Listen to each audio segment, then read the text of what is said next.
In the year 1492, Christopher Columbus discovered the Americas. Millions died in pursuit of conquering this unknown land. The European powers of the time took part in colonization, and the centuries after witnessed remarkable wars and a new age of influence. These events led to the birth of a new nation on July 4, 1776, the United States of America. Since, the USA has conquered the world in every aspect possible, from developing the most powerful military in modern history to countless astonishing human accomplishments. The country has earned the name the modern Roman Empire. But can this giant continue its dominance? To understand the story of this fascinating land, we must start from the very beginning.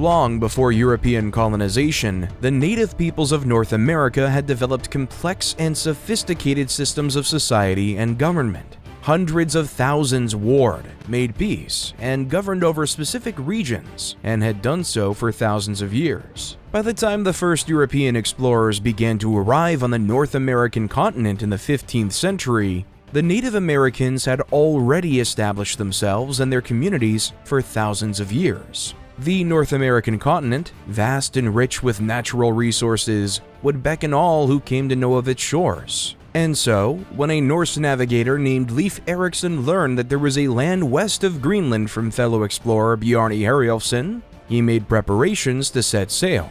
Herjolfsson, who had been blown off course while sailing, had accidentally discovered what would one day be called Newfoundland.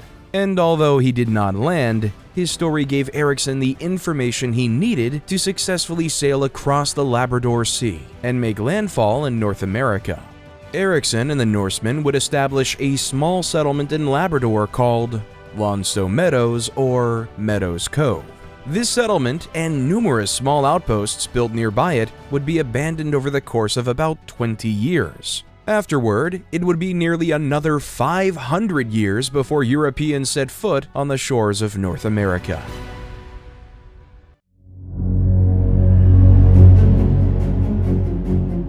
Searching for a more direct and faster route to India, the great European powers of the age sent dozens of expeditions around the globe. In October 1492, the Genoese explorer Christopher Columbus, employed by the King and Queen of Spain, discovered the West Indies and inadvertently opened a new frontier of exploration. Popularized as the New World by Florentine explorer Amerigo Vespucci, it was open season for European explorers, traders, and businessmen alike. European powers began claiming sections of this new world as their own with every major exploratory mission. Vespucci, who created and sold maps of his own discoveries in the New World, gained the notable distinction of having the entire hemisphere named for him, America. While much of the early exploration of the New World focused on what would become known as the Caribbean and South America, it did not take long before explorers turned their attention north to the enormous landmass above Columbus's Hispaniola. At the dawn of the 16th century, the Spanish, English, Portuguese, Swedish, Dutch, and French all entered a race to explore and map the entire east coast of North America. In 1497, Italian explorer Giovanni Caboto, known as John Cabot by his English employers, discovered the same region of Newfoundland that Leif Erikson and the Vikings had settled nearly 500 years earlier.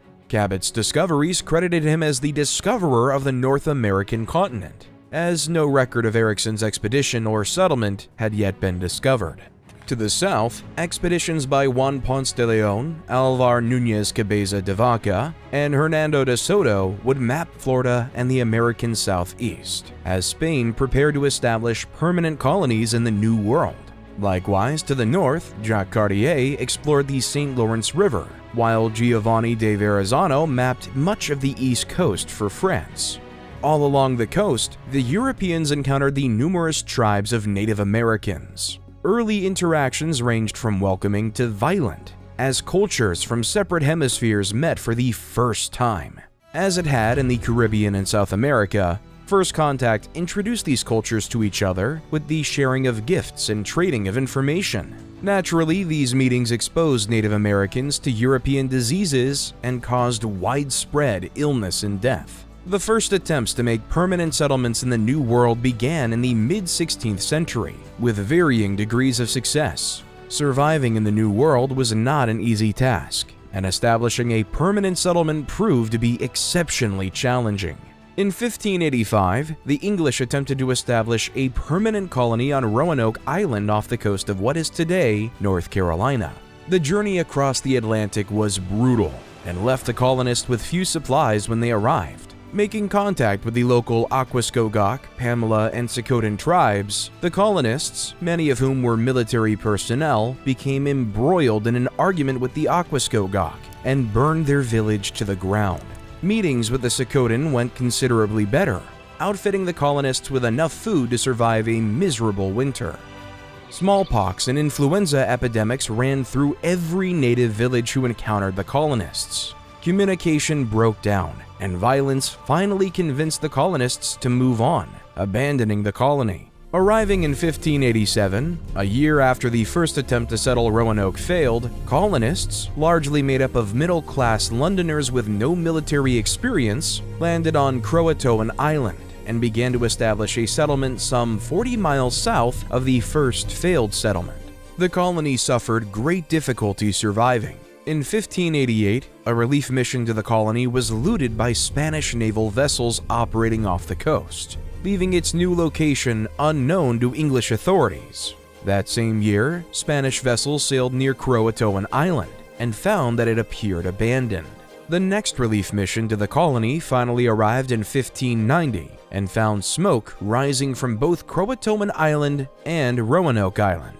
A landing party discovered both settlements abandoned and sacked. The only clues were the letters CRO carved into a tree, and the word Croatoan carved into one of the posts of a palisade allegedly built by the settlers of the colony. Known as the Lost Colony, the settlers of Roanoke were never discovered, the colony deemed lost by the English government. In 1564, a group of French Huguenot settlers attempted to start a colony in what would become St. Augustine, Florida, only to have the colony sacked and all of its male citizens killed by rival Spanish forces. The settlement established by the Spanish colonists at St. Augustine is considered the first permanent European settlement in North America. In 1607, the English attempted again to establish a permanent colony in the New World. Led by the London Company, the settlement aimed to establish a colony in Virginia and selected a marshy region on the James River, which they christened Jamestown. The colony did well initially, quickly constructing living and meeting space, as well as a palisade fort. Relations with the local Powhatan tribes began with hostilities, but gradually cooled over time as the settlers and native peoples of the region learned to cohabitate.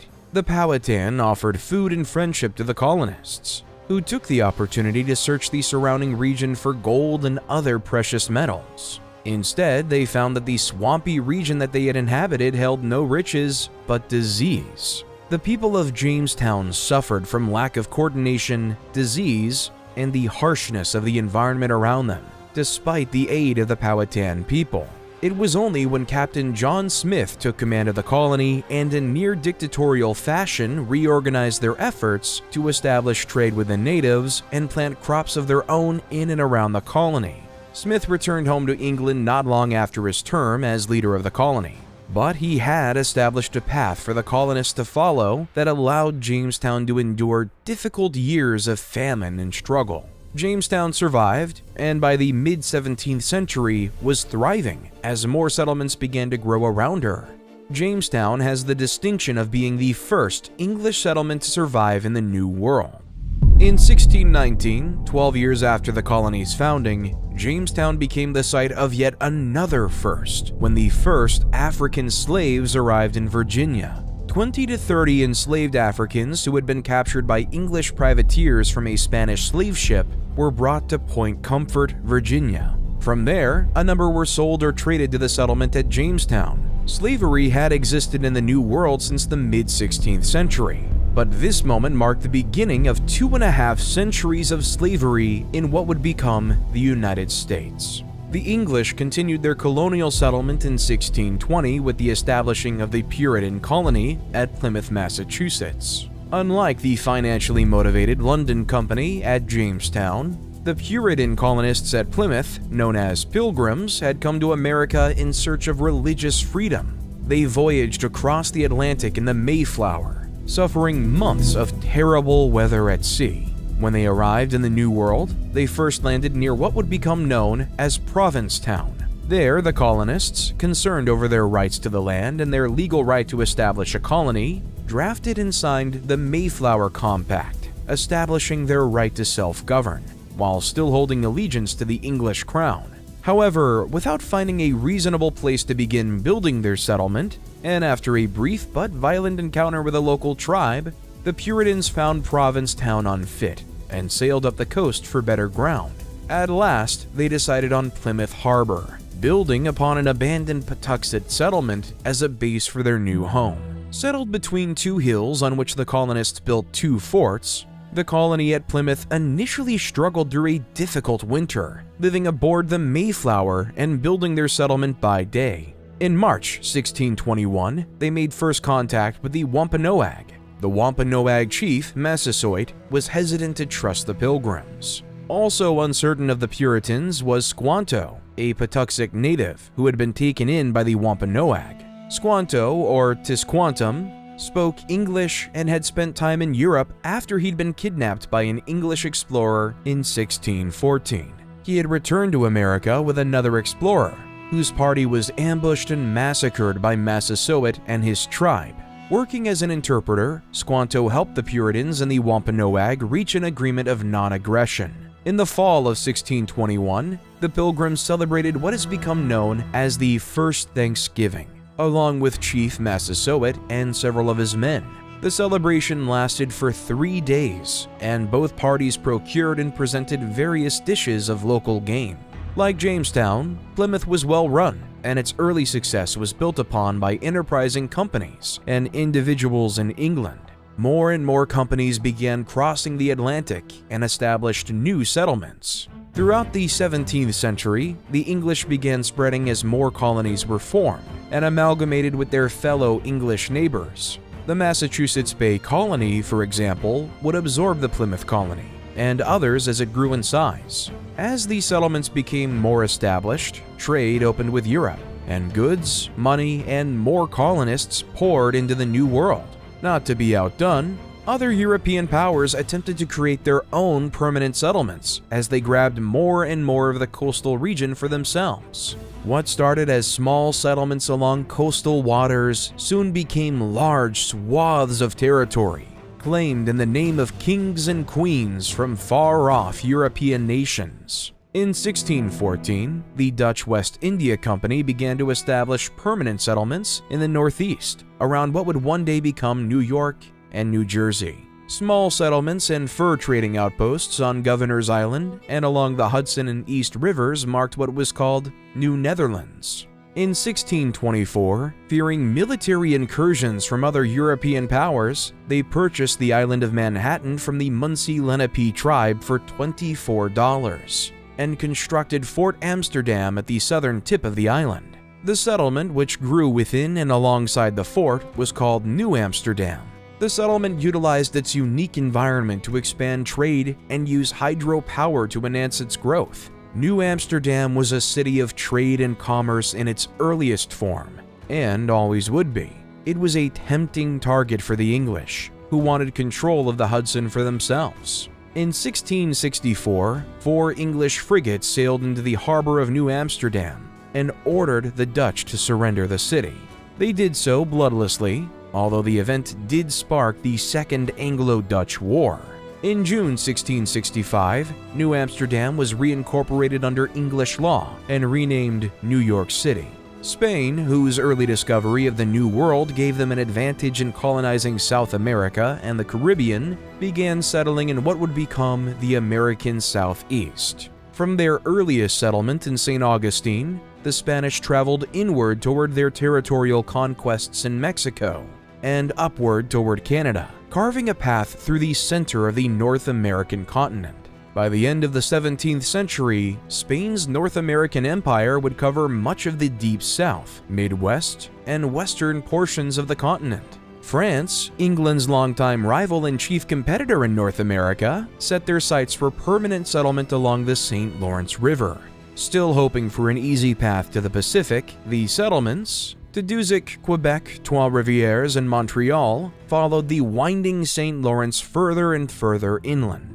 France established firm control of the fur trade in the region, then began to extend its influence further down the Mississippi River. In the Gulf, the French established a settlement along the bank of the Mississippi called Nouvelle Orleans, or New Orleans. New Orleans was established in 1718 and was the gateway to the Mississippi, a crown jewel in France's North American empire. As the 18th century began, the numerous settlements continued to grow as Europe carved up great swaths of North America for their own. These colonial territories were defined by various treaties and agreements between the colonizing nations, often ignoring the already existing native population and the complex relationships which already existed in North America. Many Native Americans fought back. Acting as opportunists, tribes worked with and against European settlers, often sparking conflict. Raids on settlements were not uncommon, and the colonists could not always rely on their far-flung colonial protectors if these actions required a serious defense. One of the largest and most violent of these was King Philip's War. In 1675, in the colony of New England, war broke out after a significant failure of diplomacy between the colonists and the Wampanoag tribe and their allies. Metacomet, son of Massasoit, who had aided the Pilgrims at Plymouth Colony, had become the Grand Sachem of the Wampanoag Confederacy and did not have the same tolerance for the settlers as his father had. Disagreements over livestock intrusion on Wampanoag land and the presence of colonial missionaries attempting to convert natives to Christianity was the last straw for Metacomet, who, unlike his father, saw only danger in the existence of these settlers on their land. An alliance of Algonquin tribes led by Metacomet struck at not only New England's far-flung countryside settlements, but the larger, more established towns as well. With no English soldiers stationed in the colonies, the New England militia mobilized to defend their homes. The militia targeted native villages, knowing that it would enrage and damage the Indians' ability to wage war. Metacomet was killed in 1676, just a year into the war.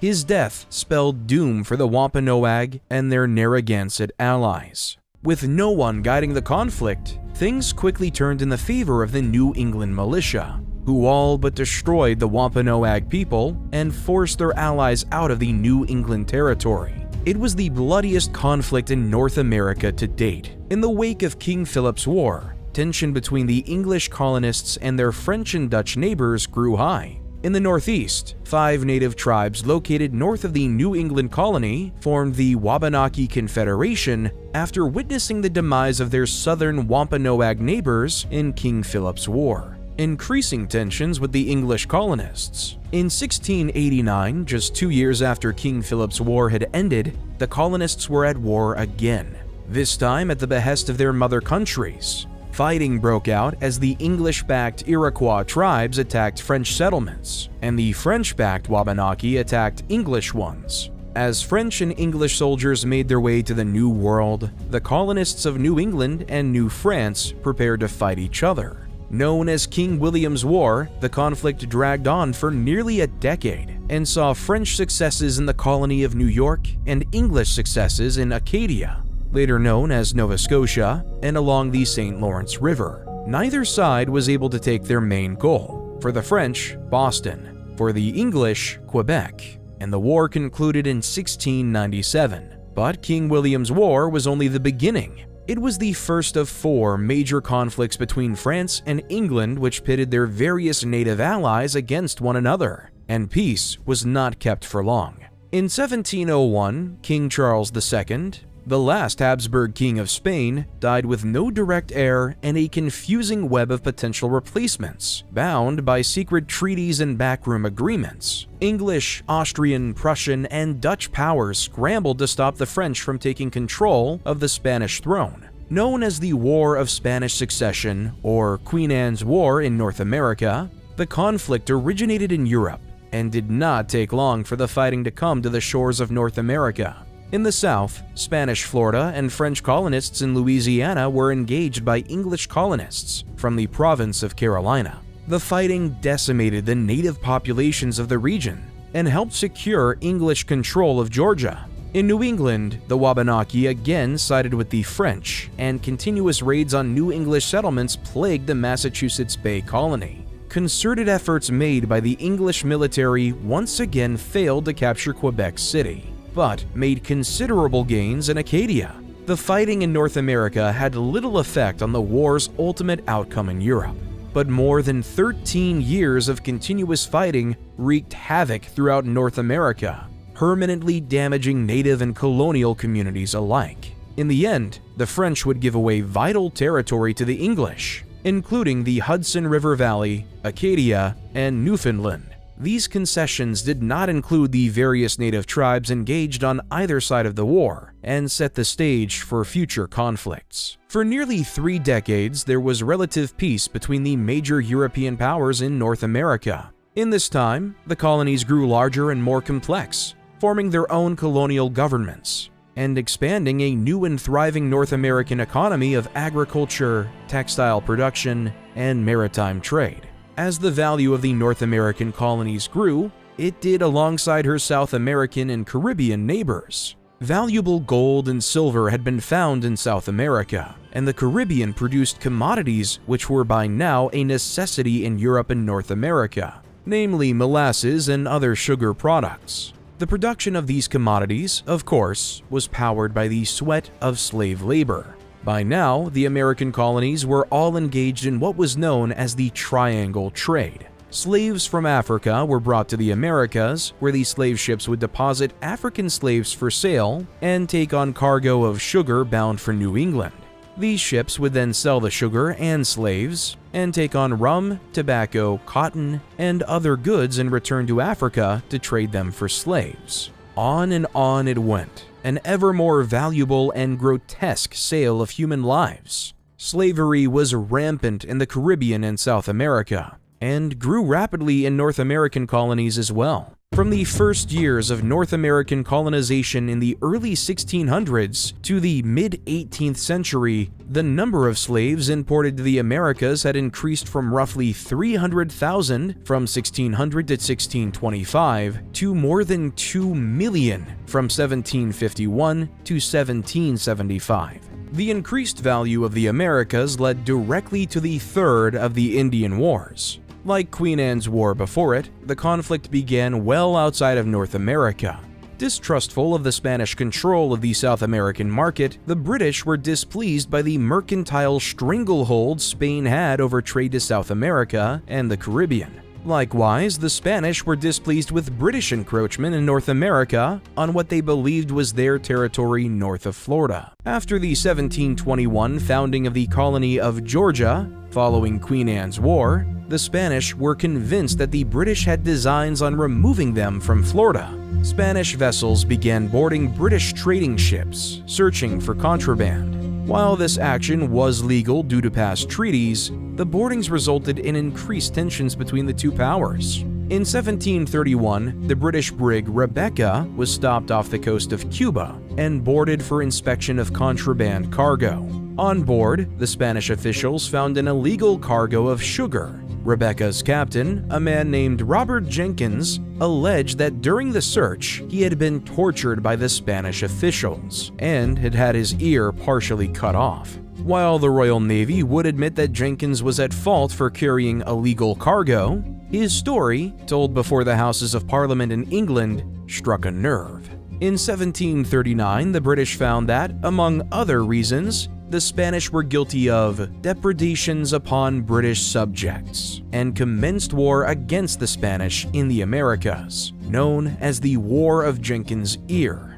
The conflict saw little action on North American shores, with the bulk of the fighting occurring in South America and the Caribbean, as the British Navy attempted to capture and claim multiple Spanish forts and port towns. Fighting between the British colonists in the Carolinas and Georgia and the Spanish colonists in Florida came to little fruit for either side, and again only appeared to do the worst harm to the local Indian tribes who fought on either side. In 1742, another war broke out in Europe, this time between Prussia and Austria over control of Silesia. Once again, a question of the right of succession brought all of Europe's great powers into war. The death of Emperor Charles VI of Austria had left a power vacuum in Central Europe, with Great Britain, the Dutch Republic, Hanover, and Russia supporting Charles VI's daughter, Maria Theresa, as his heir, and France, Spain, Prussia, and Sweden supporting Charles Albert of Bavaria, who believed he had the right of inheritance. This war, known as King George's War in North America and the War of Austrian Succession in Europe, swallowed everything in its wake, including the War of Jenkins' Ear. As war raged in Europe, France and England once again turned their attention toward their North American territories. As before, the Wabanaki Confederacy and the Iroquois Confederacy allied themselves with the French and British, hoping to effect some great change for their rapidly shrinking continent. Fighting focused once again over control of Acadia and the St. Lawrence River. In 1745, the British colonists achieved the first substantial gain in the last 50 years of colonial warfare with the capture of Fortress Louisburg at the mouth of the St. Lawrence River. Fighting stretched down into the colony of New York as well as New England. The war took an awful toll on the British colonists, particularly in the final years of fighting. When the war at last came to an end in 1748, the British colonists were forced to return Louisburg to the French, infuriating the colonists who had won it at an excessive cost of life. Once again, after years of violence, the borders were returned to their pre-war status, with nothing having been gained. Territorial disputes went unsettled, grudges continued, and the situation in the North American backcountry was still violent as English colonists, French colonists, and Native American tribes all vied for control of the wilderness. The undefined borders between British and French colonies had long been an issue between the two nations. Yet, despite multiple conflicts, no formal agreement had been reached as far as definitively laying out who owned what. It was only a matter of time before war broke out again.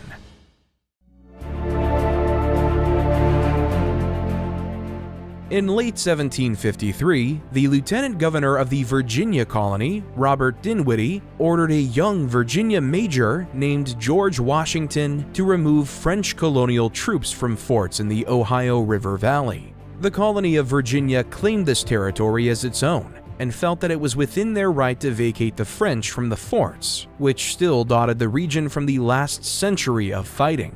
The expedition resulted in a French rejection of Virginia's demands, and Washington, who was promoted to lieutenant colonel upon his return, was once again sent into the Ohio River Valley to remove the French from their forts, by force if necessary. In April 1754, French troops learned from their native allies, the Mingos, that a small British fort had been built by colonial militia at the forks of the Ohio River.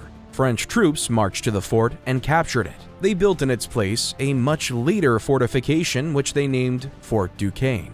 Meanwhile, further south in the valley, Colonel Washington and his small force of colonial militia and natives, allied to the English, came upon and engaged an encampment of unsuspecting French troops. The French were quickly overwhelmed, and later explained that they had been sent to intercept Washington peacefully and to warn him of his apparent incursion in what they believed was French territory. To Washington's surprise, the leader of the native forces accompanying him, narration, attacked and killed the wounded French commander, likely due to a long-standing hatred of the French. Washington feared the French would attack and constructed a small fort, which he named Fort Necessity. Necessity was, as Washington predicted, quickly surrounded by French troops from Duquesne and forced to surrender. This small skirmish set the world on fire. Lieutenant Governor Dinwiddie called for aid from his fellow colonies and from the British government back in England. Fearing that the incursion would strengthen French claims to the region,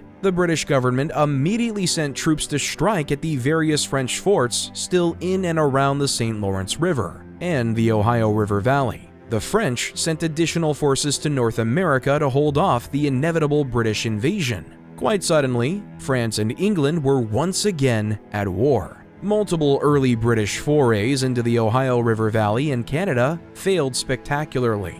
Early into the war, it seemed as though the French would be able to secure their holdings in North America, and even found success in capturing a number of critical British forts in the colony of New York, including Fort Ticonderoga and Fort William Henry. In 1758, fortunes changed for the English, as the complicated system of entangled alliances produced by the past century of war finally ignited the 7 Years' War. The fighting in the Ohio River Valley, known as the French and Indian War in America, had launched the largest European land war to date, with every major European power of the era engaged. Millions of soldiers and thousands of naval vessels were activated for duty. Fighting stretched not only across North American, but to Europe, the Caribbean, India, and Asia. As the French were forced to direct their attention to Europe and to other more valuable parts of their empire, the British were able to take advantage on the North American front, with the British Navy actively keeping the French from not being able to resupply along the St. Lawrence River. British and American colonial forces successfully captured Fort Niagara, Fortress Louisbourg, and the city of Quebec. As the French lost more and more ground, it became clear that the fight for North America was over. In 1760, British General Geoffrey Amherst managed to secure a formal surrender from the governor of New France, Pierre-François de Ragueau, Marquis de Vaudreuil-Cavagnol, and largely ended the hostilities in North America. Meanwhile, the 7 Years' War continued abroad and continued to carve pieces from the Kingdom of France and her allies. In 1763, the 7 Years' War officially came to an end, and the French and Indian War with it. Casualties were astronomical for the period, with some estimates reaching as high as 1.4 million. Of that number, the French and Indian War accounted for roughly 23,000 killed, wounded, or captured, just under 2% of the total casualties of the global conflict. For nearly a century, England had beaten back the French, Dutch, and Spanish empires, gradually cementing its claim to the New World. Over the course of the 18th century, the successes of the British Empire during these conflicts had created the ideal conditions for their colonies in North America to experience an incredible population boom. From roughly 250,000 in 1700 to more than 1.25 million in 1750. The raw materials produced by the American colonies, including hemp, copper, and tar, were necessary for the British Army and Navy to wage war and protect the vastly growing empire. While it was in the interest of the British Empire to defeat the French and secure their North American holdings, it had also been in the colonists' interests. The English colonists had no great love for the French, and anti-Catholic sentiment was a regular part of colonial life, especially in places like New England, which had been staunchly Protestant for the first 2 centuries of its settlement. That the American colonies were made up chiefly of individuals of the Protestant faith was, naturally, no coincidence. Many Protestant organizations had funded the various colonization efforts through the 17th century, and had maintained a lasting impact and presence into the 1700s. However, the strongest impact of Protestantism in the American colonies came during the colonial wars, which dominated the early and mid-18th century. A global religious phenomenon occurred, known as the Great Awakening, gripped both Europe and North America, and brought the Protestant faith to new heights.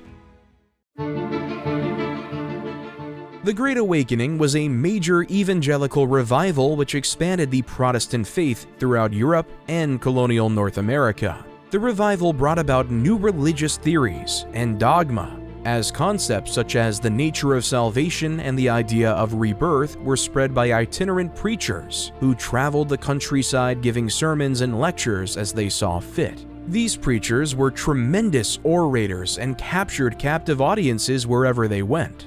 George Whitefield, a major player in this evangelical movement, traveled across the colonies and preached in major cities and small towns, wherever he could gather a crowd. And gather them he did. In October 1740, while preaching in Boston, Massachusetts, Whitefield allegedly drew a crowd of more than 30,000 people from around New England. To put that in perspective, Boston was the highest populated city in colonial North America in 1740, coming in at roughly 17,000 people living in and around the city. Nearly double the city's population was present to hear Whitefield speak. The movement revived the religious spirit of Christian peoples and reaffirmed their faith through periods of intense conflict and uncertain survival. While the revival did not change governments or raise great armies as religious revivals had done in the past in Europe, the Great Awakening was formative for many individuals in colonial North America, many of whom would go on to be the founding fathers and mothers of the nation. The 1763 Treaty of Paris saw enormous territorial gains for Great Britain. Vast swaths of formerly French-occupied land were now British colonies, including Canada, all of the Louisiana Territory east of the Mississippi, and many Caribbean islands. The British colonists in North America were ecstatic, as the land to the west would soon be open for settlement and development. The land, however, was already occupied, namely by the many Iroquois and other native tribes who had fought alongside the British during the war. To avoid any incidents, King George III issued the Royal Proclamation of 1763, which forbade any settlement west of a line drawn along the Appalachian Mountains, known as the Proclamation Line. Effectively, the British had created an Indian reserve to the west of the Appalachians and east of the Mississippi. This did not sit well with American colonists, who felt that they had fought the French and Indian War to gain access to this land. Naturally, many ignored the proclamation and settled west, increasing tension between themselves and the natives, much to the dismay of British colonial authorities. Relations between the British government and the American colonists became increasingly strained through the 1760s, as Great Britain attempted to regain control of their economy. The 7 Years' War had grown from a territorial dispute into a full-fledged global conflict, with a cost to go with it. To pay off the war debt, the British Parliament levied a series of acts and taxes against the colonies in order to try and regain their lost financial footing.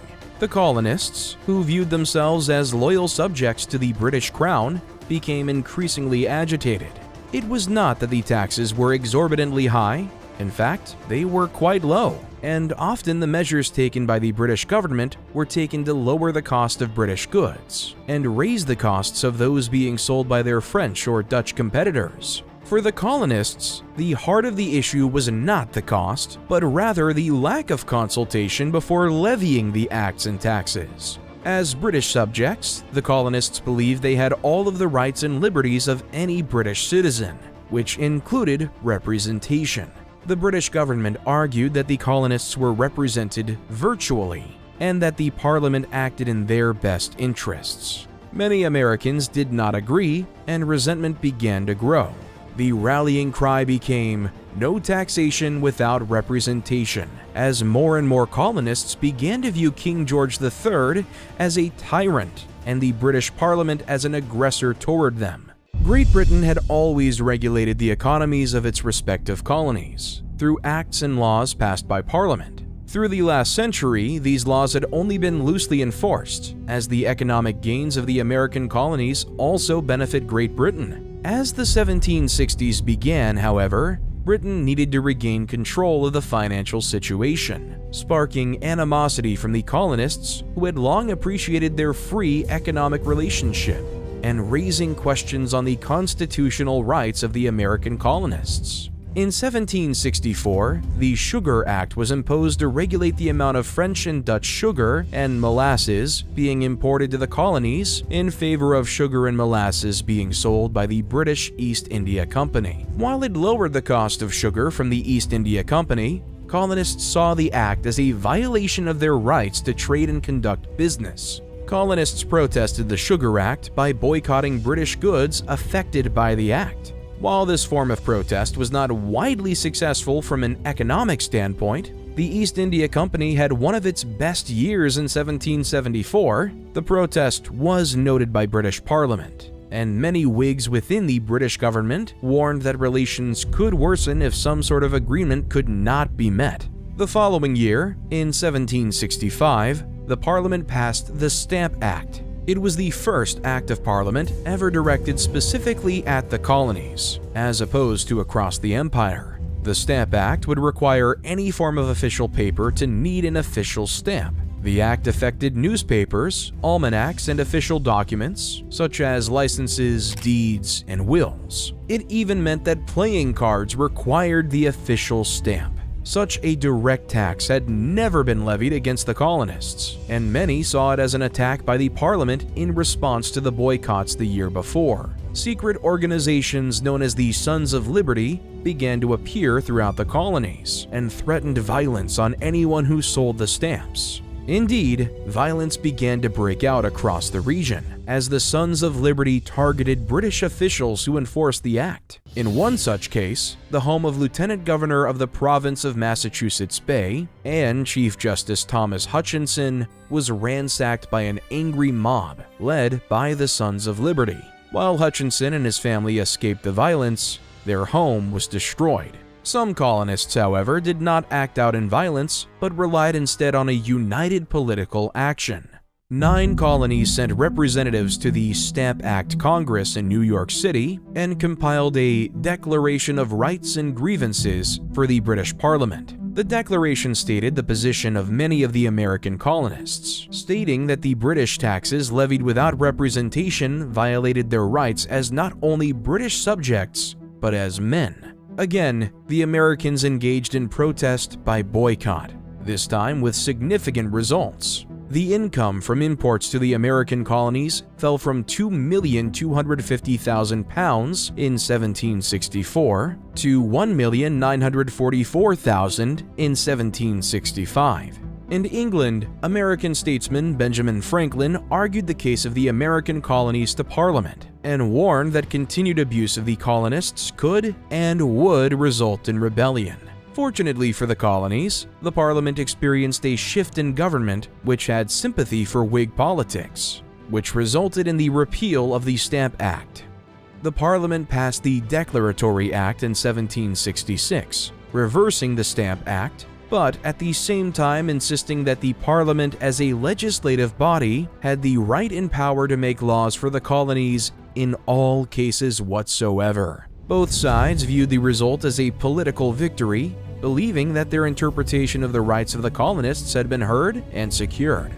The Parliament believed it had exerted its will as the governing body of the colonies, and once and for all had established their right to levy laws on them. And the Americans believed that the British Parliament would not ever directly tax them again. Without some form of representation, a door had been left open, and if the British government was not careful, it might be able to close again. In 1767, things were still not going well economically for the British. The Rockingham government, which had helped repeal the Stamp Act, was suffering at the hands of their Tory opponents, who criticized them harshly and felt that they had been played by the American colonists. Charles Townshend, who served as the Chancellor of the Exchequer to the ministry of William Pitt the Elder, found himself in control of the administration when Pitt suddenly passed away in 1766. Townshend himself died a year later, but before he did, urged by the financial crisis and the insistence of the Tory factions within Parliament, passed a series of 5 acts which would collectively bear his name, the Townshend Acts. The first act, known as the Revenue Act, imposed direct taxation on lead,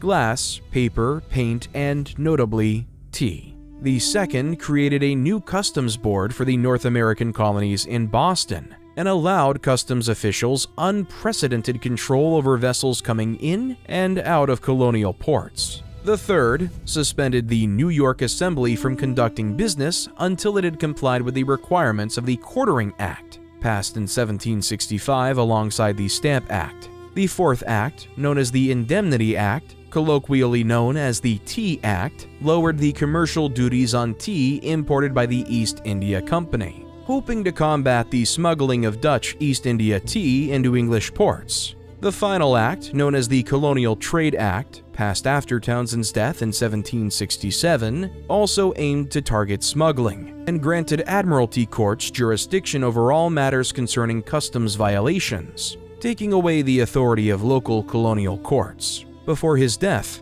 Townsend feared that it would provoke a rebellious response from the American colonists. Townsend could not have been more correct. A flurry of activity gripped the American colonies. Pamphlets and letters flew from the pens of lawyers and farmers alike as they published their grievances in papers and broadsides across the colonies. Committees of correspondence were formed and shared ideas and debated the political and economic situation in the colonies. Once again, the Sons of Liberty were active, implementing the boycott of British goods and inciting riots where the opportunity was ripe. Particularly in Boston, unrest began to foment in such a way that the customs officials were obliged to leave town. This prompted British authorities to send for British troops to occupy Boston to quell the mob.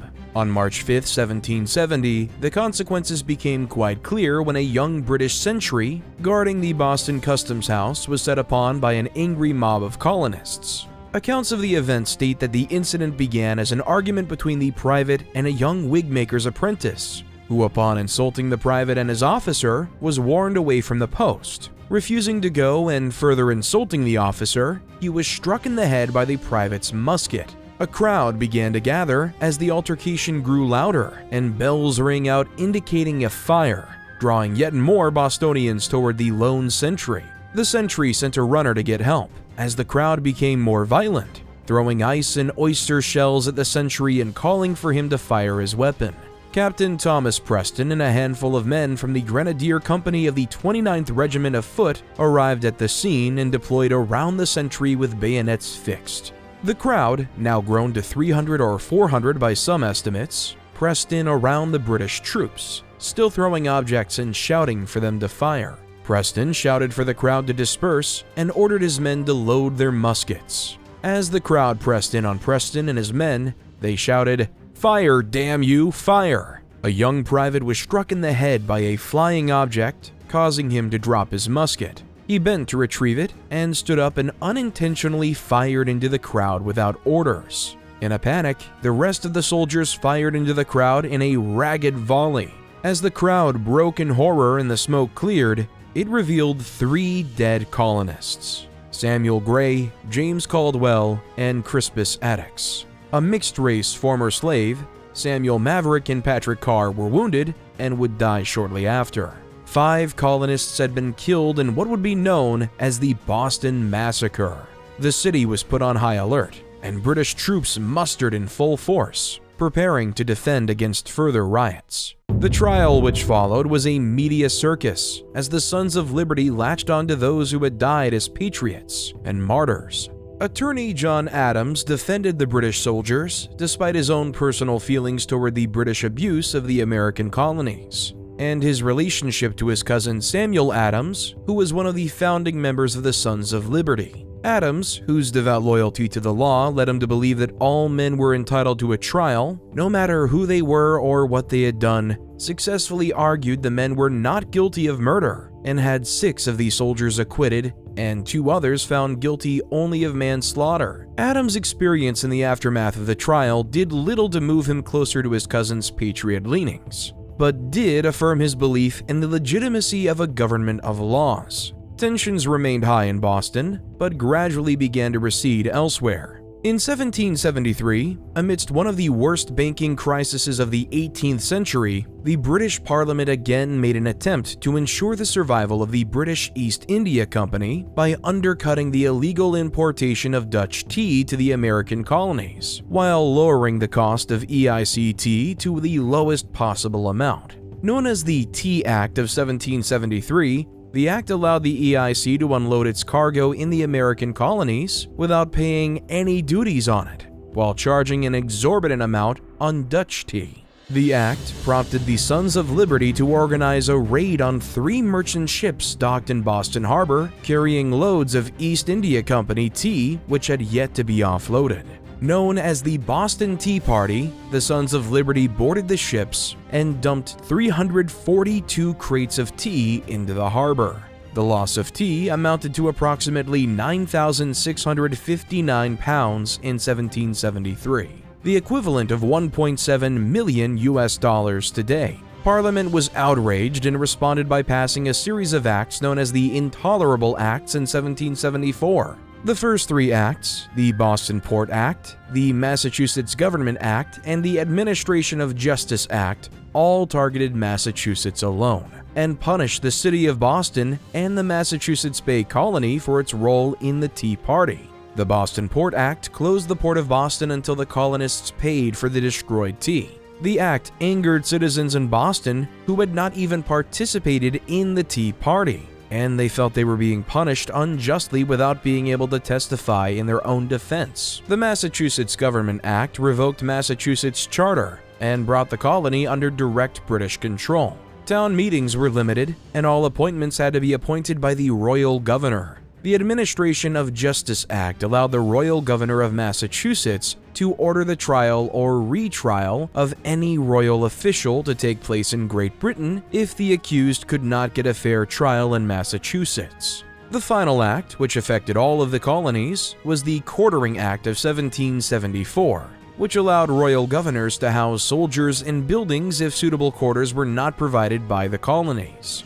These acts were the last straw for many colonists. The perceived violation of what they viewed as their natural and constitutional rights as British subjects threatened to turn resentment of their British mother country to hatred and send the colonists into rebellion. Parliament hoped that the Intolerable Acts would isolate the problem, which seemed to be the strongest in Massachusetts. Meanwhile, the colonists began taking steps beyond simple committees of correspondence. The formation of the First Continental Congress in the fall of 1774 worked to redress the Intolerable Acts and petition the British government for a repeal, as they had in 1765 with the Stamp Act. The petition to the king never received a formal reply. With no reply from the British government, in May 1775, the colonies convened again. The Second Continental Congress found itself again attempting to organize a general boycott of British goods and achieve some kind of formal response from the Parliament when the tension which had gripped the American colonies since the end of the French and Indian War finally reached a breaking point in a small village outside of Boston on a mild mid-April morning in 1775. On the evening of April 18, 1775, with tensions running high between the people of Boston and the British troops garrisoned in and around the city, the Sons of Liberty discovered that General Thomas Gage planned to march British troops to a cache of weapons and powder hidden in Concord, just a few miles from Boston, and destroy the supply. Patriots Paul Revere and William Dawes rode through the Boston countryside and warned the population that the regulars are turning out, or as it's more popularly remembered, the British are coming. Colonial militiamen rose from their slumber, gathered their muskets, and rushed to stop the British troops from making it to Concord. On the morning of April 19, 1775, Massachusetts militiamen faced off against British regulars on the Lexington Town Green. When ordered to lay down their arms and return to their homes, the militia refused and stood their ground. Captain John Parker, commanding the group of 70 or so Massachusetts militia, ordered them not to fire unless fired upon first. British officers ordered their men to level their muskets, but cautioned them not to fire. Suddenly, a shot rang out. No one knows where the shot came from. Neither side laid claim, both blaming the other. With this moment, known as the shot heard around the world, the resentment and anger boiled over at last, and the war began.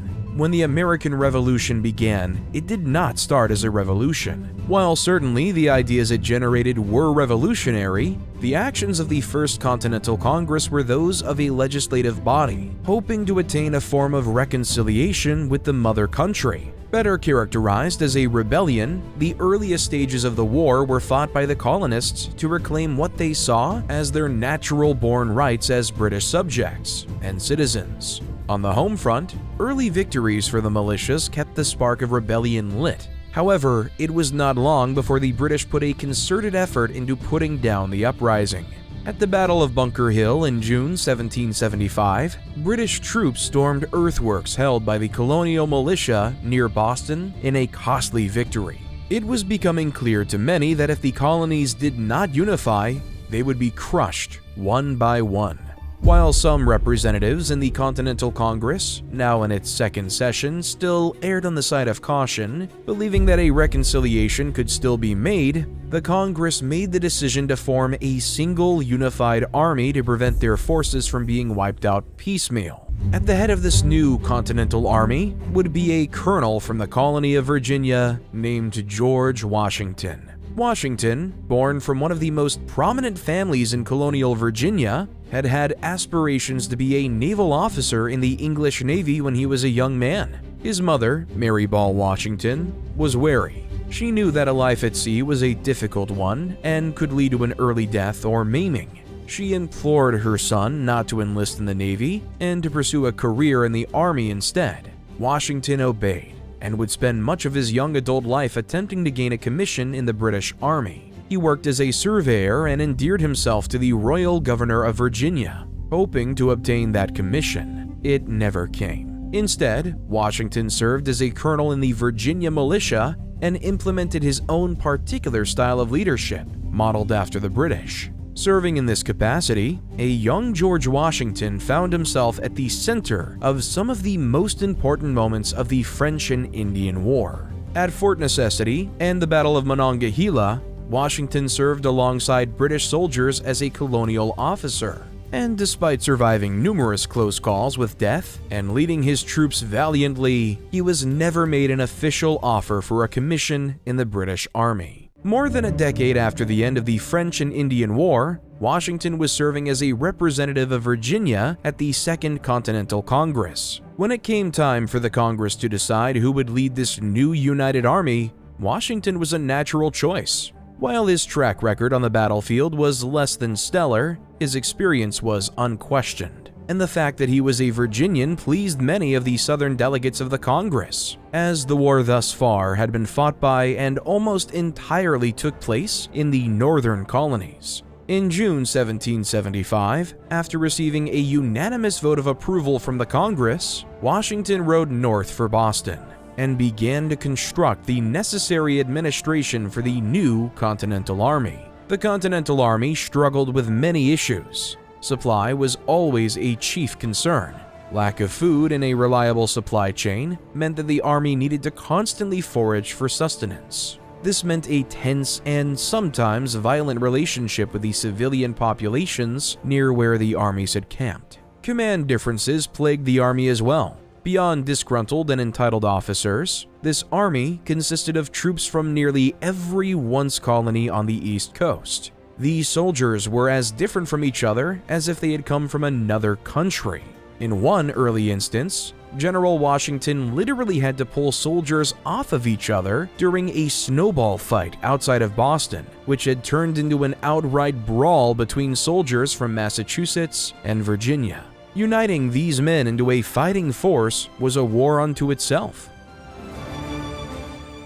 Through the winter of 1775 to 76, the Continental Army diverted its efforts in two directions. To the north, the Congress ordered an invasion of Quebec under the command of Generals Benedict Arnold and Richard Montgomery, hoping to rally the Canadians to form a 14th colony and rise against the British as well. It did not go as planned, and while successes were made in upstate New York, the invasion ultimately ended in a dismal failure. Montgomery was killed, and the majority of Continental force was either captured or succumbed to smallpox. Meanwhile, Washington stayed with the army around Boston and managed the siege. With 11,000 British troops trapped in the city, Washington hoped the winter would force them to surrender, but he lacked the artillery to mount a full-scale siege. He sent the young Colonel Henry Knox to acquire artillery from the recently captured Fort Ticonderoga, and in March 1776,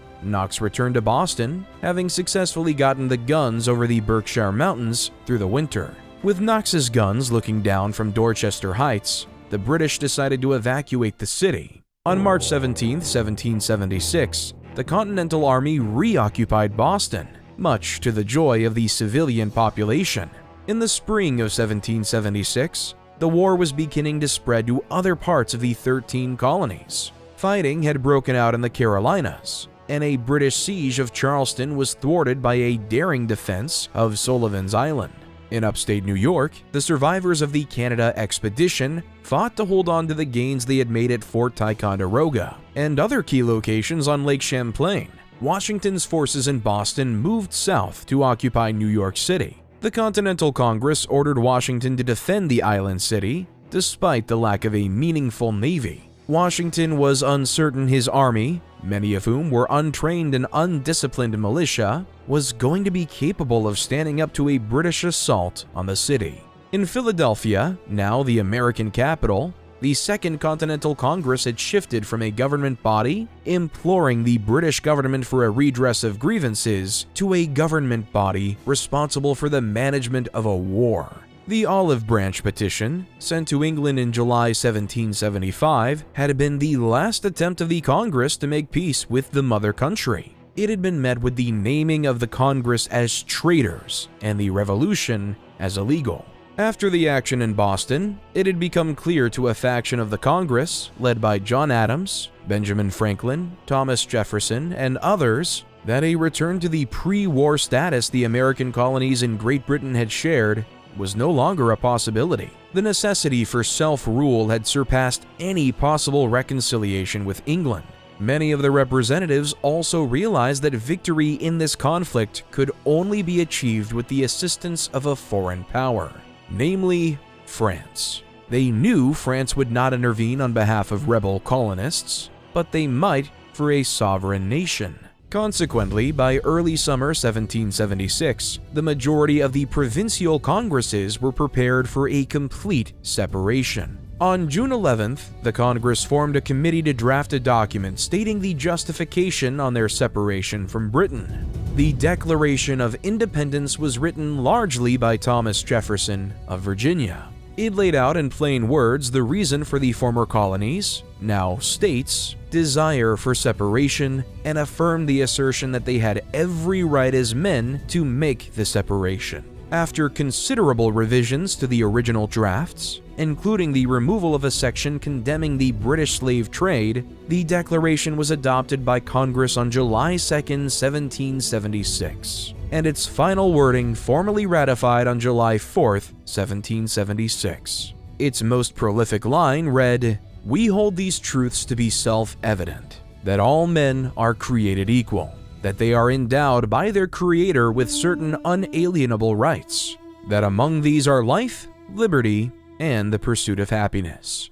The Declaration changed the shape of the war from a rebellion to a full-fledged revolution. The new colonies began operating as separate and autonomous states, bound loosely by their unified Congress. Washington had the Declaration read to his soldiers in New York City. Spirits soared.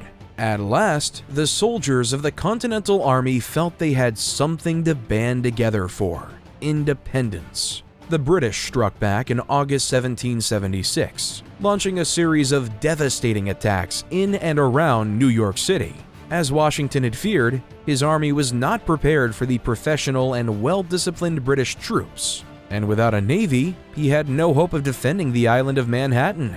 After 5 consecutive defeats, Washington was forced to abandon New York City to the British and began a prolonged and bloody retreat into New Jersey and across the Delaware River into Pennsylvania in late November 1776. Lord William Howe, the commander of the British troops in North America, pursued Washington into New Jersey and established a series of garrisons which stretched from New York as far south as Mount Holly. Washington knew that if he did not act quickly, the war would be over. He devised a plan to cross the Delaware on December 25, 1776. and attack an exposed garrison in Trenton, New Jersey, occupied by a brigade of German troops hired by the British known as Hessians. Washington crossed the Delaware on Christmas night through a blinding nor'easter and marched his tired and beleaguered army south to Trenton.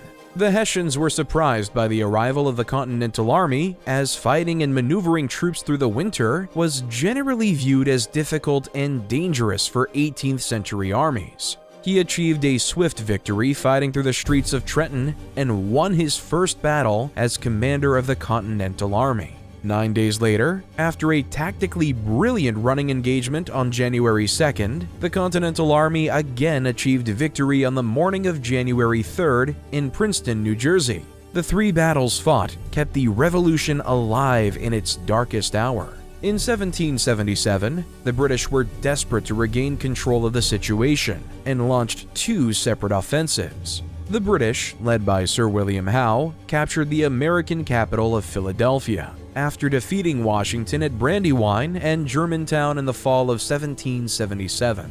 While the loss of the capital was a blow to the morale of the Continental Army, the army had not fallen apart, as Howe had expected, and Washington took his forces to winter at Valley Forge, just a few miles west of Philadelphia.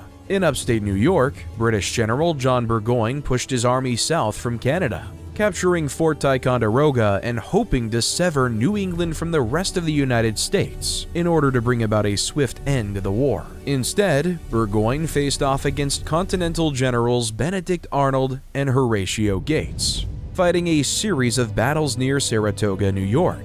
Thanks to impressive leadership by Arnold and sound strategy by Gates, Burgoyne's army was defeated and ultimately forced to surrender in October 1777. It was the largest British army to ever surrender to an enemy force to date, nearly 7,000 men. The British surrender at Saratoga, paired with the twin victories of Trenton and Princeton from the previous winter campaign, convinced the French that this new country, these United States, did indeed have a chance of winning the war. Eager to get revenge after a century of losing to the British, the French declared a formal military alliance with the United States, declaring war on Great Britain and legitimizing the Declaration of Independence in one fell swoop. Great Britain was about to become embroiled in a global conflict again. Meanwhile, Washington spent the winter of 1777 to 78 training the Continental Army to fight the way European armies did. He was aided by the help from foreign officers like the Marquis de Lafayette of France and the Baron von Steuben from Prussia. Steuben, in particular, instilled a sense of pride in the soldiers and trained them well. In 1778, when word came of the formal alliance with France, the British abandoned Philadelphia and rushed back toward New York. Their new commander, Sir Henry Clinton, did not have a high opinion of the Continental Army, but did have a healthy respect for the French, and feared their presence would trap the English in Philadelphia. Washington pounced as the British withdrew through New Jersey. His newly trained fighting force struck Clinton at Monmouth, New Jersey on June 28, 1778, and fought the British to a standstill. While the Battle of Monmouth was a stalemate, Washington's forces had fought well and withstood the British in an open field engagement. The British withdrew back to New York and would not venture into New Jersey in a meaningful way again. In 1779, the British began to feel the pressure of a global conflict. Realizing that the war could not be won in the North, the British turned their attention to the South, hoping to find more Loyalist support. British forces captured Savannah and Charleston in the fall of 1779, and soundly defeated General Horatio Gates at the Battle of Camden in South Carolina. Gates was removed from command, and one of Washington's trusted lieutenants, General Nathaniel Greene, was placed in command of the Southern Department. Greene knew that the local population was not nearly as loyalist as the British expected, and relied on the local militias and partisans to harass and harry the British supply lines. In 1780 and 1781, Greene and his other field officers lured the British away from the coast and into the Carolina backcountry, where they were soundly defeated at the Battle of Kings Mountain and Cowpens. As the British were lured further away from the Carolinas and into Virginia, the Carolinas exploded into a civil war as patriots fought loyalists for control of the states. Greene moved back into the Carolinas to recapture the states, fighting the British in a series of engagements and forcing them back to the coastal cities where they started. In the summer of 1781, Greene's army was exhausted from the near-constant fighting, as was the British army under the command of Charles Cornwallis. Cornwallis knew he could not stay in the South any longer and marched his army north toward Yorktown, Virginia. In the north, the combined American and French forces marched south to intercept Cornwallis at Yorktown. Cornwallis found himself surrounded with his back to the sea and no hope for rescue. After a month-long siege, he was forced to surrender. The surrender at Yorktown was the last major military action of the American Revolution. Peace talks opened after the surrender and took nearly 2 full years to finalize. In the end, the Treaty of Paris officially recognized the United States as a sovereign nation and was made independent and free from Great Britain.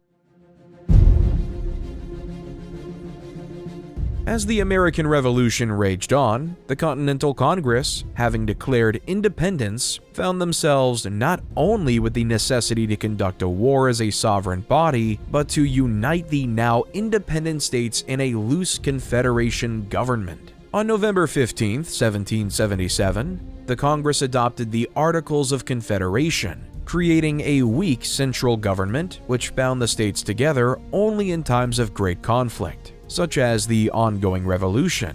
The Articles worked through the war, as they granted the Congress the power to conduct the war as a united body and deal with foreign nations as such. After the war, however, it became apparent that the loose system of central government was not going to work. Under the Articles, the state governments had direct control over their own commerce, economy, and laws. And while many of these overlapped, not all did, creating chaos and confusion. The central government could not mediate the issues between states, and disputes over state boundaries, taxation, and international trade began to push the government to its limit. The United States was less than a decade old and was already facing an economic and political disaster. One of the major indicators that change needed to be made occurred in fall 1786, when the economic situation began leading to mass foreclosures and bankruptcies. In Massachusetts, Revolutionary War veteran Daniel Shays led a rebellion of some 1,200 other veterans who had not been paid for their service nor had received a pension, and occupied the Massachusetts Supreme Court in Springfield, thereby denying the Massachusetts government the ability to foreclose on any property. They attacked the new federal arsenal at Springfield, but were unsuccessful in taking possession of the grounds. Fighting began to occur all over the state as the rebellion spread. Fortunately, the Massachusetts militia defeated the rebels, scattering them and putting an end to the fighting. It was clear the Articles of Confederation limited the federal government's ability to handle domestic issues, as well as foreign policy issues. The Treaty of Paris, which had ended the Revolution, made stipulations that debts owed by Americans to British subjects would still need to be honored, and that loyalists would still be able to bring suits to United States courts for the return of their confiscated property. As each state was liable for ensuring these terms were met, there were discrepancies across the country, as some enforced these terms better than others. The result was British troops still occupying forts and territory which now technically belonged to the United States, as the terms of the treaty had not been met. With no authority to mediate or command the states to adhere to the treaty, the federal government could do nothing. With few options, a convention was called by several states in order to make amendments to the Articles. In May 1787, the Constitutional Convention convened in Philadelphia and began debating the Articles of Confederation and what would be required to alter them. It was immediately clear that the Articles did not work. But what form of government would? A fundamentally new design was proposed and hotly debated. As would become the hallmark of American politics, several compromises were met to achieve the balance the states required to ratify this new form of government. This new constitution would form a government of checks and balances, with 3 distinct branches dividing the federal authority between them. The legislative branch, or the Congress, would be divided into two houses: the House of Representatives, composed of state representatives comparable to the population of each state, and the Senate, composed of two representatives from each state. This branch has the power to create and vote on laws, enact taxes, declare war, override presidential vetoes, create federal courts, except for the Supreme Court, and sets the number of justices on the Supreme Court. Independently, the Senate has the power to confirm presidential appointments to the judiciary, heads of departments and other federal offices, ratify treaties with foreign powers,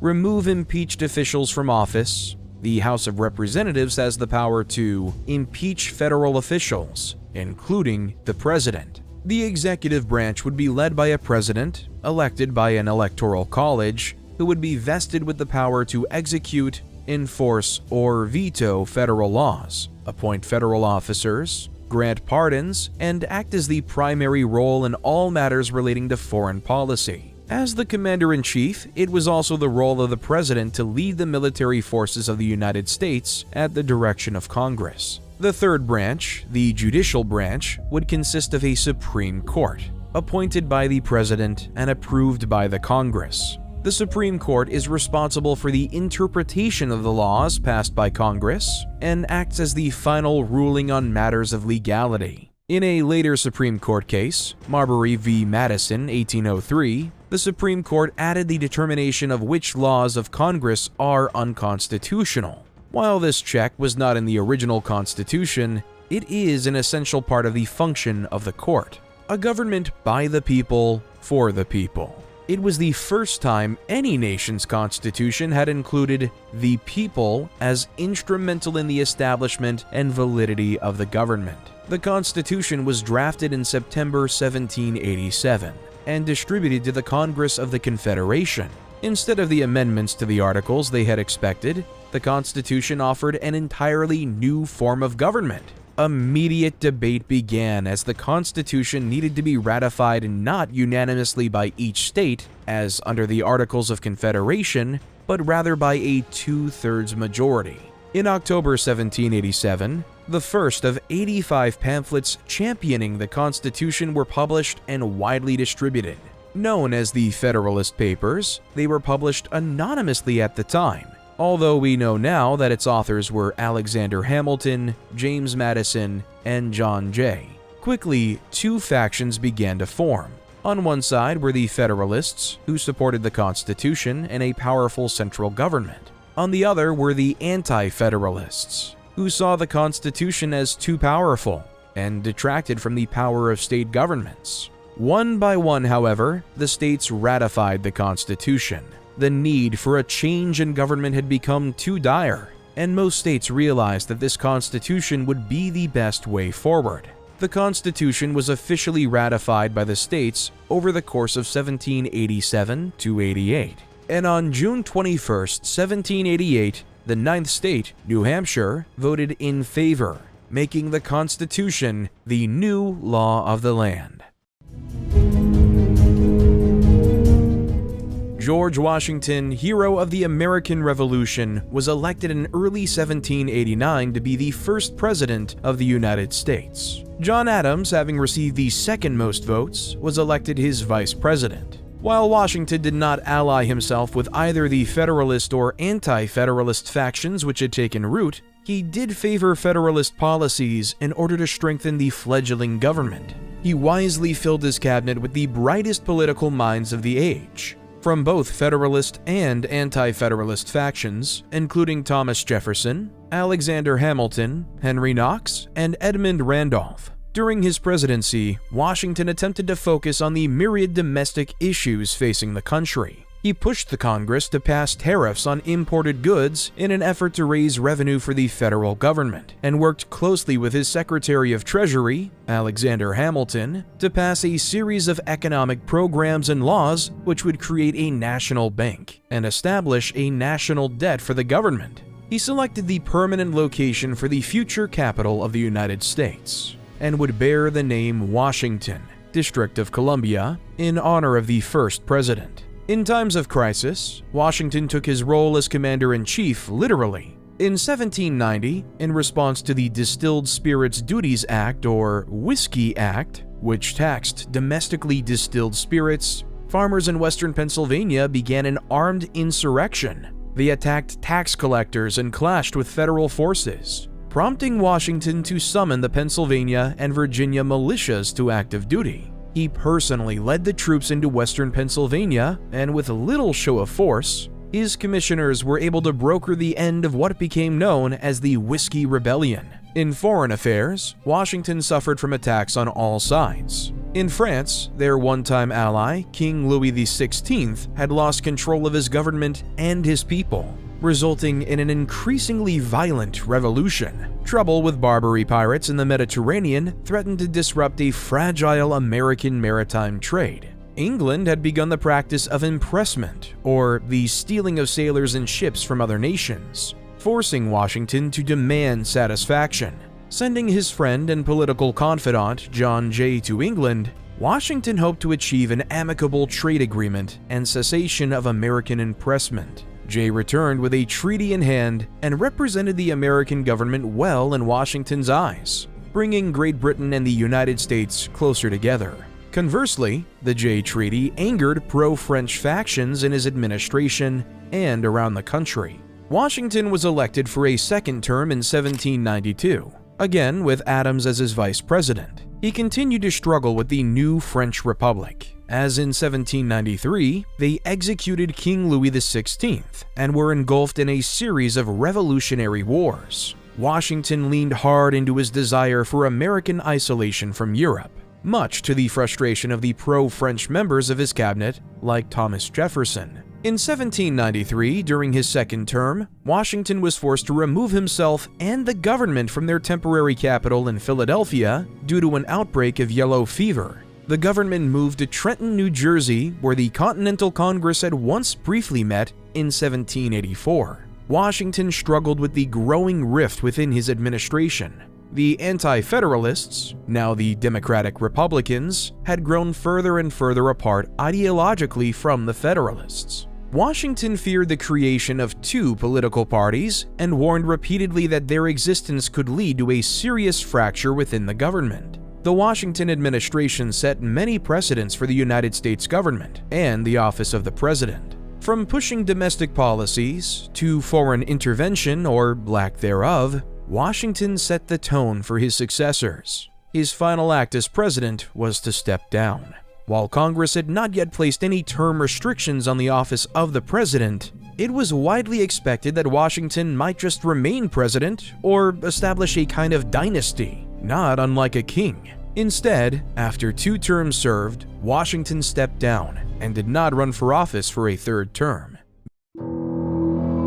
His successor, elected by a narrow margin in 1797, was John Adams, whose foreign affairs struggles were equal or worse to Washington's. The situation in France devolved further into a period known as the Reign of Terror. Adams continued Washington's policy of isolation and further pushed the United States away from France. In response, the new revolutionary government of France began an unofficial war against the United States, or quasi-war. The fighting was kept primarily at sea and involved a number of naval battles with America's fledgling navy. At home, Adams became increasingly unpopular with the Democratic Republicans as he passed the Alien and Sedition Acts, allowing the government to arrest or silence any critics of the Adams administration's actions in regards to France. Bedeviled by members of his own party and members of the opposition, Adams took it upon himself to broker an agreement with France and end his administration in peace. In his final year in office, Adams and his wife Abigail were the first presidential family to move into the White House in the new Capitol in Washington, D.C. They lived and worked out of the building as it was put together around them. Adams ran again, hoping that his peace with France would regain favor, but lost out to Thomas Jefferson early in the electoral process. The presidency of Thomas Jefferson ushered in 25 years of Democratic-Republican control of the executive branch. Jefferson's administration rapidly worked to undo the damage they felt Washington and Adams' administrations had done. Jefferson worked to reduce the accumulated debt, cutting the budget as low as he possibly could. He reduced the Army and Navy and removed the whiskey tax which had plagued Washington's presidency. Like Washington and Adams, Jefferson had to contend with piracy in the Mediterranean. He employed an American naval squadron to soundly defeat the Barbary pirates and force them to capitulate. Unlike his predecessors, Jefferson actively worked with the new French government, now under the control of Napoleon Bonaparte. Bonaparte, looking to make quick cash and to offload some old colonial holdings, sold the Louisiana Territory to Jefferson's administration in 1803, opening an entirely new frontier for Americans. The following year, Jefferson employed the Corps of Discovery, led by Captain Meriwether Lewis and Lieutenant William Clark, to mount an expedition up the Missouri River and over the Continental Divide. Their goals were to map the new territory, to find a practical route across the western half of the continent, and to establish an American presence in the West before Europeans got the chance to claim territory. Aided by a Shoshone woman named Sacagawea who served as an interpreter, the party made contact with over 70 Indian tribes, produced 140 maps, and documented more than 200 new plant and animal species. Jefferson's second term was marred by the Napoleonic Wars raging in Europe. Both British and French navies now actively attacked American ships and sailors, resulting in violations of America's neutral shipping rights. In response, Jefferson employed an embargo on American shipping. It was wildly unpopular and even more wildly unsuccessful, damaging Jefferson's attempts to balance the budget before his second term was up.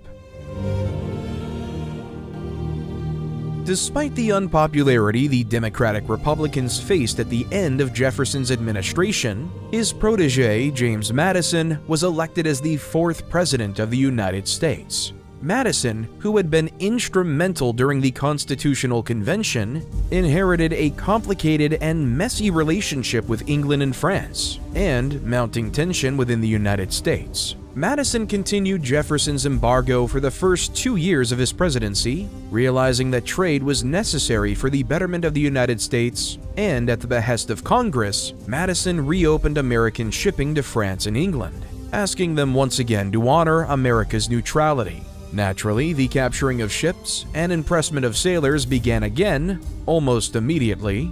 A group of young congressmen, namely two gentlemen named Henry Clay and John C. Calhoun, hounded the president for a stronger show of force. Known as War Hawks, Clay, Calhoun, and their faction demanded Madison to take a more militant stance toward Britain and France. Increased tension on the American interior added to the fire. British agents had been suspected of arming and supplying a native uprising on the frontier, and British troops still held forts which belonged to the United States. After British ships blatantly attacked American sailors immediately off of the American coast, Madison gave in to the War Hawks and asked the Congress to declare war on June 1, 1812. The American people may have been ready for war with Britain, but its army and navy were not. In 3 separate invasions of Canada, the United States was defeated and beaten back, with 2 out of 3 armies forced to surrender, although not without some success. One of the invasions had resulted in the burning of the city of York,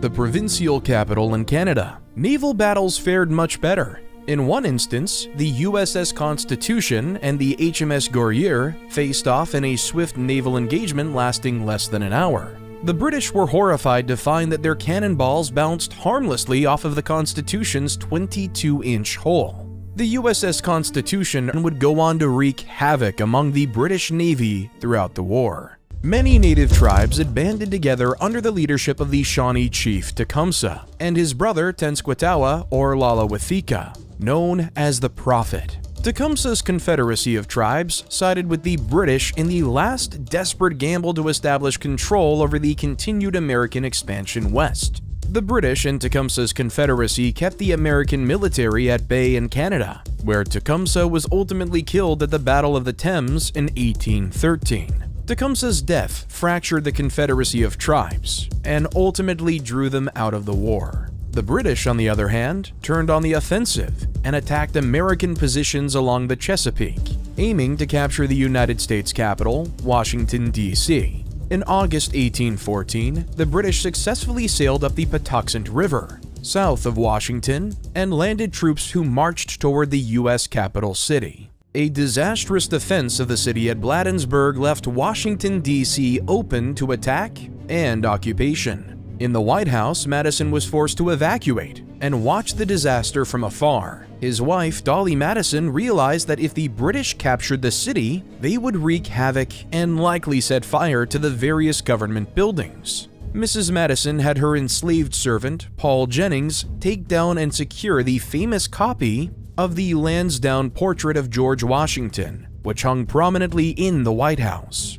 Dolly's precaution proved prophetic, as when the British troops occupied Washington, they did indeed set numerous government buildings ablaze, including the still under construction U.S. Capitol, the Treasury, the Department of War, and White House. As the city burned, a well-timed hurricane rushed up the coast, putting out the fires, and in one recorded case, picked up 2 cannons and threw them several yards away, killing both British soldiers and American civilians. While the British had successfully taken and burned the U.S. Capitol, they were forced to abandon the city, as controlling it would not be possible without additional reinforcement, and the hurricane had severely damaged their fleet on the Patuxent River. Madison returned to the ruined capital and continued to prosecute the war. The following month, British naval efforts to capture the city of Baltimore were thwarted at the siege of Fort McHenry, where British vessels bombarded the fort through a vicious battle which lasted into the night.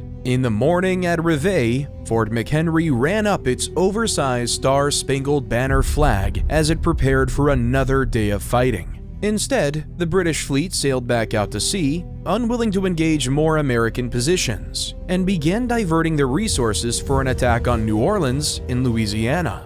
The siege of Fort McHenry and the sight of the oversized American flag on the morning of September 14, 1814, inspired American lawyer Francis Scott Key to pen a poem titled The Defense of Fort McHenry. The words of the poem, set to the tune of an old British drinking song, would go on to become the national anthem of the United States, the Star-Spangled Banner. The British made one last attempt to make an offensive effort into the American mainland near the city of New Orleans in Louisiana. Hoping to get control of the Mississippi River, British forces landed several miles south of New Orleans and attempted to march on the city. The defense of the city was organized by a fiery commander named Andrew Jackson, whose hodgepodge assembly of defenders included pirates, militia, free blacks, and regulars. In January 1815, unaware that the United States and England had concluded negotiations for a peace treaty in December 1814, British forces marched on New Orleans and engaged in one last battle. Jackson's ragtag defenders held off several waves of British troops and won an incredible, if somewhat belated, victory for the United States. Although the War of 1812 is little known today, it had many lasting impacts across for the United States and the people of North America. Without question, the greatest effect on the war was not any territory gained, but rather the definitive end of any hope for the Native Americans to establish any kind of sovereignty over their land. As part of the treaty, the British had pushed for the establishment of an Indian state in the Great Lakes region, but the United States had outright rejected the plan. The dam was about to burst for Western expansion, and there was nothing and no one left to stop the tide from sweeping away the native tribes still standing. On a global scale, most of the European powers had assumed the United States would not be able to last. The great experiment would have run its course, and these backwards farmers and high-hatted intellectuals would have torn the country apart. Instead, on a very public world stage, the United States had again declared war on the most powerful empire in the world and fought them to a standstill. While there was very little territory gained by the Treaty of Ghent, the statement was clear. The United States was here, and they were here to stay, at least as long as it could stay together.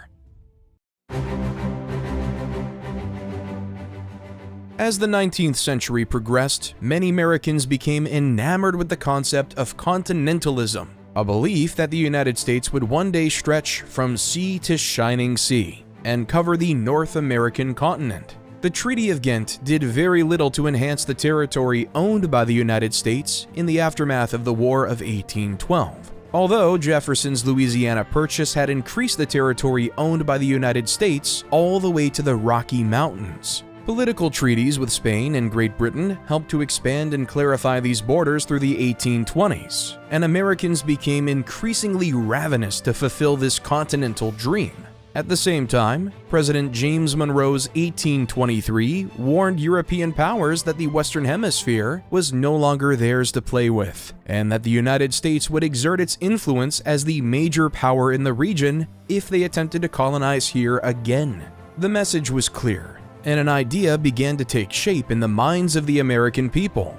This land is not for the Europeans, and it never was. It is destined for the people of the United States. The term manifest destiny first appeared during the 1840s during growing conflict over control of the Oregon Territory, but has come to encompass the entire era of westward expansion for the United States, believing that they were unquestionably destined to inhabit the entire continent and looking for a chance to redeem what some believed was ungodly and sinful West. Americans looked to spread their values and their economy beyond the Mississippi River and reform the West into an evangelical version of the agrarian East. In their way stood the proud remnants of Native American tribes of the East, and the tribes of the West, now unwilling to give any more ground without a fight. Additionally, the few European colonies still standing in North America, namely Great Britain and Spain, as well as, by 1824, a newly independent Mexico,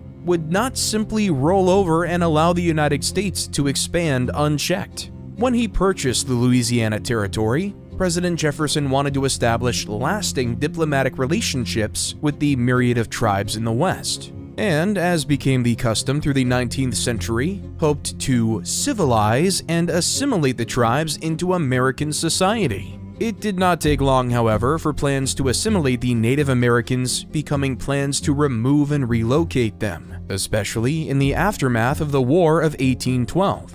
As early as 1824, under the presidency of James Monroe, plans were drafted for the creation of Indian territories, which would force the Cherokee Indians to abandon their ancestral land east of the Mississippi River and move west. In 1829, President Andrew Jackson, the hero of the War of 1812, made those plans a reality, convincing the Congress to pass the Indian Removal Act in 1830. The act forced the 5 civilized tribes, the Chickasaw, Choctaw, Creek, Seminole, and Cherokee, to abandon their lands and move west. It was an act of forced displacement, with more than 60,000 people removed from their homes and relocated beyond the Mississippi River. The removal saw a few minor conflicts, but ultimately the tribes were coerced into leaving. Known as the Trail of Tears, the routes taken by these tribes were difficult and resulted in the deaths of around 15,000 natives. Pioneers made the journey westward to farm, mine, and ranch, often finding the land inhospitable and dangerous. During their journeys, they faced skirmishes with Native Americans, diseases such as cholera and typhoid fever, punishing winters without food, and other hardships. About 70,000 members of the Church of Jesus Christ of Latter-day Saints emigrated to the Salt Lake Valley from their homes in Illinois beginning in 1847, known as the Mormon Exodus. Hundreds of thousands of emigrators used the Oregon Trail, a 2,000-mile route from Independence, Missouri to Oregon City, Oregon.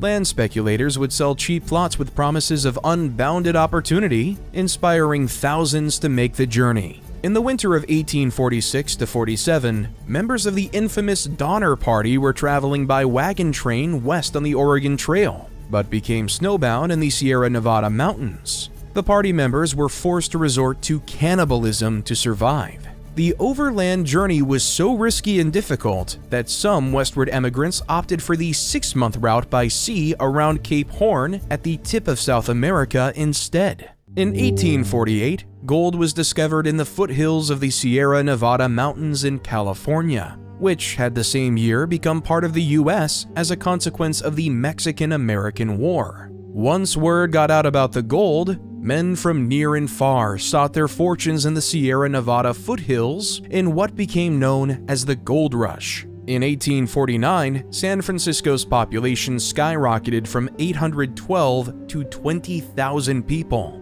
with those prospectors arriving that year becoming known collectively as the 49ers. The prices for land, goods, and services skyrocketed. People stood to make more money selling those goods and services to prospectors than from actually mining for gold. Because men outnumbered women in these towns greatly, traditional women's work like washing clothes and cooking became highly in demand, and therefore highly profitable. Nevertheless, actual gold was certainly found. The rush produced on average 76 tons of gold per year, and by the end of the 1850s, it was estimated that $550 million worth of gold had been mined, worth about $187 billion in today's dollars. The thousands who had moved west needed fast mail service for letters and news from the east. While several mail carriers over the Rocky Mountains existed, the most famous was the Pony Express. Founded in 1860, the service used relays of horse-mounted riders riding at breakneck speed, day and night, to carry mail between Missouri and California, which it could do in about 10 days. It only operated for 18 months before the first transcontinental telegraph was established in 1861, but it was vital for connecting the new state of California with the rest of the U.S. As Americans began to settle west, more conflicts with the existing Native American tribes led to further violence, and the United States military became nearly permanently quartered in various forts across the Midwest and along the West Coast. The Texas Territory in the American Southwest had been ceded to Spain in the 1810s. But following the Mexican War of Independence in 1821 and the official formation of the Mexican Republic just 3 years later, the territory became part of Mexico. Texas was far away from the center of the Mexican government in Saltillo and had fewer than 4,000 people living across the vast territory. Looking to increase immigration to the state and hoping the subsequent rise in population would deter Indian raids, the Mexican government offered cheap land and considerable financial benefits for those who would take residence in the state. Many of those who immigrated came from the American South and brought with them the culture and mentality of the region, including slavery. In 1829, Mexico abolished slavery, and after the Anglo citizens nearly revolted, the Mexican president also banned any further immigration to Texas by citizens of the United States. In Texas, the Anglo citizens ignored the laws and rapidly began to outnumber the Mexican-born population in the state. When, in 1834, Antonio Lopez de Santa Anna led a successful coup of the Mexican government, the Texans were initially pleased as Santa Anna quickly undid many of the acts and laws of his predecessors. However, Santa Anna went much further and disbanded the political bodies of each of the Mexican states, imposing a dictatorship over the country. In 1835, with support from both the Anglos and Tejanos populations, the Texans rebelled, looking to secure independence from Mexico. In late February 1836, the most famous battle of the Texas Revolution began with the siege of the Alamo Mission. Defended by fewer than 300 Texans, the walls of the mission had been turned into a makeshift fort. Its defenders included Colonel William Travis, James Bowie, and former U.S. Congressman and folk legend Davy Crockett. The Texans were surrounded on all sides and besieged for 13 days by Santa Anna's army before the final night attack on March 6, 1836. The battle was brutal, and Santa Anna ordered for there to be no prisoners taken. The handful of prisoners who managed to survive the massacre were executed as well. The Battle of the Alamo became a rallying cry for the Texans still fighting and fueled the Texas Army in the weeks which followed. A little more than a month later, the Texas Revolution ended in victory for the people of Texas after the Battle of San Jacinto in April 1836. The Texas Revolution lasted less than a year and saw the creation of the Republic of Texas. Naturally, the predominantly American population immediately began petitioning the government of the United States to annex the new republic and add it to the growing Union. Despite fierce arguments over the admittance of what would undeniably be another slave state into the Union, it took less than a decade before Texas was annexed by the United States. The annexation of Texas sparked yet another conflict with Mexico in 1846. Because the borders of the Republic of Texas were undefined and disputed by Mexico, when the United States annexed Texas, Mexico claimed that the United States was taking Mexican land. President James K. Polk attempted to negotiate with the Mexican government, offering to pay for the disputed territory in addition to the California, New Mexico, and Arizona territories. However, the Mexican government refused. In response, Polk sent troops to occupy the disputed territory, causing Mexican forces to attack the small American force. Polk used the affair to convince Congress to declare war on Mexico. Mexico's army was equipped with surplus flintlock firearms from the Napoleonic era, while the United States was armed with far more modern weaponry. Disorganized, undersupplied, and facing internal political strife at every level of management, the Mexican forces were little to no match for the American Army and Navy, who made quick work conquering vast sections of Mexico and its territories. When the Mexican government finally collapsed, they were forced to surrender large swaths of territory to the United States, including California and New Mexico, in addition to suffering the indignity of having to recognize the sovereignty of the Republic of Texas and its subsequent annexation in 1845. Lasting from April 1846 to February 1848, the Mexican-American War proved to be a one-sided one, and clearly displayed America's ambitions to secure control of the North American continent. There were many dissidents to the concept of manifest destiny, especially within the Whig Party, the successors of the Federalists, including, by the mid-19th century, a young Illinois politician named Abraham Lincoln.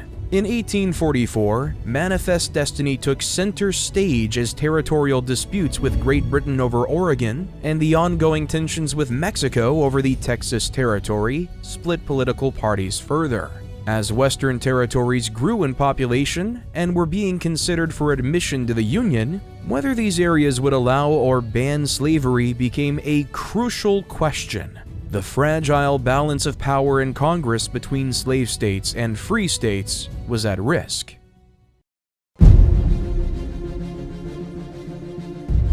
Since the first African slaves arrived in Virginia in 1619, the institution of slavery had grown more and more ingrained in the culture and economy of the United States, particularly in the South. While the United States government had abolished the slave trade in 1808, it had introduced a form of chattel slavery within its borders, ensuring generations of African Americans remained working. While there had been a few slave rebellions across the United States in the early 19th century, including Nat Turner's 1831 rebellion, none had succeeded. Through the early 19th century, some slaves attempted to escape and fled north, hoping to find sanctuary in the pro-abolition states of the Northeast, or in Canada. They traveled north on a series of secret routes to known abolitionist locations and safe houses. Known as the Underground Railroad, the pathway north was dangerous, and those brave enough to flee bondage were aided by fellow escaped slaves, freedmen, and women, and anti-slavery sympathizers. One such individual was Harriet Tubman.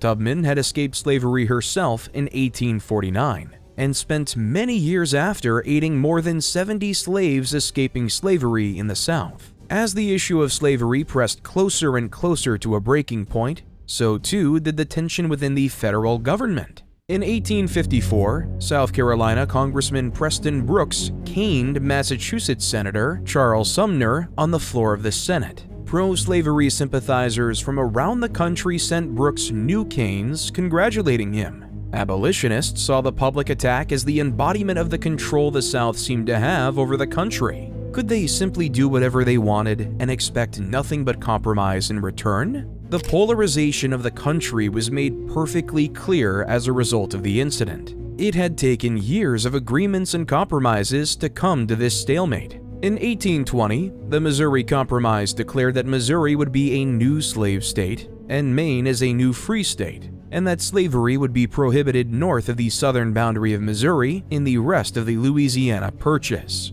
The fragile balance was preserved. Texas joined in 1844 as a slave state, and Oregon was admitted in 1846 as a free state. When the U.S. won more than 1 million square miles of territory from Mexico as a result of the Mexican-American War in 1848, volatile debate occurred over whether the new territories would allow slavery. The U.S. gained all of present-day California, Texas, Colorado, Arizona, New Mexico, Nevada, and Utah as a result of that fight. The resulting agreement said that California would be a free state, and the slave trade, but not slavery, would be abolished in Washington, D.C. But a new Fugitive Slave Act would enable Southerners to reclaim runaway slaves who had escaped across borders to free states. The agreement allowed the rest of the areas to determine for themselves whether to allow slavery.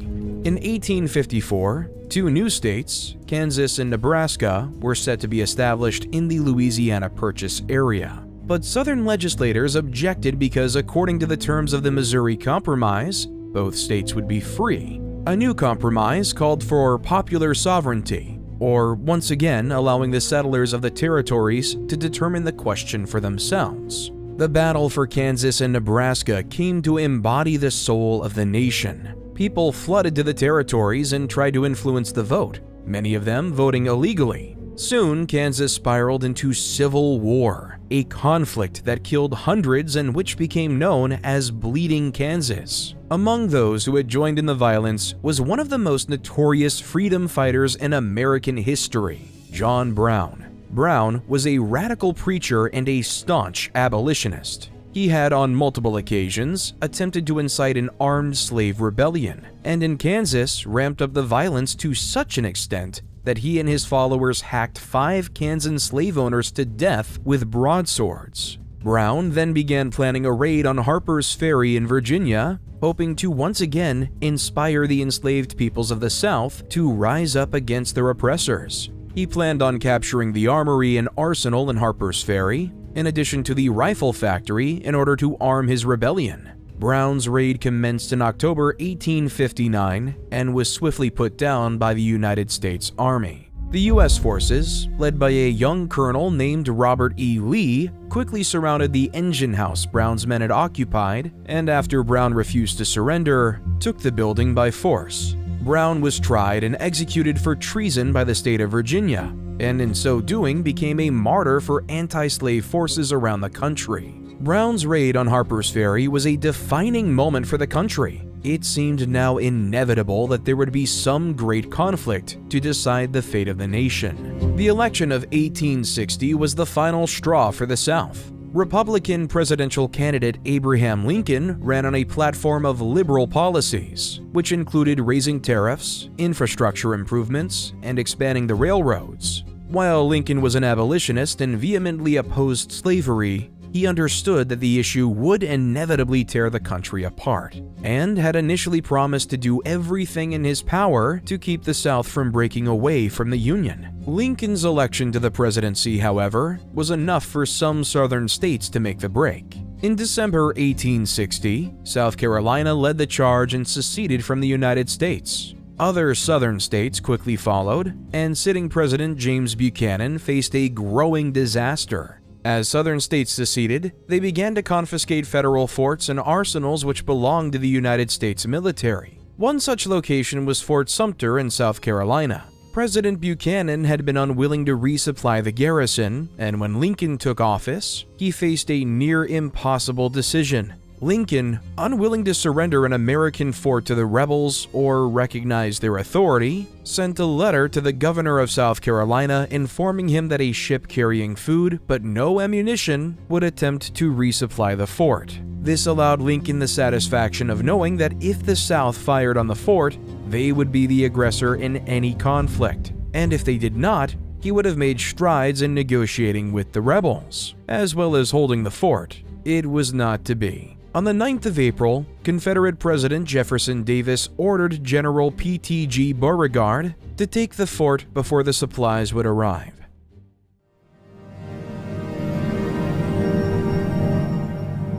On April 12, 1861, the standoff finally erupted when Beauregard at last opened fire on Fort Sumter. The bombardment lasted 34 hours with more than 4,000 shells fired. Despite the ferocity of the bombardment, not a single Union soldier was killed during the action. At 2:30 p.m. on April 13, 1861, they surrendered the fort under agreeable terms and marched from the fort carrying the flag which had endured the battle. For Lincoln, the loss of Fort Sumter was a kind of symbolic victory. While losing the fort was not ideal, the public in the North rallied behind him and the Union. States like New Jersey and Delaware, which had been for a time on the fence regarding secession, threw their support wholeheartedly toward the Union. Lincoln used the momentum carried by the battle to call for 75,000 volunteers willing to help restore order in the South and return the secessionist states to the Union. The North answered the call, and in days, the ranks were beginning to fill. In Ohio, so many men volunteered that they could have met the full 75,000 volunteers on their own. In the South, the victory at Fort Sumter did less to inspire a call to arms than did Lincoln's call for volunteers. The call for 75,000 volunteers triggered the secession of 4 additional states: Virginia, Tennessee, Arkansas, and North Carolina. To the South, it was clear that Lincoln planned to use the federal government to coerce them back into the Union by blood. In the North, it was clear that the South had violated the Constitution by seceding, and it was within the power of the federal government to take back the states. Again, the question of the power of the government created great consternation and powerful opinions from both sides. Amidst it all remained the question at the heart of the war: slavery. It was clear now to the leaders of the rebellion that if Lincoln had the power to raise an army of volunteers to return the states to the Union, he could use that power to end slavery in the United States for good. If the Confederacy did not achieve victory early on, there was no chance of success for them in the long run. A protracted and costly war may wear down the North eventually, but the South did not have the means to conduct such a conflict, nor would they survive if they did. General Winfield Scott, the veteran of the War of 1812 and the Mexican-American War, was given command of Union forces at the onset of the war. Scott was an excellent tactician, although his experience on the battlefield was outdated. He implemented a full-scale naval blockade of the South known as the Anaconda Plan, which he hoped would help hasten the end of the war by choking the South of the many resources it would need to run the war. However, goods were still making their way into the South through Texas. The Union had a clear view of their strategic goals from this point forward. In the East, defeat the Confederate Army in the field, capture major coastal cities along the East Coast, and capture the new Confederate capital in Richmond, Virginia. In the West, capture major cities and forts along the Mississippi River, and cut off Texas from the rest of the South. For the South, the path to success was on the battlefield. There was no way in which the South could match the North in terms of industry, manpower, or naval power. Aid could come in the form of help from Europe, but France and England had abolished slavery decades prior and would never meaningfully commit to the South during the conflict. This meant that the Confederates needed swift and decisive victories against the Union, possibly on Northern soil. If the cost of war was too high, the Peace Democrats and more moderate Republicans in Congress might pull the Union out of the war. In the Eastern theater of the war, early Confederate successes kept the rebellion alive, as a revolving door of Union high commanders continued to plague the Federal forces. Confederate General Robert E. Lee, who had declined command of Union forces at the war's outbreak in favor of supporting his home state of Virginia, emerged as the tactical and logistical genius behind the survival of the Confederate Army of Northern Virginia. Lee kept the cause of the Confederacy alive, as long as his army was in the field and responded effectively and swiftly to the often cumbersome and uncertain Union forces he opposed. In the West, Union General Ulysses S. Grant emerged as the best chance for the North's success. Grant waged a series of incredible campaigns against his opponents in the West and managed to take control of the Mississippi River, putting a wedge between Texas and the other southern states. Grant's greatest victory in the West came with the Siege of Vicksburg, ending in July 1863. At the same time, General Lee had invaded Pennsylvania in the east with the intention of breaking the spirit of the North and forcing Lincoln to surrender. Instead, he was soundly defeated at the Battle of Gettysburg by Union General George Meade. Between Lee's defeat at Gettysburg and Grant's victory at Vicksburg, the high tide of the Confederacy was over. In 1862, after the Battle of Antietam, Lincoln issued the Emancipation Proclamation, claiming that slavery was abolished within those parts of the country which had rebelled against the Union, and allowed the Union Army to take on any slaves found in the South and bring them north. Lincoln and the War Department authorized the raising of black troops, known as colored troops, during the Civil War. While the war had begun for Lincoln as a means to reunite the country, as it progressed, he struck at the heart of the conflict and shifted the war goals beyond simply a return to the status quo. Lincoln believed slavery could not and would no longer exist within the borders of the United States, and organized his party to begin working on amendments to the Constitution to make it so.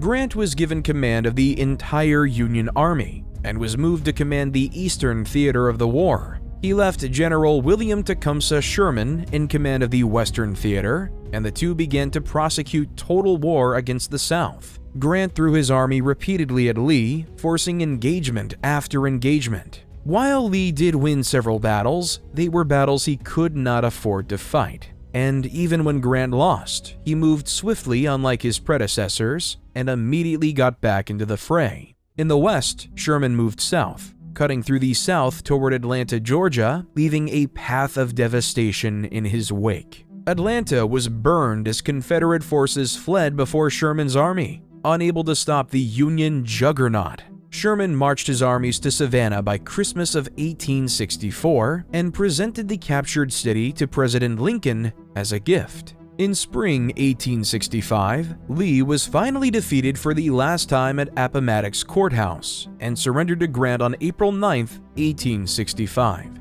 Sherman continued to chase the Confederate forces in the Carolinas north until they too surrendered shortly thereafter. After 4 years and 600,000 lives lost, the Civil War was at last over. Before it had ended, Lincoln had successfully managed to convince Congress to pass the 13th Amendment to the Constitution in January 1865, officially abolishing slavery in the United States. Lincoln advocated for peace and hoped that the Reconstruction period that would inevitably follow would be guided not by malice, but by a sense of unity. The country was optimistic that Lincoln would be the one to lead them. It was not to be. Abraham Lincoln, the 16th President of the United States, was assassinated by John Wilkes Booth, a radical Southern supporter, and died on the morning of April 15, 1865. Booth was hunted down and killed during the manhunt, while his co-conspirators were rounded up and executed for treason. The country mourned the loss of their leader, and the fate of Reconstruction was left in the hands of Lincoln's Vice President, Andrew Johnson. Reconstruction began immediately after the end of the Civil War, and the South was separated into 5 military districts. These districts were occupied by U.S. troops in order to help re-establish law and order in the region, as well as enforce the new laws of Reconstruction. Over the course of 5 years, the Congress successfully passed an additional 2 constitutional amendments to secure the rights of the now free black citizens of the United States. The first, the 14th Amendment, granted the right of citizenship to all those born within the United States, and granted those citizens the right of equal protection under the law. The second, the 15th Amendment, guaranteed citizens the right to vote, regardless of race, color, or previous condition of servitude. The resentment of many individuals in both North and South grew as the U.S. government expanded the rights and liberties of Black Americans to match those of white Americans. Especially in regions deeply affected by the Civil War in the South, groups of white supremacists rose up and formed several hate organizations such as the Ku Klux Klan, or the KKK, which targeted Black Americans and other individuals who favored Reconstruction. In 1868, Ulysses S. Grant, hero of the Civil War, was elected the 18th President of the United States and took office in March 1869. Grant committed much of his early years as president to Lincoln's original goals of Reconstruction, signing numerous acts ensuring naturalization and equal rights of black citizens. To enforce these acts and the new constitutional amendments, he created the Justice Department and wielded the U.S. military to stamp out the KKK and other white supremacist organizations. Sadly, Grant's presidency was wrought with political turmoil from both within his own party and without. The newly reformed governments of the southern states lashed out at the Reconstruction laws and continuously caused issues during elections. Grant found his hands tied as his second term came to an end, and the country began its return to stalemate and compromise as the economic and business interests of both parties began to usurp the social crises of Reconstruction.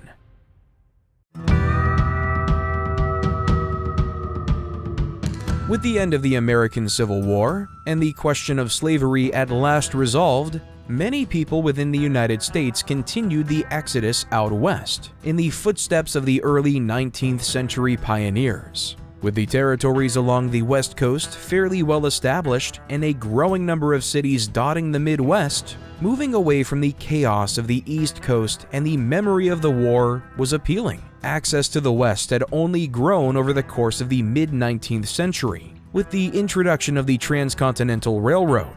From 1863 to 1869, a transcontinental railroad was built to connect the eastern and western coasts of the U.S. The very first steam train had debuted in 1830, and by 1850, more than 9,000 miles of track had been laid. In 1860, it was decided that the mountain pass where the Donner Party had been trapped was an ideal place for a railroad to cut through the Sierra Nevada mountains. When President Abraham Lincoln signed the Pacific Railroad Act into law in 1862, construction commenced. Though railroad workers suffered attacks from members of the Sioux, Arapaho, and Cheyenne tribes as they progressed across the land.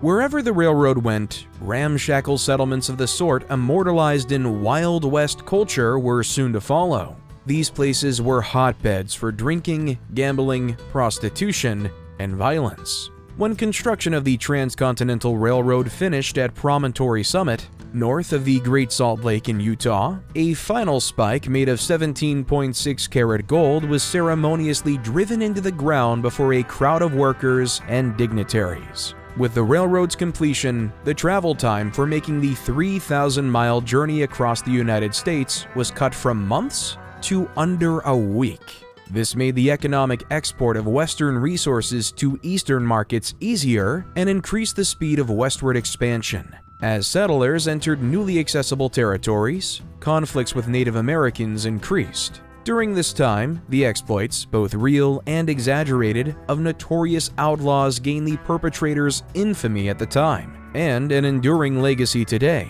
Wyatt Earp, former Marshal of Dodge City, Kansas, moved to Tombstone, Arizona Territory in 1879, with several of his brothers in search of riches from the silver boom.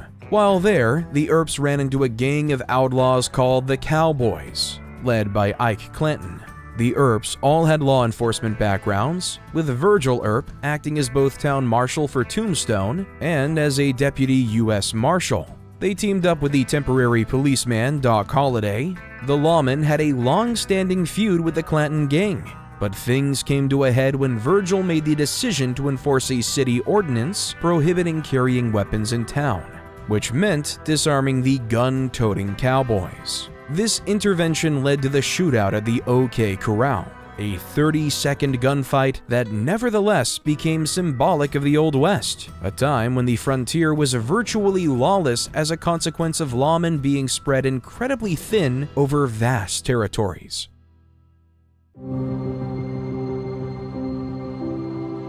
The beginning of the Gilded Age, a period characterized as much by wealth and abundance as by poverty and corruption, was in fact a notable ending. The year 1877 marked the end of Reconstruction, and therefore an end to one of the greatest periods of civil rights reform in the country's history. Efforts by the federal government to help protect the rights given to African Americans after the end of the Civil War were abandoned as a result of a compromise struck to settle the contested 1876 election between Rutherford B. Hayes and Samuel Tilden. Hayes, a North Republican, was granted the presidency and Reconstruction was ended. Federal troops were withdrawn from the South, no longer interfering to protect African American civil and political rights. The systemic violence, disenfranchisement, and oppression that followed would persist for more than a century and come to be called Jim Crow as the federal government gave up on its promise to give free black men the rights of citizens in the South. Sharecropping and low-wage work, such as domestic servitude, were some of the only options available to freed people in the South. But depending on who you were, what you looked like, and where in the country you were, economic opportunity could abound in Gilded Age America. Cheap land and relatively high wages compared to other parts of the world drew in immigrants by the millions. Between 1877 and 1900, approximately 7.3 million people immigrated into the United States. Prior to 1880, most came from Western Europe and China. But closer to the turn of the century, more immigrants came from Southern and Eastern Europe. They settled in every area of the country in large numbers, except for the economically devastated South. But their appearance triggered political and social backlash from Americans who felt their white, Protestant country was being threatened. Movements to resist certain types of immigrants, including Catholics, Jews, and Chinese, gained momentum. In the West, sentiments against Chinese workers were particularly hostile, and mobs were known to gather and attack Chinese people living in areas of Wyoming and Washington, driving them out. Congress restricted Chinese immigration to the U.S. beginning in 1892, continuing to uphold the policy until a permanent exclusion policy was enacted in 1902. Fear of minority groups festered among white Americans after the Reconstruction period, and was only further fueled by the influx of immigration, leading to anti-democratic efforts to restrict certain groups from voting.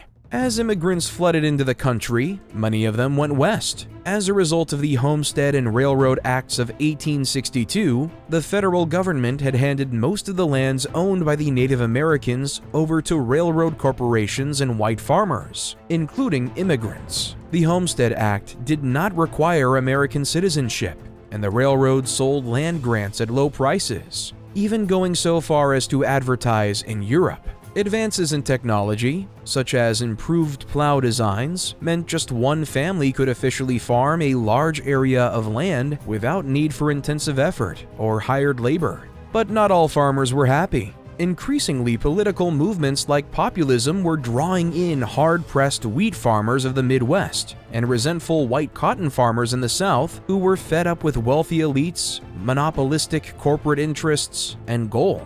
Nevertheless, farming became so efficient that the country was producing more food than it could consume, so the excess was exported.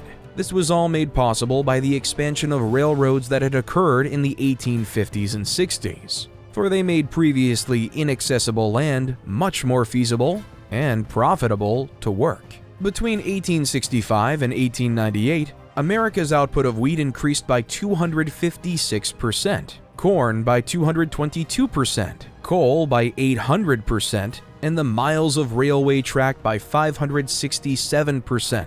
The nation's economy revolved around the railroads, which trucked commodities like wheat, cattle, silver, and timber from place to place. The first transcontinental railroad opened in 1869, and railroads were a rapidly expanding area of the new economy. By 1890, nearly 800,000 people worked for a railroad. However, railway work was poorly paid and often dangerous. Even as wages were rising and quality of living for skilled workers in America was outpacing that for those in England, mechanization was steadily replacing those skilled workers with unskilled ones who could be paid less. The distribution of wealth in the Gilded Age America was highly unequal, with the top 10% owning more than 3/4 of the nation's wealth. This disparity, along with the poor working conditions that affected the everyday lives of wage workers, inspired a number of vicious worker strikes. The Great Railroad Strike of 1877 lasted 52 days before it had to be put down by federal troops and the National Guard, but only after the fighting had resulted in over 100 deaths and workers having burned several railroad cars and engines. Another big railroad strike occurred in 1886, involving more than 200,000 labor union workers. On May 4, 1886, a gathering at Haymarket Square in Chicago to protest police brutality against striking workers turned into a riot when someone threw a bomb at police officers trying to disperse the crowd. In the ensuing chaos, 7 police officers and 1 protester died. Searching for those responsible, police in Chicago and elsewhere rounded up radicals, labor organizers, and anti-capitalists, selecting 8 men who were tried and convicted for the events at Haymarket Square. Though some found the trial's evidence to be weak and saw the convicted men, most of whom were given the death sentence, as martyrs, for many others the takeaway from this event was heightened anti-labor sentiment. Nevertheless, efforts to improve labor rights continued. In the Pullman Strike of 1894, widespread striking and boycotting severely disrupted rail traffic in the Midwest. The strike occurred in response to pay cuts that the Pullman Palace Railroad Car Company made to its workers' already low wages. The company did not, however, correspondingly reduce rents and other costs in its company's town of Pullman, Illinois, near Chicago, where the majority of its workers lived in company housing. Workers and their families were starving, but the company's president refused to make any changes and ordered those that complained to be fired. The workers decided to strike.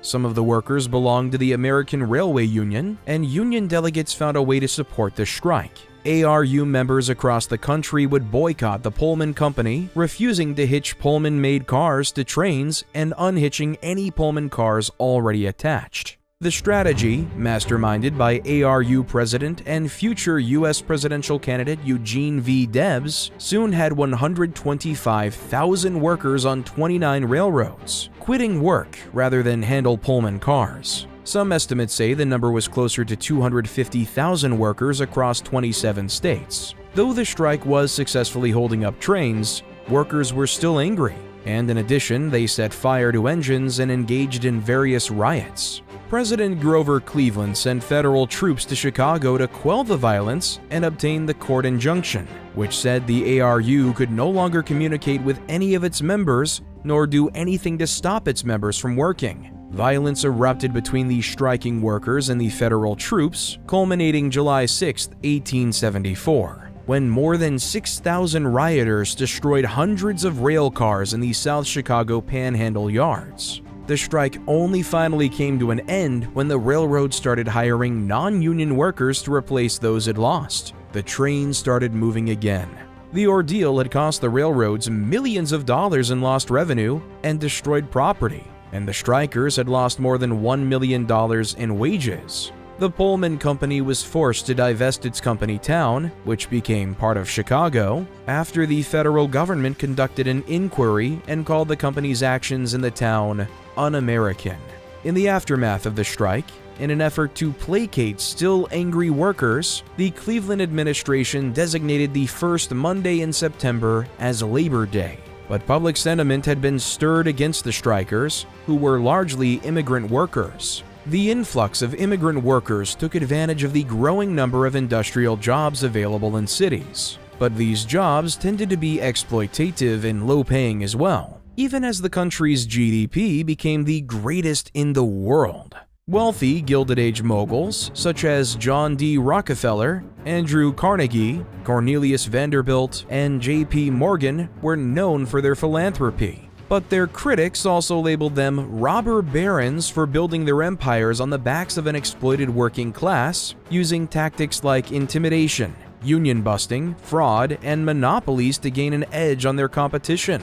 Muckrakers, or journalists who exposed corruption among the elite, helped draw public attention to these issues. In 1906, Upton Sinclair published The Jungle, his famous account of the grisly, dangerous, and unsanitary conditions in the meatpacking industry, which resulted in public outcry and legislation. Ida Tarbell wrote a 19-part series for McClure magazine in 1902 about Rockefeller. resulting in his Standard Oil company being broken up for being a monopoly. Meanwhile, as the rich got richer, the cities were filling with tenements and slums as their populations grew. Another muckraker, the photographer Jacob Riis, became famous in 1890 when he published a book called How the Other Half Lives, depicting his photographs of New York City slums, which prompted city officials to try to improve the conditions there. When the Great Blizzard of 1888 dropped between 40 to 50 inches of snow on the New York area, more than 200 people died in New York City alone. Most found buried in snowdrifts along city sidewalks. But in contrast to the extreme poverty, technological marvels like new bridges, trolley lines, subways, elevators, and skyscrapers were bringing the cities into the industrial age. Thomas Edison invented a long-lasting light bulb in 1879, and the Pearl Street Power Station was bringing electric light to a small number of customers in New York City. By the light of the electric light bulb, people read newspaper accounts of the Kentucky meat shower, a mysterious event that occurred March 6, 1876. Residents of Olympia Springs, Kentucky were shocked to find large chunks of meat falling from the sky, which was never fully explained despite attempts to investigate it, though the favored local explanation was that it was vulture vomit. Construction on the Brooklyn Bridge, which connects the city's boroughs of Manhattan and Brooklyn over the East River, began in 1869. When it opened in 1883, it was the longest suspension bridge in the world. It was an architectural and engineering accomplishment masterminded by John Augustus Roebling, who had developed his own method for weaving wire cables. After an on-site accident killed him at the beginning of the project, his son, Washington Roebling, took over management of the project. At least 20 workers were killed during construction, and many more were used to construct the foundations of the bridge towers. Workers toiled inside the caissons underwater at nearly double the normal atmospheric pressure, and when they returned to the surface, had symptoms of what was then called caisson disease, but today would be known as the bends. When decompression occurs too quickly, bubbles of nitrogen form in the bloodstream and can result in sharp pains, slurred speech, muscular paralysis, vomiting, and cramps. Washington Roebling, too, suffered from the caisson sickness and became bedridden, though his wife, Emily Warren Roebling, stepped in to serve as a liaison between her husband and the construction team. When the bridge was finished, she was the first person to cross it by carriage, carrying a rooster as a symbol of victory. The Gilded Age was a time of enormous economic swings, with the United States experiencing unprecedented economic growth, but also marred by economic downturns that sent prices crashing. In what became known as the Panic of 1893, problems with international investments, including failed land speculation in South Africa and Australia, and a railroad bubble caused by the railroads overbuilding and vastly outpacing demand, led people to make a run on banks, withdrawing their money. A series of banks failed, and many companies went bankrupt, including the Northern Pacific and Union Pacific Railways. This led to a huge spike in unemployment. Many people also lost their life savings in the bank collapses. Numerous farms had to cease operations, and stock prices declined. People faced starvation, turning to any work they could find to help feed their families. President Grover Cleveland was blamed for the crisis, and his administration had taken heat for the way it put down the Pullman strikes. So his Democratic Party suffered big losses during the elections of 1894. In the next presidential election in 1896, the Democratic candidate William Jennings Bryan was backed by the Populist People's Party, but he failed to beat the Republican candidate William McKinley. By the end of the Gilded Age, many people had become fed up with extreme wealth inequality, abusive tycoons, and widespread poverty, and were ready to usher in a new era of reform when, after McKinley was assassinated, President Theodore Roosevelt took office in 1901. By the end of the 19th century, the United States seemed to have achieved its manifest destiny. The country now stretched from one ocean to the other. It had survived a horrific and bloody civil war and stood on the precipice of a new century. Now, looking to expand its political, social, and economic resources outside of the North American continent, the United States began to extend its influence on neighboring islands and territories. The first was the Hawaiian Kingdom. Located 2,400 miles or roughly 3,900 kilometers from the U.S. mainland, the Hawaiian Islands had been ruled by the Kamehameha dynasty since the late 1700s. In 1846, under the presidency of John Tyler, the United States had recognized the independence of the Hawaiian Kingdom and opened trade with the island nation. Enterprising Americans also secured vast sugar plantations on the island, and American-born immigrants began to flood to Hawaii. The United States and the Kingdom of Hawaii had frequent disagreements over the sugar trade, and while the Hawaiians appealed for relief from the U.S. government, it was frequently ignored. As the presence of U.S. natives began to overtake the island, so too did the presence of the U.S. military. On January 1887, the U.S. began leasing Pearl Harbor from the Kingdom of Hawaii, giving U.S.-born Hawaiians the confidence to begin plotting against the Hawaiian natives in the government. In July 1887, they launched a rebellion and forced the king to agree to what has become known as the Bayonet Constitution, which stripped the king of many of his powers and gave more power to the foreign white plantation owners. In 1891, the Hawaiian king Kalakaua passed away, leaving the throne, an unsteady government, and an economically crippled Hawaii to his sister, Liliuokalani. Queen Liliuokalani immediately began work trying to undo the damage done by the Bayonet Constitution, and by 1893 was preparing to organize a rewriting of the Hawaiian government. In direct contrast, the Committee of Safety, a political council of white U.S. and European-born landowners, began raising forces to once again overthrow the government. Both sides quickly mobilized troops, and the Committee of Safety declared the Queen deposed and established a provincial Republic of Hawaii, led by Sanford B. Dole. The U.S. Navy responded to a request for aid from the new provincial republic and arrived to keep the peace, naturally in favor of the American-born rebels. The Queen was placed under house arrest and never attempted to fight back, hoping to avoid any unnecessary bloodshed. In Washington, President Grover Cleveland reacted with shock and horror and condemned the provincial republic as an illegal coup, which did not have the support of the U.S. government. Despite this, and several inquiries into the events which had caused the coup, the Republic of Hawaii was officially declared legitimate in 1894. Queen Liliuokalani made clear her opposition to the unlawful coup for the rest of her life, but maintained that her decision not to fight the US-backed rebels would save lives.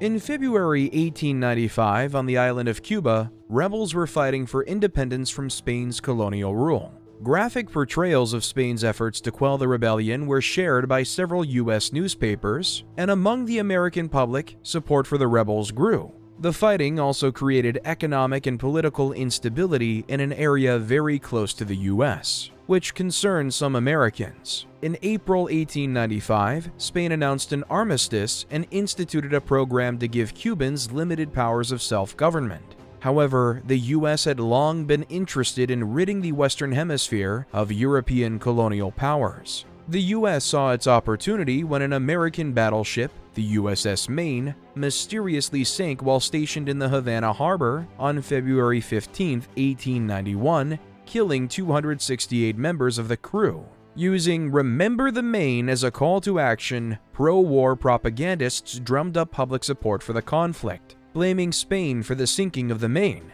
The U.S. quickly issued resolutions that declared Cuba's right to independence and demanded the withdrawal of Spain's armed forces and authorized President William McKinley to use force to ensure the withdrawal occurred. The U.S. also stated it had no intention to annex Cuba itself. The Spanish government rejected the Americans' ultimatum and immediately severed diplomatic relations with the U.S. McKinley responded with a naval blockade of Cuba on April 22, 1898, and issued a call for 125,000 military volunteers. First, U.S. forces attacked the Spanish naval squadron anchored in Manila Bay in the Spanish colony of the Philippines. The fleet was destroyed in just 2 hours, and Commodore George Dewey even paused the Battle of Manila Bay to order his crew a second breakfast. Fewer than 10 Americans were lost in this battle, while the Spanish lost almost 400.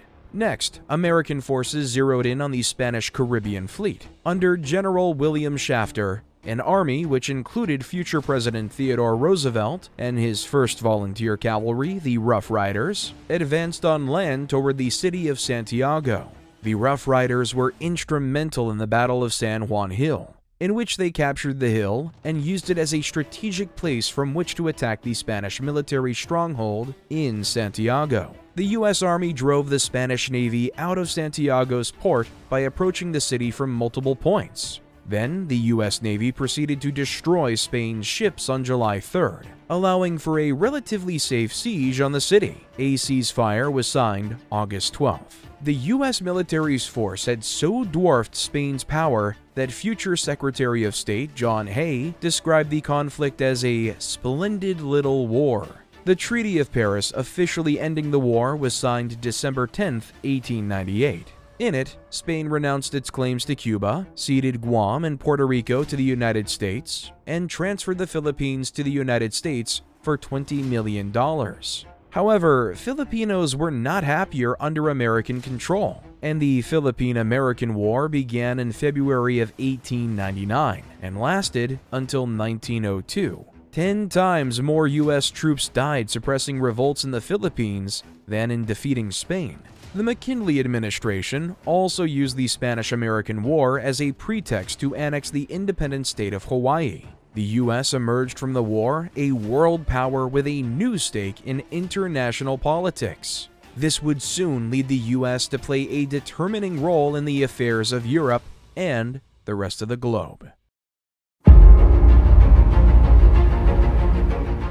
Spurred to action by the suffering caused by recessions in the late 1890s, the turn of the 20th century was characterized by a desire for change. Many people were tired of the tight alliances between powerful Gilded Age politicians and businessmen, as well as the problems caused by rapid industrialization and urbanization like the growth of slums, widespread pollution, and increased exploitation of labor. With former Vice President Theodore Roosevelt newly established in the head office after President William McKinley was assassinated, the progressives were set to transform the American landscape into something far more modern.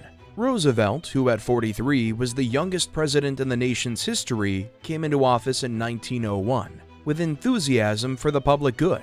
Unlike presidents before him, he wielded the Sherman Antitrust Act to break up monopolies, including the railroad owned by J.P. Morgan.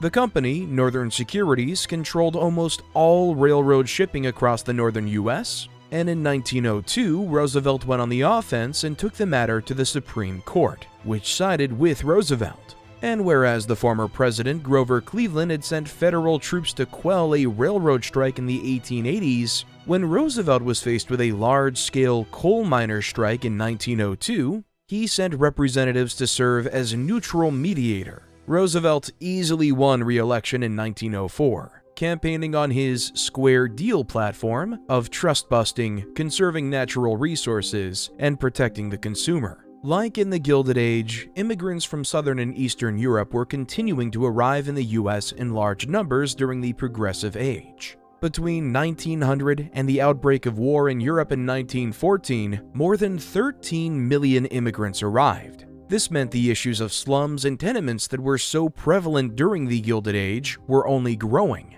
The progressives, who were mostly middle-class, white social reformers, saw the urban poor as a social concern. As early as 1889, reformers Jane Addams and Helen Gates Starr opened Hull House in Chicago, one of the first social settlements in North America. It provided social services, including early child education and adult education, to poor immigrants. Progressive activists each had certain issues they felt were more important to address, so reform movements were a patchwork of efforts that covered a wide swath of social ills. Some progressive reformers sought to expand the powers of government to rein in the negative aspects of capitalism, Companies could no longer simply operate unregulated with the advent of state factory inspectors and public health bureaus, which were tasked with minimizing unsafe working conditions, stopping poisoned food from being sold, and tamping down on contagious diseases. One event that prompted greater corporate regulation was the Great Molasses Flood of 1919, which occurred in Boston when a tank containing 2.3 million gallons of molasses exploded and sent a wave of the sticky molasses through the streets of the city. The wave was said to move at up to 35 miles per hour and be up to 25 feet tall. 21 people died and more than 150 were injured, and an area of several blocks was flooded up to 2 to 3 feet. The tank was used by the Purity Distilling Company to store molasses before it was taken by pipeline to be fermented to produce ethanol, an ingredient in alcoholic beverages and a key component in munitions. Though the company claimed the tank was blown up by anarchists, a class action lawsuit was brought on behalf of the victims, and a court-appointed auditor found the company was responsible. It was one of the first class action lawsuits in Massachusetts and provided cash payments to the families of victims. Progressive reformers sought to clean up big business and the government in a variety of ways, including through the adoption of more amendments to the Constitution. The 16th Amendment, which made it legal to graduate the income tax based on a person's income, was added in 1909. And the 17th Amendment attempted to make elections more fair by instituting the direct election of senators, rather than by state legislatures, which could be controlled by political bosses, in 1913. Other political reforms sought to give citizens more direct control over their governments by instituting the initiative and the referendum, which let citizens put proposed laws on a ballot without needing support from their legislators. Reformers also sought to streamline government via the short ballot, which was intended to increase government accountability and clarity, and public utility commissions sought to stabilize the pricing of city gas and water supplies, streetcar fares, and railroad shipping, while zoning boards and city planning commissions sought to clean up slums, improve polluted water supplies, and bring order to chaotic land markets. Other reformers focused on preventing the spread of venereal diseases, stopping prostitution, and taking other measures for public health and morality. Among these, the Women's Christian Temperance Union, the Anti-Saloon League, and the Young Men's Christian Association, YMCA, led efforts to promote temperance, or abstaining from alcohol, and discouraging premarital sex. Temperance and prohibition were causes taken up by a great number of progressive reformers, who saw alcohol as an evil that spawned a variety of other issues like domestic violence and poverty. These activists, known as the Dries, helped set the stage for various states to pass legislation banning the sale, possession, or transport of alcohol. In 1907, Georgia and Alabama were the first states to go dry, followed by Oklahoma, Mississippi, North Carolina, and Tennessee. By 1917, 2/3 of the states had some form of prohibition laws, and roughly 3/4 of the population lived in dry areas. With the passage of the 18th Amendment to the Constitution in 1919, which kicked off the era of alcohol prohibition in the U.S., this patchwork was given federal support. Not all reform projects were undertaken by middle-class white people. The Progressive era also saw black communities in the segregated South take up reform projects, like improving schools, seeking out larger shares of state budgets, engaging in legal action to secure equal rights, and environmental efforts. At the same time, however, the country was deep in a period known as the nadir of race relations, which brought some of the worst racial violence and racist policies into being. During this time, African Americans lost access to many of the rights improvements they had gained during the Reconstruction period. Violence, lynchings, segregation, and legalized racial discrimination all proliferated.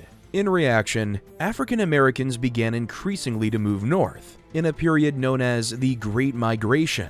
Many of those who migrated moved to northern cities such as New York, Chicago, Cleveland, and Philadelphia. They still faced serious hostility, as well as segregation and widespread racism. In the Midwest and West, many places were known as sundown towns, which promised African Americans that they would face violence if they remained there overnight.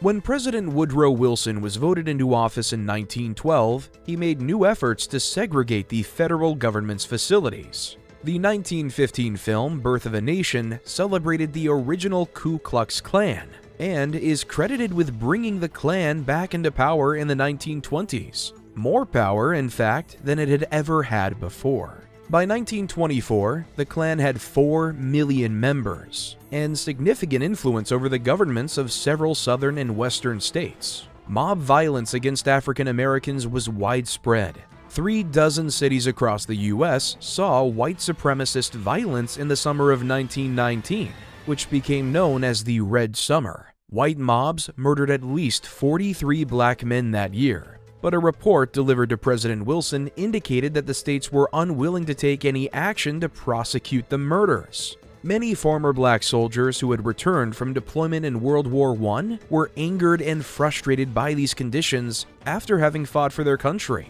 From a progressive reform perspective, many people felt that race relation problems actually stemmed from a society that was being integrated, and reformers fought for increased segregation. Between 1895 and 1910, progressives in southern states helped deny black people the right to vote by popularizing the Grandfather Clause, which restricted voting rights to men who were allowed to vote or whose male ancestors were allowed to vote before 1867. This disenfranchised black voters because the 15th Amendment, which provided them the right to vote, was not passed until 1870. The Supreme Court declared the Grandfather Clause unconstitutional in 1915, but its use persisted. It was not until the Voting Rights Act of 1965 that the 15th Amendment was enforceable. As the black vote was being forced out, voting power for white women was on its way in.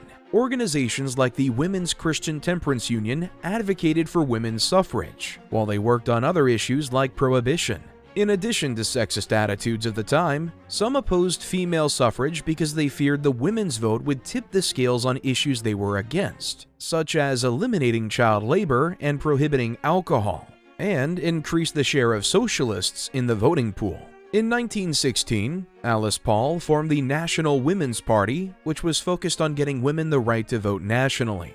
When the U.S. entered World War I in 1917, to replace the men who left to fight, women moved into workplaces that traditionally were closed to them. The 19th Amendment, which prohibited discrimination in voting on the basis of sex, was adopted on August 18, 1920. The U.S. sought to be a world leader in other areas. The quest for an explorer to reach the North Pole, considered the last unexplored area of the Northern Hemisphere, inspired competition between British, Norwegian, and American teams. Numerous journeys were attempted. In 1909, the New York Times announced that explorer and former U.S. Navy Commander Robert Peary had successfully reached the North Pole. But his victory was marred by another American explorer, Frederick Cook, who claimed he had visited the pole a year earlier. The competing claims drew significant controversy, with people unsure of who to credit with the victory. Newspapers polled their readers on which explorer they thought had been victorious. In January 1911, Peary appeared before a subcommittee of the House of Representatives to defend his claim, which narrowly voted for Peary to receive recognition for the feat. The Bill of Recognition that was signed into law by President William Howard Taft, however, did not credit Peary with the North Pole's discovery, but rather more generally lauded him for his Arctic exploration. The question remains today whether Cook or Peary ever made it to the pole. In 1904, the U.S. took over efforts from the French to build a canal that connected the Atlantic and Pacific Oceans through a 50-mile stretch of Panama. The idea of a Panama Canal dated back to the earliest explorers of the Americans, who realized it would be a useful shortcut between Europe and Eastern Asia. Under direction from President Roosevelt, the U.S. fought back mosquito-borne illnesses, stubbornly excavated through the local mountain range, and devised a system of locks and dams that would move boats across uneven water levels. The canal officially opened on August 15, 1914. And at the time was the most expensive project in U.S. history, costing the U.S. government around $375 million at the time. Added to its cost is the human toll. Thousands of workers died during its construction, but good records were not kept. At least 5,600 workers were listed as having been killed between 1904 and 1913, but this is thought to be a significant undercount. The construction of the Panama Canal proved to be a critical boost to global trade routes for the 20th century. It would later be recognized as one of the marvels of the modern world. It was one of the Progressive era's most notable technological achievements.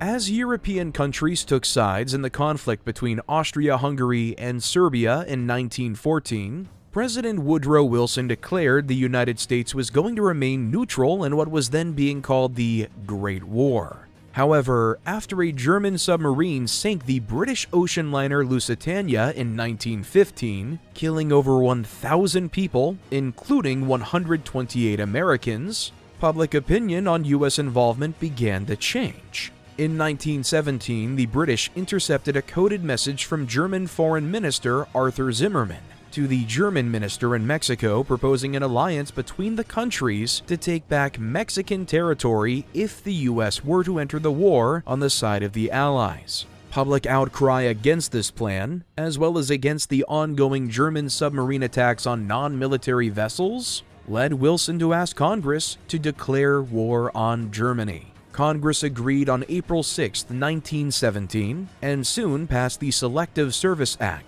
instituting the first draft since the Civil War, leading about 2.8 million men to be drafted alongside another 2 million who joined the military voluntarily. German Americans were required to register themselves with the government, and thousands were arrested and interrogated. Some were interned for the duration of the war in 2 prisoners of war camps located in Georgia and Utah. At first, the home front was relatively unprepared to support the war effort. The entire economy and U.S. population needed to help keep the money, soldiers, food, supplies, and munitions flowing. The federal government created many new agencies to help the economy pivot to support the war effort and to produce propaganda. A week after declaring war on Germany, Wilson established the Committee on Public Information, a bureau dedicated to creating pro-war propaganda. Using photographs, movies, rallies, scripted speeches, press reports, and public meetings, the CPI fostered American patriotism and stoked anti-German sentiment. With the passage of the Espionage Act of 1917 and the Sedition Act of 1918, criticism of the government or the war effort was essentially outlawed. A particular focus was put on children and youth organizations, who were expected to teach patriotism and to help encourage support for the war.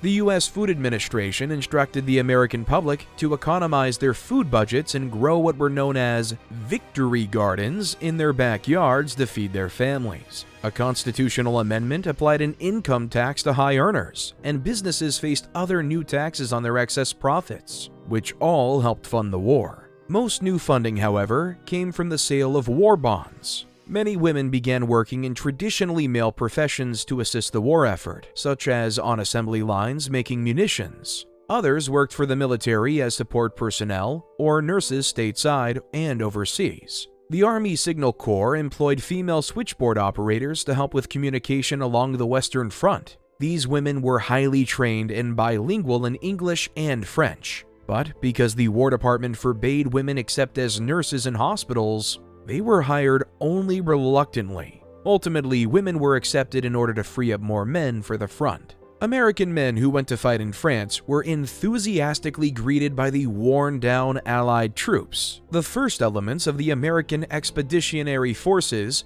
under the command of General John J. Pershing, arrived in France in June 1917. By early 1918, U.S. forces were arriving at a rate of 10,000 a day, which had a significant impact on the Allies' ability to push back the Germans' powerful spring offensive. While American commanders initially were using flawed tactics that others had already abandoned, resulting in attacks with high casualty rates, the infusion of U.S. troops contributed to the Allies' strategic position and improved morale. During the 100 Days Offensive by the Allies in 1918, American forces launched the Meuse-Argonne Offensive. Over 47 days, 1.2 million American troops drove the Germans back 40 miles. More than 26,000 American soldiers died. The 100 Days Offensive helped the Allies win the war, which was officially declared won on November 11, 1918. Overall, in less than 6 months of fighting, the US suffered 53,402 battle deaths, and another 63,114 people died from accidents and disease. The US promptly ended wartime contracts and brought troops home,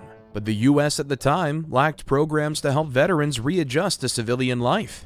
In January 1919, the US joined the other allies in Paris to negotiate peace. President Wilson brought a list of 14 points, some of which ended up in the final agreement, including the creation of a League of Nations, the first worldwide intergovernmental organization dedicated to maintaining world peace. The Treaty of Versailles was signed on June 28, 1919, but the US never ratified the treaty, and instead made a separate peace treaty with Germany. Wilson, a Democrat, had refused to bring any leading Republicans to the peace talks, as he sought peace without victory. Republicans controlled the Senate after the election of 1918 and were outraged that Wilson refused to discuss the war, as they wanted Germany's unconditional surrender. Because the senators were divided, Democrats supporting Wilson against the irreconcilables, or the Republicans and some Democrats who were against the treaty, it proved impossible to obtain the two-thirds majority needed to pass.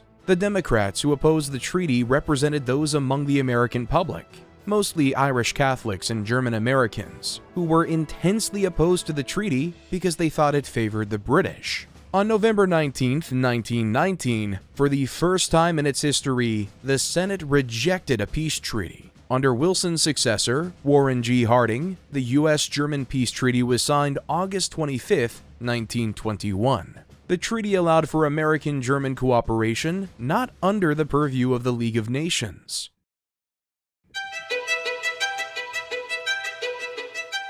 After the First World War, the U.S. entered a time of post-war recovery. The economy boomed, construction took off, and consumer goods like automobiles and electricity became far more accessible. The decade was a time of bold innovation and experimentation, as well as significant backlash to these things from people who didn't like the direction the country's culture seemed to be taking. This tumultuous time became known as the Roaring Twenties. For the first time ever, in the 1920s, more Americans, 51%, lived in cities than in villages or on farms. New norms, which were the product of trends that had been building for decades, transformed city life, particularly for women. At the start of the decade, between 1/4 and 1/3 of unmarried urban women workers lived alone in private apartments or boarding houses rather than at home with their parents, according to old Victorian culture. These new women visited public amusements like dance halls, amusement parks, and movie theaters, which drew in young people going on dates, a structure that was replacing the old courting culture. People now had time for such things. As factories and shops mechanized, the urban blue-collar worker was spending less time working. The average work week fell from 55.9 hours in 1900 to 44.2 in 1929.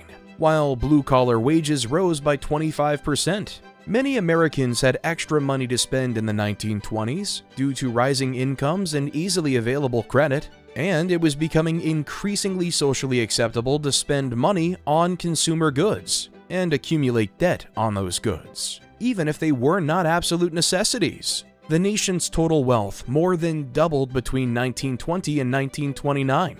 People bought tickets to the movies to see stars like Charlie Chaplin and Rudolph Valentino. By the mid-1920s, movie theaters were selling 50 million tickets each week, a sum equal to roughly half the US population.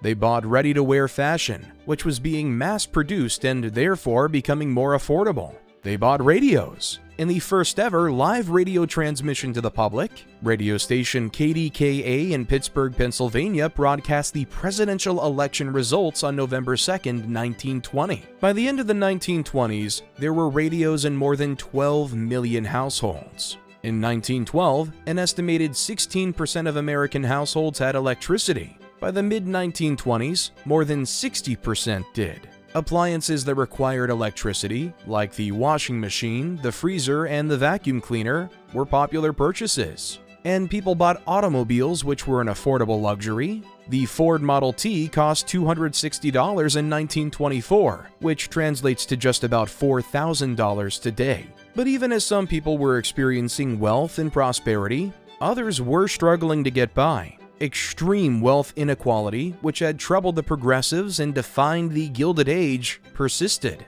The income of the top 0.1% of families equaled the income of the bottom 42% during the 20s. And over 40% of Americans got by on less than $1,500 each year, or the poverty line at the time. Most people living outside of cities did not experience the prosperity of the Roaring '20s. Farm prices hit rock bottom in the aftermath of World War I.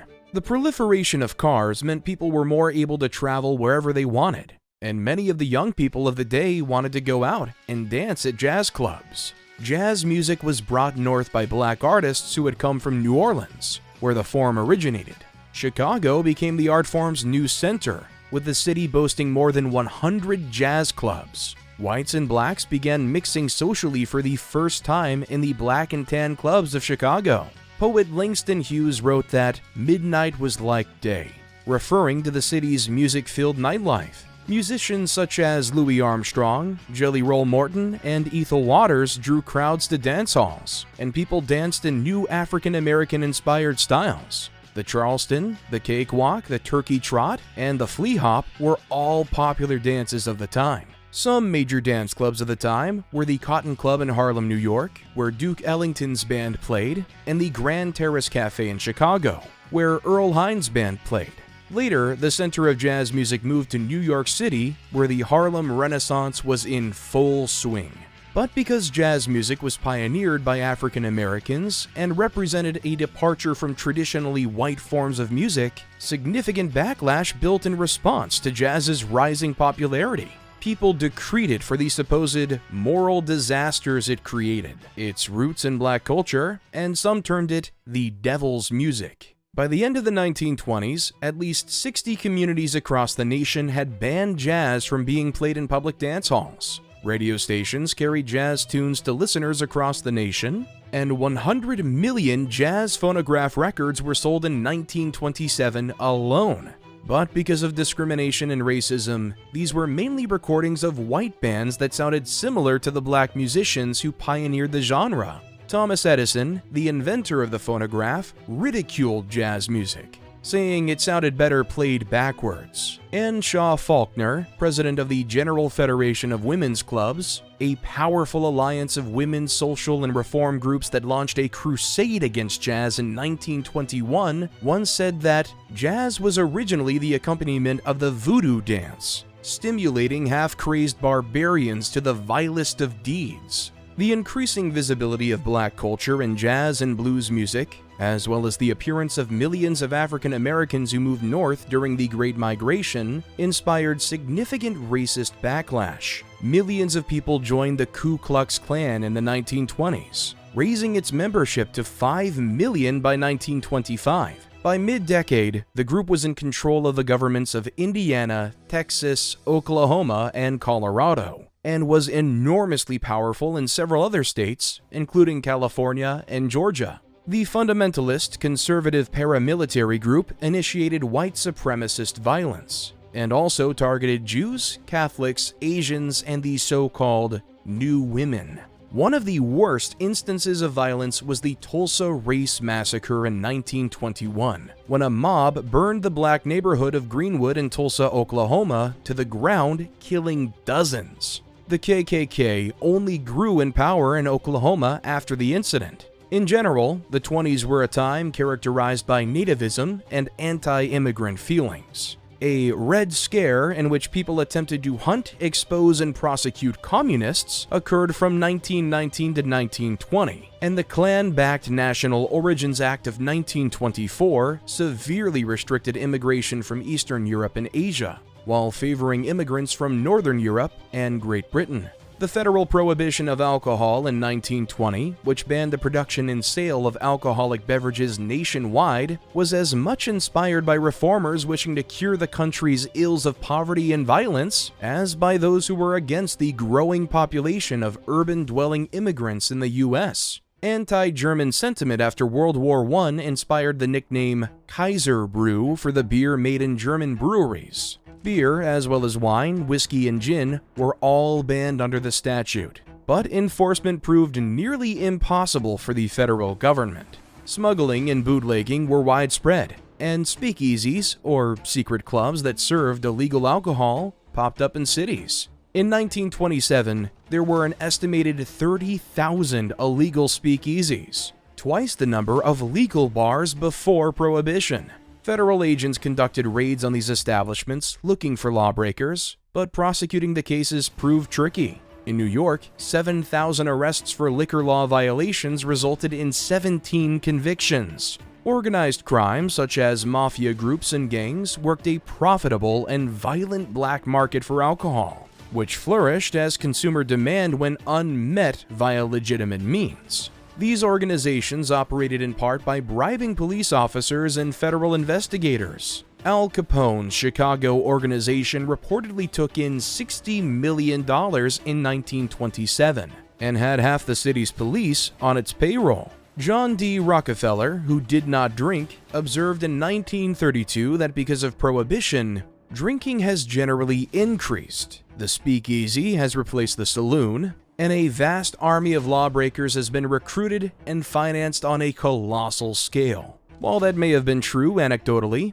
other reports suggest that nationwide, drinking actually decreased during Prohibition. According to statistics, drinking-related deaths from cirrhosis of the liver in men fell between 1911 and 1929. Further, it has been found that alcohol consumption levels did not rebound to their pre-Prohibition levels until the 1960s. All good times must come to an end. Decreased consumer demand, you can only buy so many cars and radios, and mounting consumer debt, coupled with overconfidence in buying stocks, meant stock was highly overvalued. On what would become known as Black Thursday, October 24, 1929, the stock market crashed, triggering the worst economic downturn in American history. The Great Depression, which marked the end of the overconsumptive, freewheeling, roaring 20s. Millions of stock shares ended up being worthless, and consumer confidence vanished. The resulting decrease in consumer spending caused factories to slow production, laying off workers. By 1930, 4 million Americans looking for work could not find it, and by 1931, that number was 6 million. Many Americans with debt were unable to pay it off and had their homes foreclosed upon. Homelessness became more common. The construction of the Empire State Building, which would be the first building in the world to have more than 100 floors, had broken ground only a few weeks before the stock market crash. Many tall buildings were being planned and constructed during the late 1920s, a facet of the optimism inherent to the period. This race into the sky included 5 other proposed buildings, but only the Empire State Building would make it due to the crash of 1929.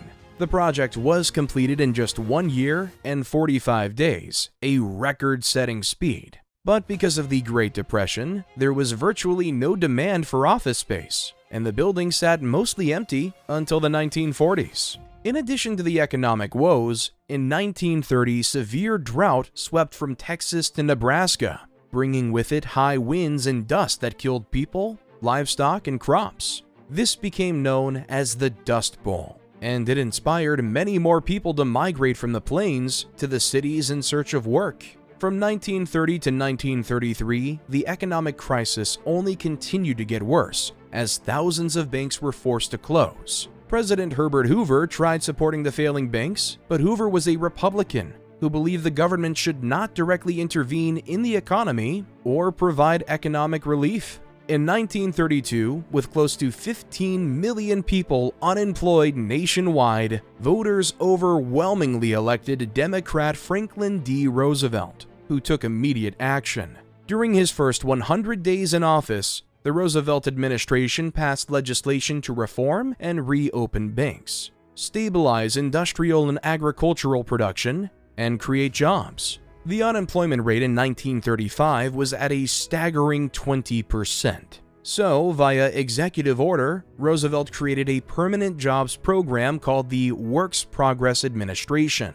From 1935 to 1943, the WPA employed 8.5 million people, building schools, hospitals, roads, and other public works, as well as in arts projects, employing tens of thousands of actors, musicians, writers, and other artists. At its height in late 1938, more than 3.3 million Americans worked for the WPA. They built more than 4,000 new school buildings, erected 130 new hospitals, laid roughly 9,000 miles of storm drains and sewer lines, built 29,000 new bridges, constructed 150 new airfields, paved or repaired 280,000 miles of road, and planted 24 million trees to alleviate loss of topsoil during the Dust Bowl. Among the most famous projects built by the WPA are the Hoover Dam on the Colorado River, New York City's Lincoln Tunnel, the LaGuardia Airport in Queens, and the iconic red San Francisco-Oakland Bay Bridge.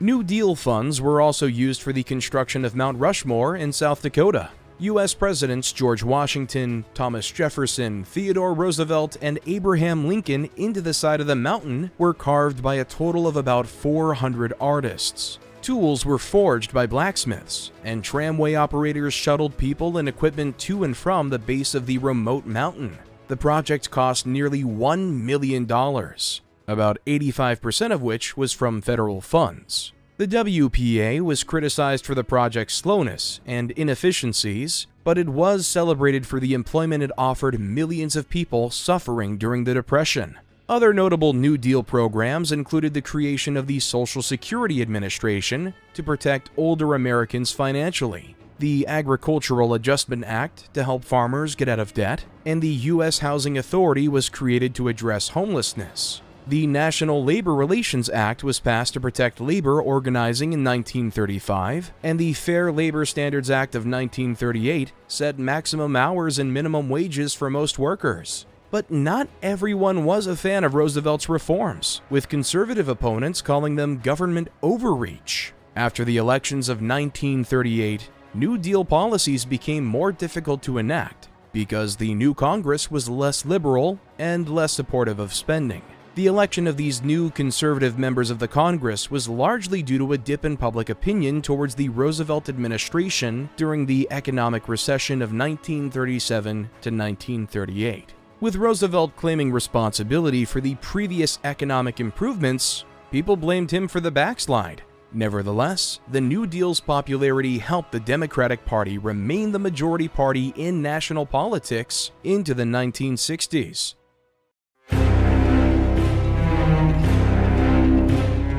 When the Second World War kicked off in Europe in fall 1939, the vast majority of Americans were still in favor of isolation. President Roosevelt, however, realized the importance of ensuring that Britain and France had every chance of success in the conflict. When France fell completely in June 1940, Roosevelt began implementing a Lend-Lease program with the British, sending war material and humanitarian supplies on American ships. On December 7, 1941, the Japanese fleet at last appeared and struck at the American naval base in Pearl Harbor, Hawaii.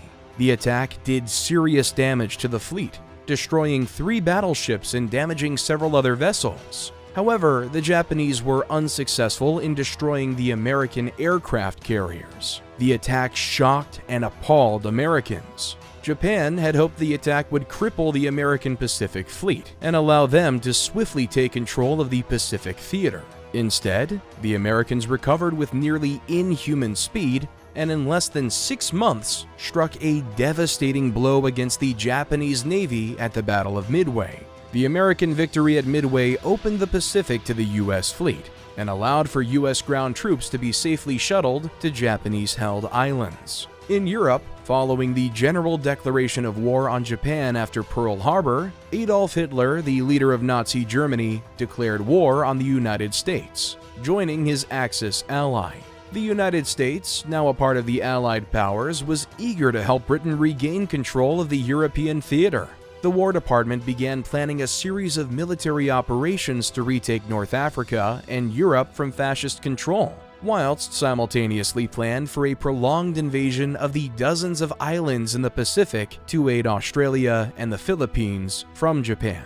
The United States was again at war, and this time facing enemies on two separate fronts on a global scale. The entire country mobilized, with millions of men enlisting to serve, and the millions left on the home front adapting to produce war material and other goods to support the war effort. Sadly, the fear and xenophobia towards Asian Americans caused by the Japanese attack on Pearl Harbor led Roosevelt to issue Executive Order 9066. Ordering the internment of any and all citizens who posed a national security threat to the country. With much of the west coast of the United States divided into military districts for the prosecution of an overseas war, over 120,000 Japanese Americans, more than two-thirds of them born in the United States, were removed from their homes and settled into camps further inland and away from U.S. military operations along the west coast. Roosevelt's administration, as well as the Army High Command, immediately realized the importance of liberating Europe as soon as possible. The early victory against the Japanese Navy at Midway gave the U.S. Armed Forces a chance to reassess their strategy in the Pacific while planning for operations in Europe. After some debate, North Africa was chosen as the first landing site for U.S. troops to begin the liberation of the Allies in Europe. In fall 1942, the Allies launched Operation Torch to strike a quick and decisive blow against the Axis-controlled North African coast. The assault was a massive multinational operation involving the United States, the United Kingdom, India, Canada, the Netherlands, Free France, and Australian forces. Over the course of a week, the Allied powers fought for control of major ports along the African coast, and were successful in occupying much of Morocco and Algiers. Operation Torch was the first step in an Allied advance, which would gradually take control over all of North Africa and move on to Italy by the fall of 1943. In the Pacific, U.S. forces embarked on what was known as an island hopping or leapfrogging campaign. Utilizing the strength and speed of the U.S. Navy, the Americans were able to quickly deploy U.S. Marines and Army forces on the hundreds of islands under Japanese control across the South Pacific. The strategy worked well, keeping the Japanese forces under constant threat of attack and slowly choking their ability to reinforce and supply important islands. The Japanese were often forced to take shelter and fight for every square inch of ground, without hope of reprieve or escape. Over the course of 2 years, beginning in the fall of 1942, the U.S. Armed Forces fought brutal campaigns at Guadalcanal, Saipan, Peleliu, Iwo Jima, and Okinawa, and many others. In Europe, with the fall of Italy, the US and the Allies turned their attention to liberating France from Nazi control. On the other side of the European continent, the Soviet Union had at long last repulsed the German invasion of their homeland, and were steadily pushing the Nazis back toward Germany. Seizing on the opportunity, American and British strategists planned for an audacious amphibious assault on the Normandy beaches in the north of France. Under the direction of General Dwight D. Eisenhower, the Allied forces launched Operation Neptune, more popularly known as D-Day, on June 6, 1944. Like Operation Torch in North Africa, D-Day was a multinational assault and included most of the Allied powers, with significant contributions from American, British, Canadian, Australian, and French forces. Undoubtedly one of the most well-known moments of the Second World War, D-Day represented the pinnacle of Allied cooperation and marked the beginning of the end for Hitler's Germany and the Axis powers. It did not take long for the German occupation of France to collapse under the weight of the Allied liberation following D-Day. By the winter of 1944, Allied forces had pushed the Nazi troops to the border of France and Germany and prepared for winter engagements through the Ardennes forest. As the Soviets continued their relentless assault in the east, Hitler diverted critical military assets west, hoping to take the Allies by surprise. In December 1944, German forces launched what would be their final offensive of the war through the Ardennes. The assault was initially successful, pushing Allied forces back. Fortunately, Allied air superiority slowed the Nazi advance and ground it to a halt. When the offensive finally ended, the Germans had successfully nearly encircled a large pocket of US troops and dug in for the winter. In what would become known as the Battle of the Bulge, American forces endured relentless artillery bombardments, surprise attacks, and unforgiving weather conditions, but never gave up. When German forces demanded the American troops to surrender, their commanding officer allegedly replied with a single phrase, "Nuts." When spring came, so too did the Allied air support, and Germans were quickly pushed away, and the pocket was relieved. With their resources exhausted, their troops surrendering in droves, and Allied forces pushing in from both east and west, Germany was at last close to surrender. It would take a few more months of fierce fighting until the Soviet troops reached Berlin. Hitler committed suicide, and the pre-Nazi German government was restored as the war in Europe at last came to an end. In the Pacific, island after island fell to the US advance. By the spring of 1945, the US was preparing for an invasion of the Japanese home islands, a prospect that was not relished by the military or government alike. In April 1945, President Franklin D. Roosevelt died suddenly, leaving the office to his vice president, Harry Truman. Truman was immediately informed of a top-secret program which had been experimenting with the creation of an atomic weapon called the Manhattan Project. Led by physicist Robert Oppenheimer, the project had brought together leading scientific minds from across the United States and beyond to develop an atomic weapon capable of ending the war. When Truman inherited the presidency, he inherited the decision to use the bomb. Faced with a Japanese government unwilling to surrender and what would likely be an incredibly costly series of ground invasions, Truman greenlit the use of the bombs as a way to avoid massive casualties. At 8:15 a.m. on August 6, 1945, the United States dropped Little Boy, an enriched uranium bomb, on the Japanese city of Hiroshima. It exploded roughly a mile above the city with the force of 15 kilotons of TNT. The initial blast destroyed everything within a mile of the bomb's detonation, with the exception of a few earthquake-resistant concrete structures. The 1,200-foot or 370-meter fireball produced by the explosion gave off a blinding flash of light and reached temperatures of 6,000 Celsius or 10,830 degrees Fahrenheit, the same as the surface of the sun. Individuals near the center of the blast were instantly vaporized, leaving behind only their shadows on the bleached white stone. The fireball reached roughly 2 miles or 3.2 kilometers in diameter, consuming everything in its path. The devastation caused by the bombing caused roughly 60% of the casualties, with the remaining losses attributed to injuries sustained and to the radiation which spread from the explosion site. Roughly 80,000 to 140,000 civilians and military personnel were killed as a result of the bombing. As word of the full extent of the damage began to spread, the US government again entreated the Japanese to surrender, threatening to drop yet another atomic weapon if they did not. Again, the Japanese government refused, and a second atomic bomb was dropped on the city of Nagasaki on August 9th. Fat Man, a plutonium bomb, was dropped at 11:01 a.m. over Nagasaki's Industrial Valley and detonated 47 seconds later at 11:02. Fat Man exploded with the force of 21 kilotons of TNT, 40% more than Little Boy had. However, due to weather conditions, the bombardiers had dropped the bomb further away from their intended target, causing much of the explosion to be contained by the mountains surrounding the industrial district. Like the bombing of Hiroshima, the blast and subsequent fireball consumed everything within the blast zone and caused the majority of casualties. Between 60,000 and 80,000 people were killed as a result of the bombing,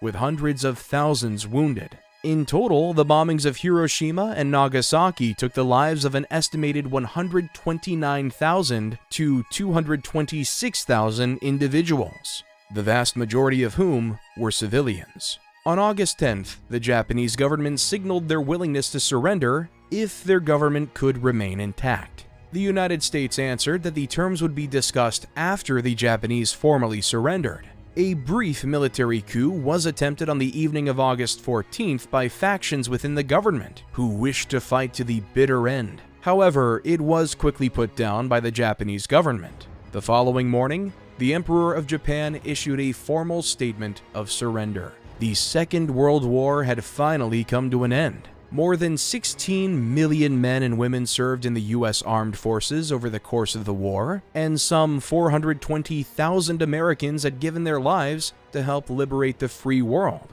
In doing so, the United States had left its position on isolation behind and entered a new age of globalism.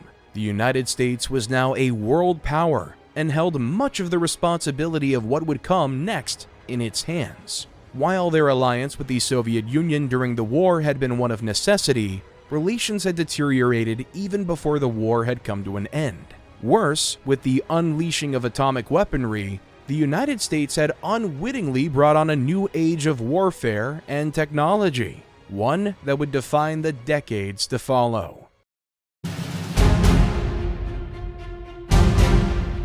Despite fighting together against Nazi Germany in World War II, the US and the Soviet Union were never truly friendly. The US was wary of the Soviets' communist system of government and the atrocities committed by leader Joseph Stalin, while the Soviets were angry that the US wanted to keep them from being a leader in the international community. While these grievances were fiercely held, the conflict that became the Cold War never developed into violence because of the threat of atomic weapons. The US adopted a policy known as containment, which referred to stopping Russia's attempts to expand their reach and influence throughout the world. This strategy provided the rationale for never-before-seen arms buildup in the US. The end of World War II had been hastened by atomic bombs dropped on Japanese cities Hiroshima and Nagasaki in 1945.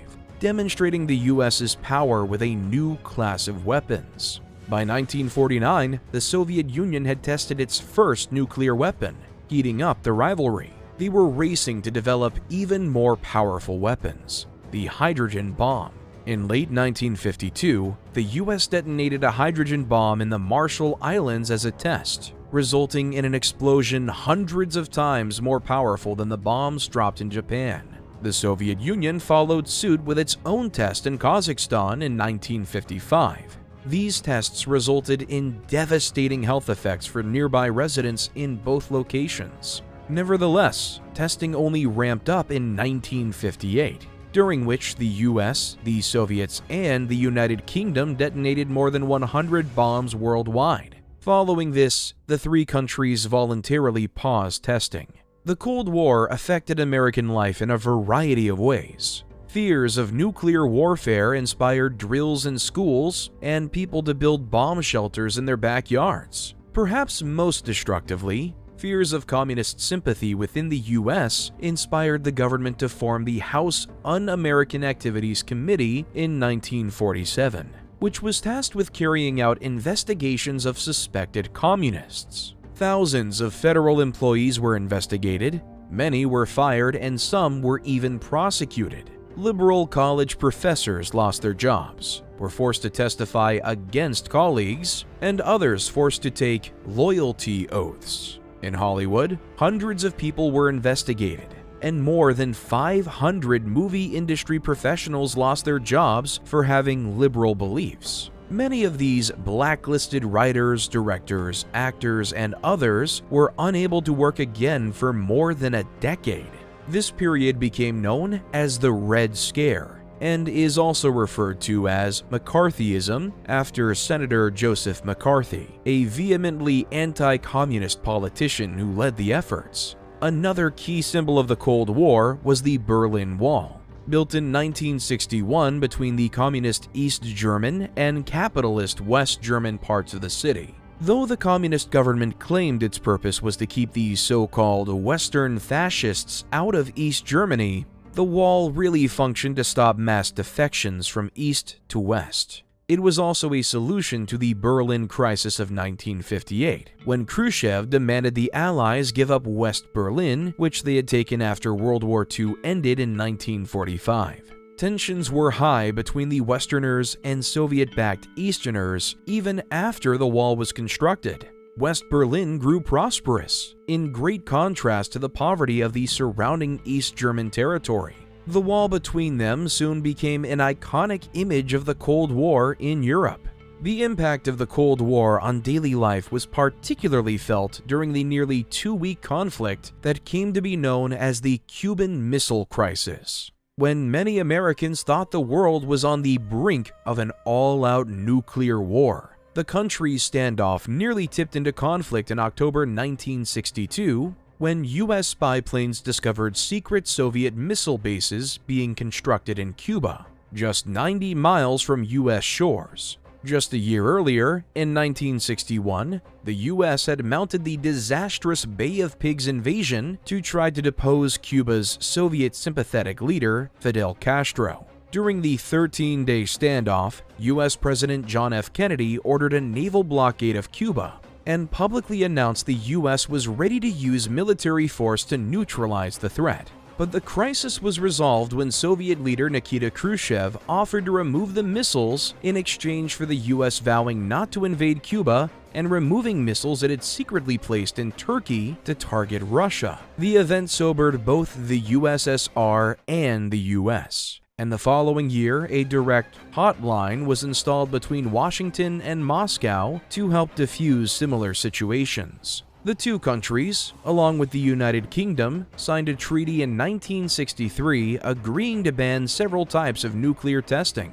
The Cold War's anti-communist agenda led the U.S. to various other conflicts abroad in its attempts to support democratic governments and depose communist ones. In June 1950, the Soviet-backed North Korean People's Army invaded pro-Western South Korea. Many American officials feared that this was the first step in a communist campaign to take over the world, and that intervening was their duty in a fight of good versus evil. U.S. President Harry Truman sent troops to Korea, but fighting stalled and casualties mounted in a stalemate of skirmishes across the border. Nearly 5 million people died, more than half of them civilians, which is a civilian casualty rate worse than those of World War II or the later Vietnam War. About 40,000 Americans died in action, and 100,000 were wounded. After more than 2 years of negotiations, the adversaries signed an armistice on July 27, 1953.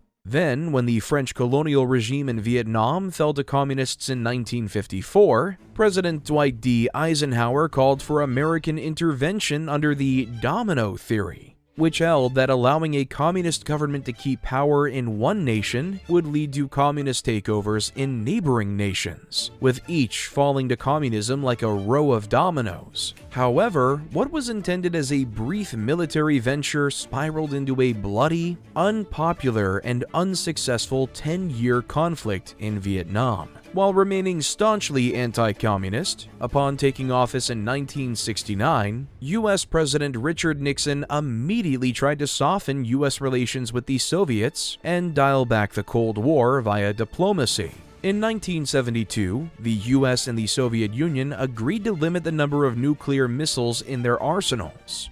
But the conflict revved up again under President Ronald Reagan, who wanted to provide financial and military aid to those fighting communism around the world, particularly in Central America. The Cold War only came to an end with the Soviet Union's unraveling under the leadership of Mikhail Gorbachev, whose government reforms caused power to shift in the communist bloc. Communist regimes began to collapse in Eastern Europe under the waning Soviet influence, and democratic governments rose in East Germany, Poland, Hungary, and Czechoslovakia. Then, West and East Germany were reunified in 1989. The Soviet Union itself collapsed in 1991, bringing the Cold War to a close.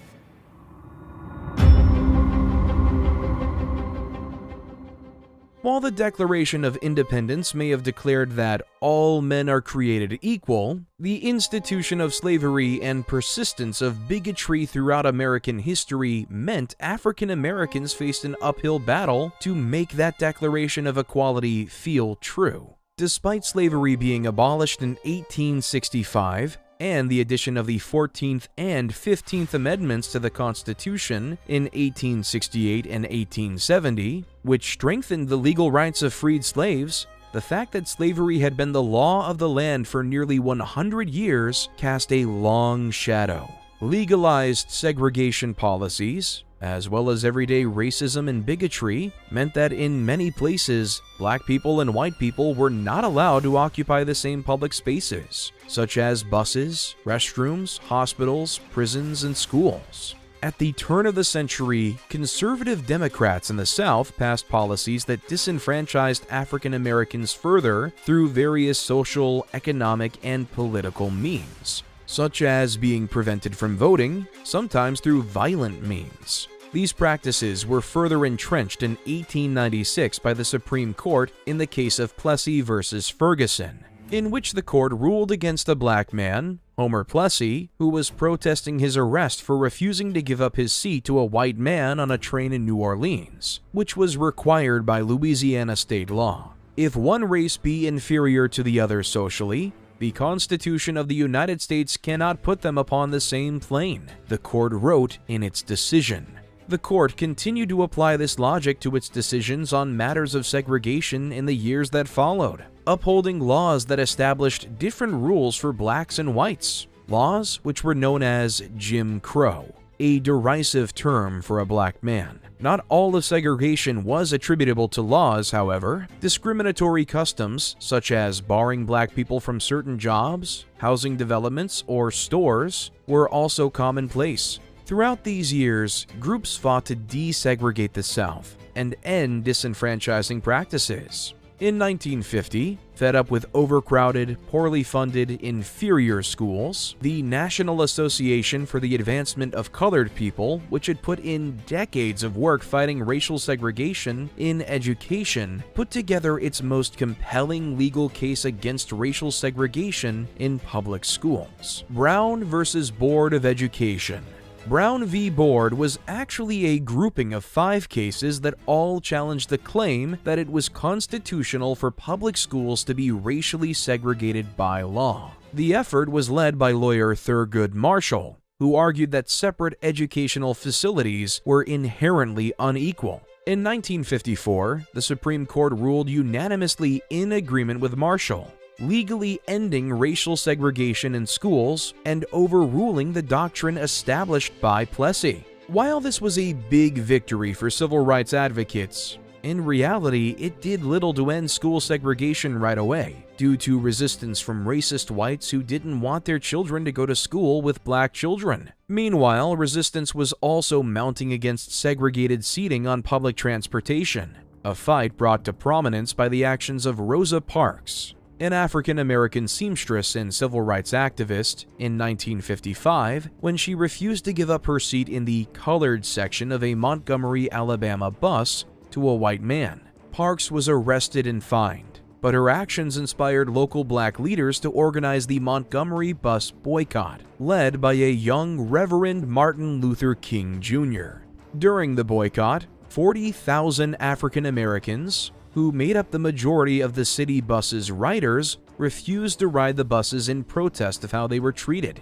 Initially, their demands were simply for courtesy, the hiring of black drivers, and a first-come, first-seated policy with whites entering from the bus's front doors and blacks from the rear doors, as was custom. However, over the course of the protest, which lasted over a year, the goals changed to having the segregated seating policy totally abolished. On June 5, 1956, a Montgomery federal court ruled that any law requiring racially segregated seating on buses violated the Constitution's 14th Amendment, and the Supreme Court upheld the lower court's decision after the city appealed. The city's buses were integrated December 21, 1956, and the boycott ended.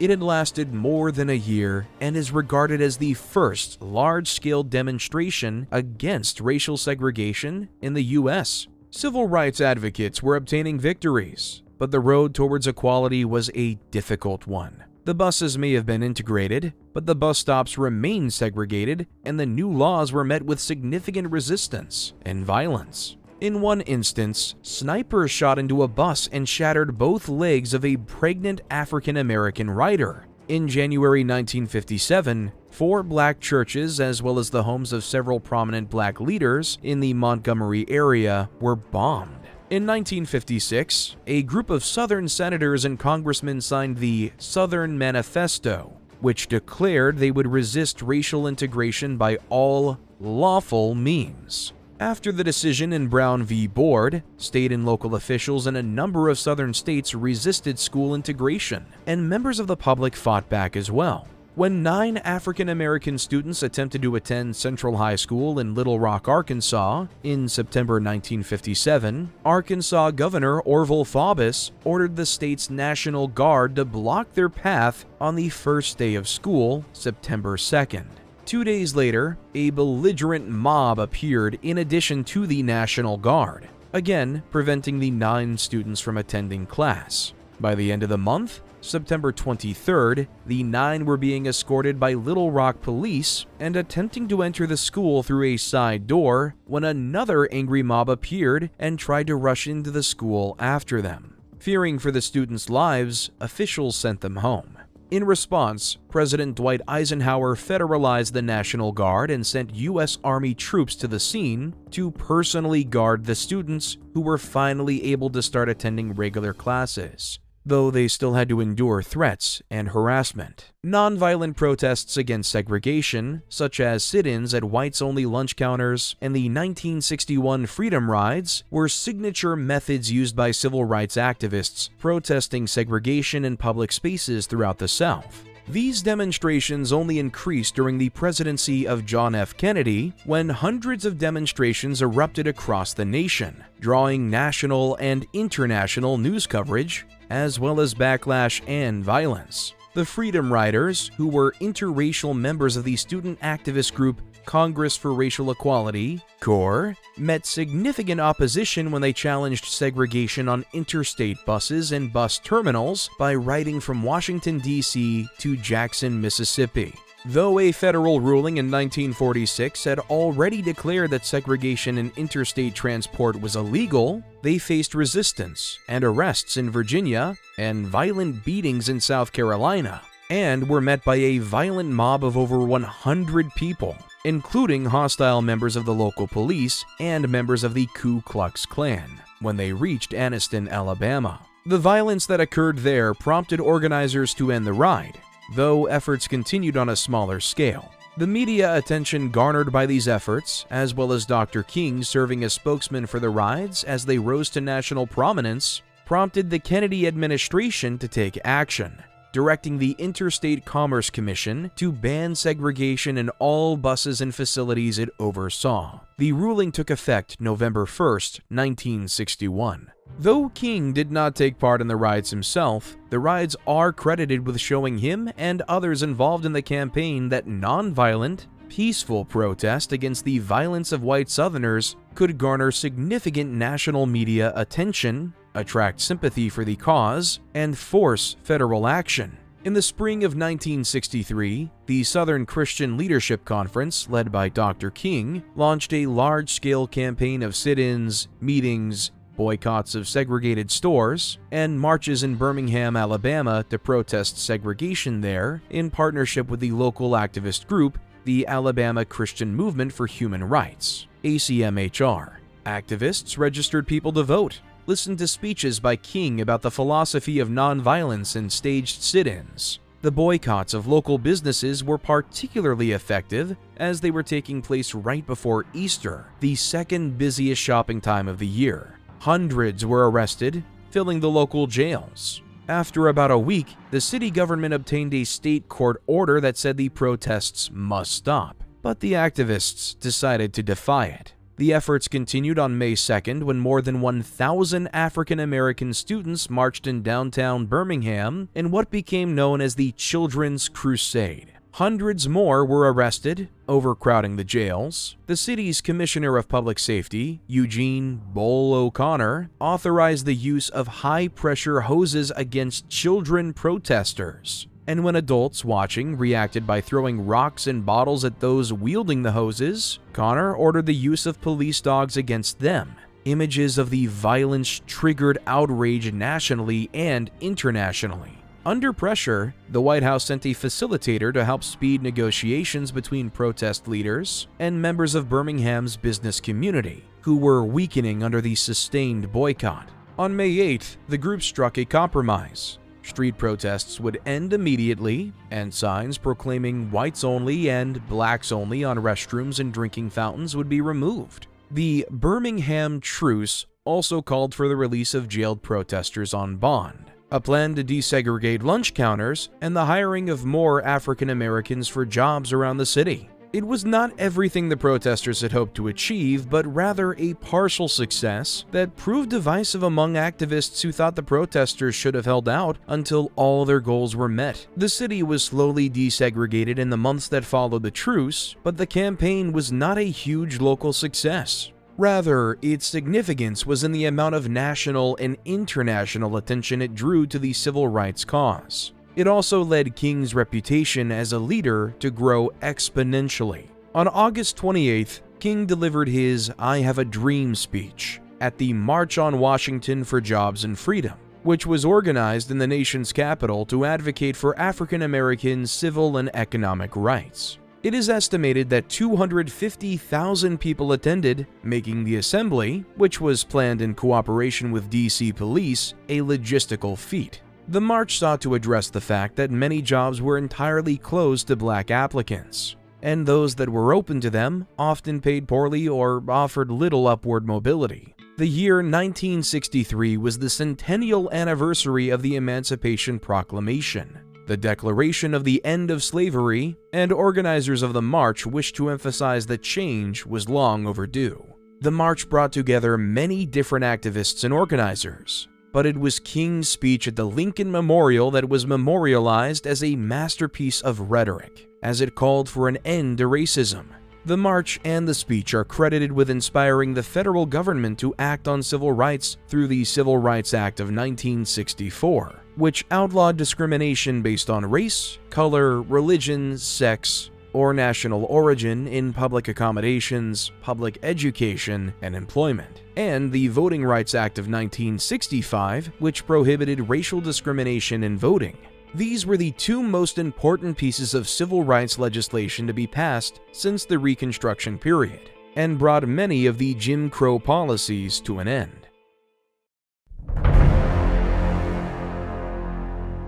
No conflict was more representative of the US's Cold War commitment to getting involved in elective fights with communist governments, even under unfavorable circumstances, than the Vietnam War, led by the strongly anti-communist politician Ngo Dinh Diem, who was nevertheless a repressive dictator who called for the arrest and torture of suspected communist sympathizers. The South Vietnamese fought the communist North Vietnamese for control of the country. In 1964, under President Lyndon Johnson, the U.S. began regular air raids of North Vietnamese targets, dropping bombs in a program known as Operation Rolling Thunder. Between 1964 to 1973, the U.S. also secretly dropped more than 2 million tons of bombs on North Vietnamese supply lines in neighboring Laos, despite the country being neutral in the conflict. In 1965, Johnson called for a significant increase in American troops deployed to Vietnam.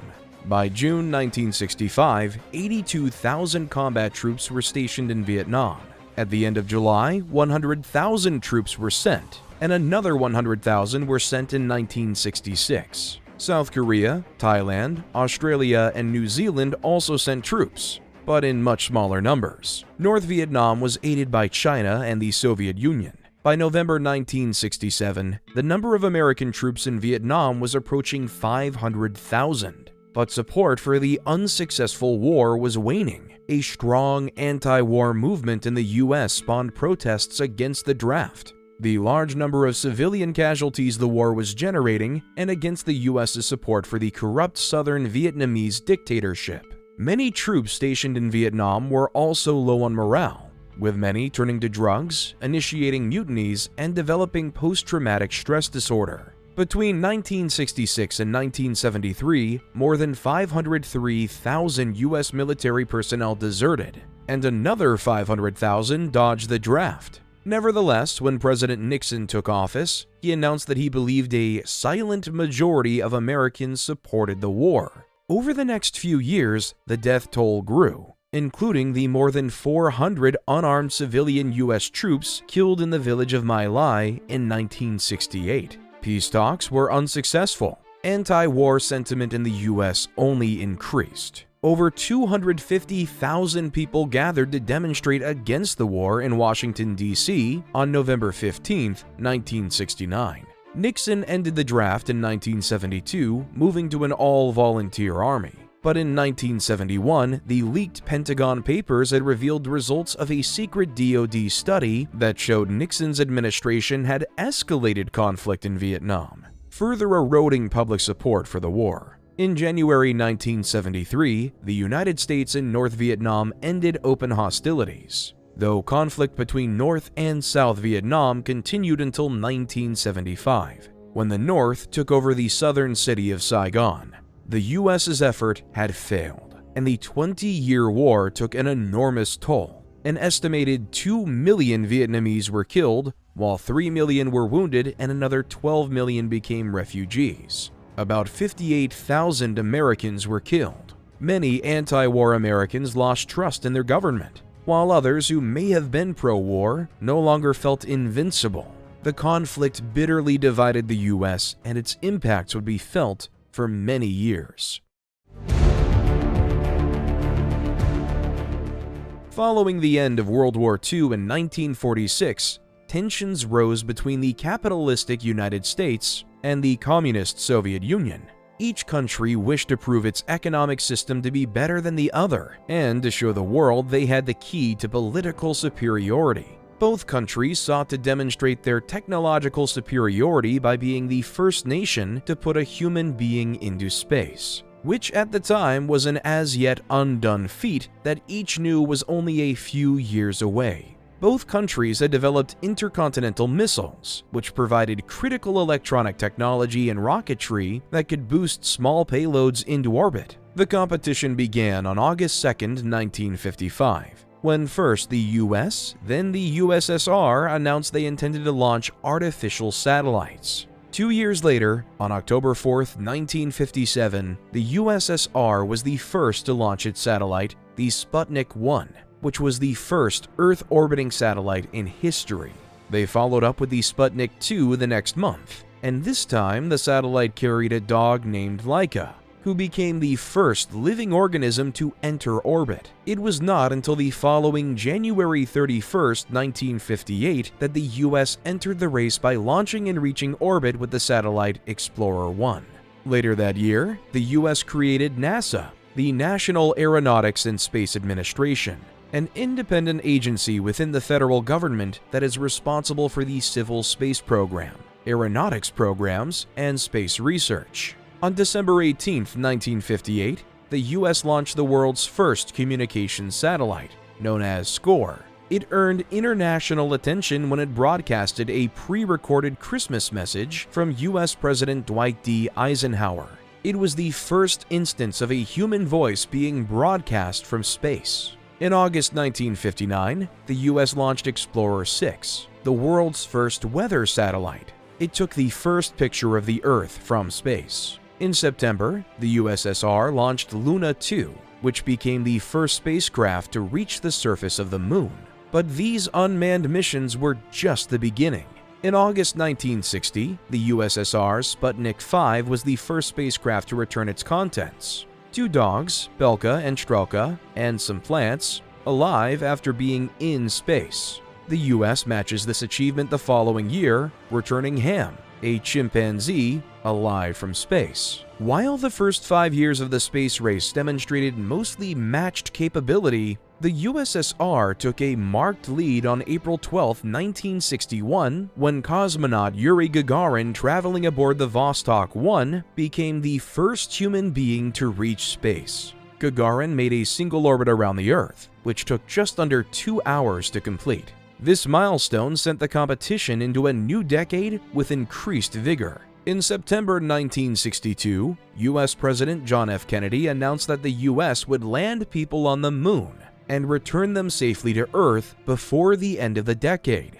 This speech is largely remembered for his declaration, "We choose to go to the moon." More and more people, both members of the government and members of private industry, became involved in the US space race, reflecting the intensity of the competition, with numbers growing from 36,000 people involved in 1960 to 377,000 by 1965. In May 1961, the US launched Alan Shepard aboard the Mercury Redstone 3. And while Shepard became the first American to visit space, he was not able to enter orbit. The flight lasted only about 15 minutes. In the following years, the Soviet Union replicated its victories, sending the first woman to space in 1963. Valentina Tereshkova orbited the Earth for 3 days aboard Vostok 6, and pioneering the first spacewalk when cosmonaut Alexei Leonov left his spacecraft for 12 minutes in 1965. While the USSR took a clear lead in manned missions, the US secured another achievement with its satellite program.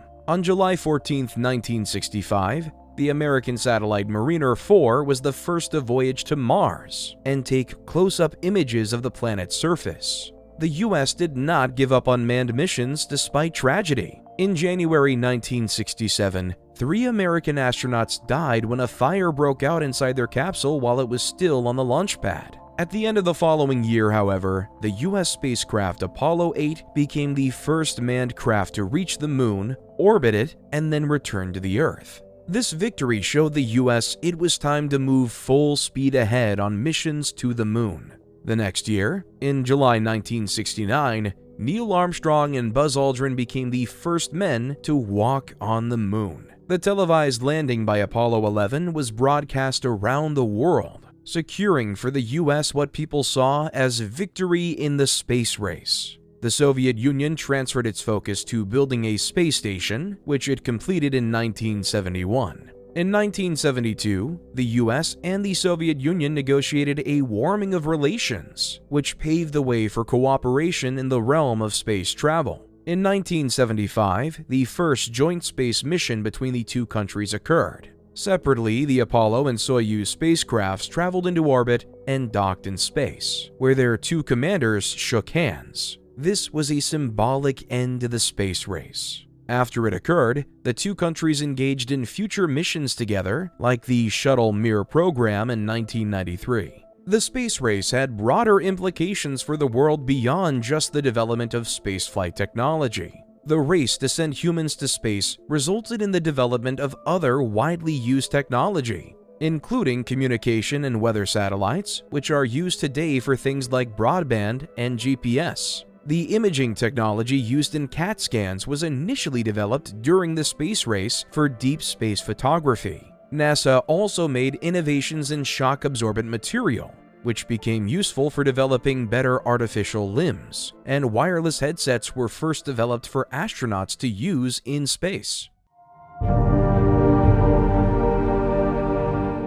In response to the catastrophes brought on by totalitarian ideologies in the 20th century, a new school of thought began in the 1970s known as postmodernism. Postmodernism was deeply skeptical of the claim that there was any kind of universal truth, instead focusing on relative truths and morals. The postmodernist period coincided with a cultural shift that occurred as the baby boomers came of age. During the 1970s, these young people continued movements that had begun in the 1960s, demonstrating against the policies and schools of thought of the previous age. Thousands of students marched against the Vietnam War and the draft, as well as against the manufacturer of napalm, Dow Chemical. Not all campus anti-war protests were peaceful. Some turned violent, including the May 1970 incident at Kent State University in Ohio, in which 13 students were shot by members of the National Guard. During this time, people also protested against discrimination against women, racial segregation, and other issues. The very first Earth Day was observed on April 22, 1970. Television and radio were ubiquitous, with such shows as All in the Family, Saturday Night Live, and Wheel of Fortune premiering. This decade also saw the launch of the first successful home video game system, the Atari 2600, and the founding of tech companies Apple and Microsoft. At the same time, the US was in a recession and gas prices were skyrocketing due to the Arab oil embargo, which was inflicted on the countries who had supported Israel in the 1973 Arab-Israeli War. The US also faced political turmoil as illegal activities committed in the name of re-electing President Richard Nixon came to light in the Watergate scandal and caused the downfall of Nixon's presidency.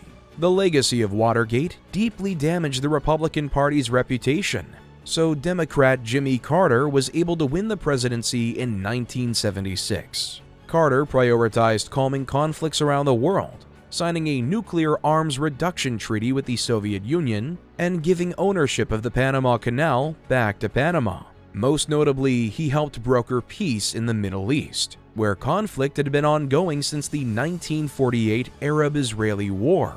But Carter's support for the Shah of Iran, who wanted to modernize and westernize Iran, soon became a point of contention. By 1979, the Shah had lost popularity and was overthrown, at which time anti-American sentiment increased in the country. A group overthrew the US Embassy in Tehran, and 52 American diplomats and citizens were held hostage for the next 444 days. In the aftermath of this Iran hostage crisis, a second energy crisis developed, sending gasoline prices soaring again. In the presidential election of 1980, Ronald Reagan defeated Carter in a landslide. In the 1980s, social issues took a backseat, and personal financial success became many people's primary goal. The populist conservative movement known as the New Right had begun growing in the late 70s into the early 80s. Reagan advocated for deregulating business, reducing government spending, and giving tax cuts to both individuals and corporations. The tax cut plan was part of a system known as supply-side economics, or the belief that the resulting gains for businesses would eventually trickle down to everyone. Altogether, these economic policies were known as Reaganomics. In 1982, the United States experienced its worst economic downturn since the Great Depression. 9 million people were unemployed in November of that year. Nevertheless, Reaganomics remained popular as it made the rich richer. Over the 1980s, the average income of families in the wealthiest 1% increased significantly, and at a much greater rate than the income of middle-class families, which edged up mildly, while income for the bottom 40% of families declined. Television had entered nearly every household and was becoming more varied, with shows like Cheers, The Simpsons, and The Cosby Show premiering. Also popular was TV news, which brought new levels of attention to crimes, like child abduction via shows like 60 Minutes. People also learned about tragedies around the world, such as the famine in Ethiopia. The Live Aid benefit concert on July 13, 1985 was watched by about 1.5 billion people and raised millions of dollars for famine relief. In 1986, viewers could watch the local Cleveland, Ohio chapter of the United Way attempt to break the world record for most balloons released at one time. But the event, intended as a harmless publicity stunt, quickly went off the rails. A colorful cloud of 1.5 million helium-filled balloons was released, but blown by wind and pushed down by rain, they caused an airport to shut down and impeded the Coast Guard's efforts to find 2 fishermen who needed help nearby. The balloons clogged waterways and caused traffic accidents and came to be seen as a major environmental disaster. The US returned to space in 1981 with the Space Shuttle Columbia, the very first reusable space exploration vehicle. The US flew numerous shuttle missions in the 80s, though one was marked by tragedy. Millions watched live in 1986 when the Space Shuttle Challenger exploded seconds after takeoff, killing all 7 aboard. This grounded the space program for 2.5 years, until the Discovery was launched in 1988. Reagan's foreign policy was hawkish,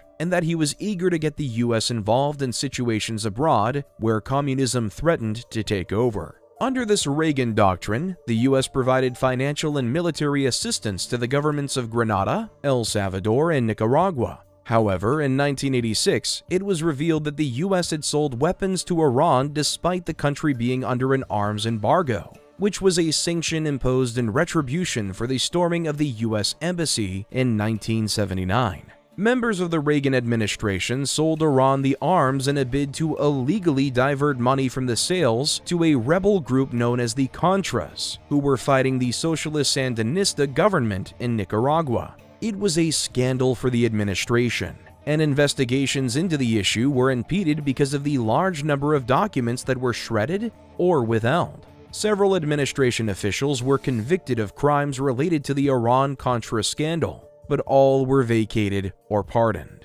Another Reagan administration scandal emerged later after review of its response to the 1980s AIDS crisis. Though health officials in the US had become aware of the AIDS virus in 1981, US leaders remained silent over the early days of the epidemic. Not until 1985, when AIDS had already affected more than 7,700 people and killed 3,500, did the government allocate funding for AIDS research. And it was not until 1987 that the federal government began raising AIDS awareness. But by then, about 47,000 Americans already were infected with HIV, the virus that causes AIDS. The issue had largely been dismissed because it was believed to only be affecting sexually active gay men.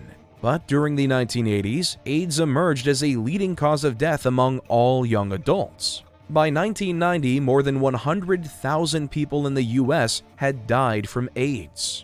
Getting much more federal attention was an epidemic of a different kind: drugs. Smokable, solid chunks of crack cocaine were cheap and highly available in major US cities in 1985. Crack particularly affected low-income communities living in cities, which included large numbers of African Americans. Drug dealers contributed to a significant increase in violence in these communities. Between 1984 and 1989, the homicide rate for young black men more than doubled, and black communities also saw increases in fetal death rates, low birth weight babies, weapons arrests, and the number of children in foster care. In 1986, the U.S. Congress passed laws that made penalties for the possession or trafficking of crack cocaine 100 times more severe than for powdered cocaine, which was widely believed to be targeting low-income African Americans who were more likely to be using cheap crack rather than the more expensive powder or other drugs like crystal methamphetamine.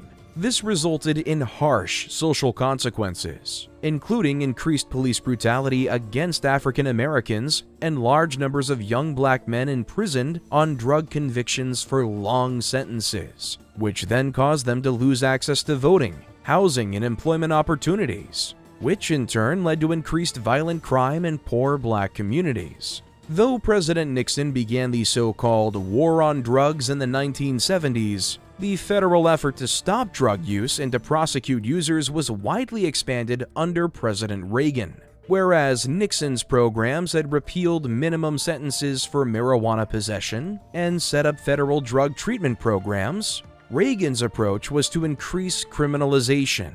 In 1984, Reagan signed the Comprehensive Crime Control Act, which expanded the federal penalties for possession, cultivation, or transfer of marijuana, established minimum sentences, and abolished parole for federal prisoners. From 1980 to 1984, the federal annual budget of the FBI's drug enforcement units went from $8 million to $95 million.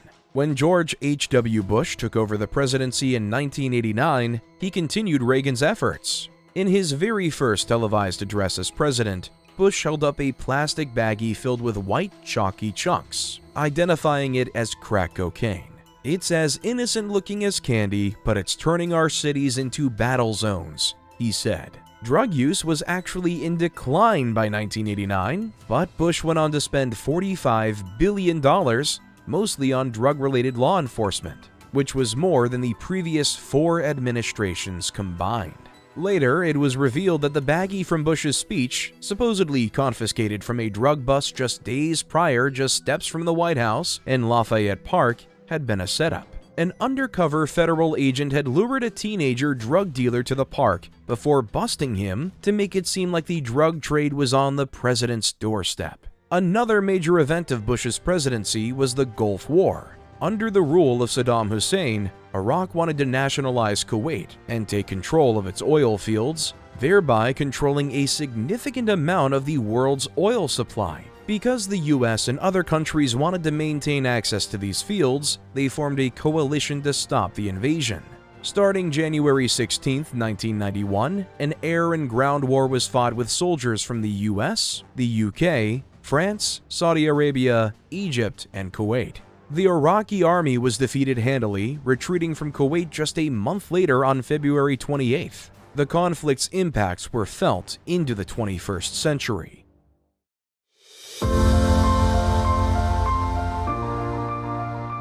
Between 1990 and 1997, the percentage of households in the United States owning computers increased from 15% to 35%. This widespread adoption of personal computers and the World Wide Web catapulted the information technology industry into the stratosphere, and investors and entrepreneurs everywhere were looking for ways to get a piece of the pie. By 1998, lured by the potential profitability of online businesses, low interest rates, and the availability of venture capital, investors were eager to back nearly any company with a .com in its name, while ignoring traditional predictors of success. That is, the ability to turn a profit, or even a business plan of any kind. At the height of the boom, even companies that had never made any revenue were able to go public by issuing an initial public offering, or IPO, and raise money. On paper, some people became millionaires practically overnight.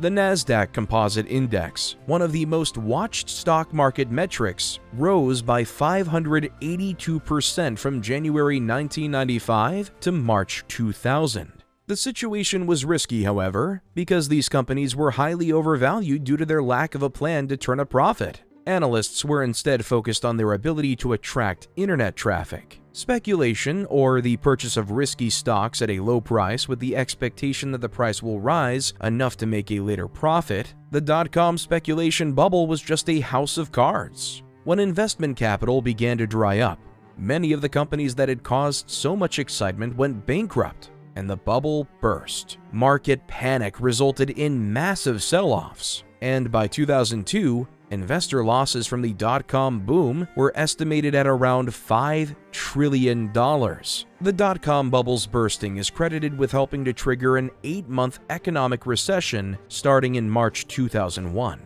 However, the recession is considered one of the milder ones in the country's history, and not all of the companies of the dot-com era succumbed to bankruptcy. Some of those that survived became the juggernauts we're familiar with today, such as Microsoft, Amazon, eBay, Qualcomm, and Cisco.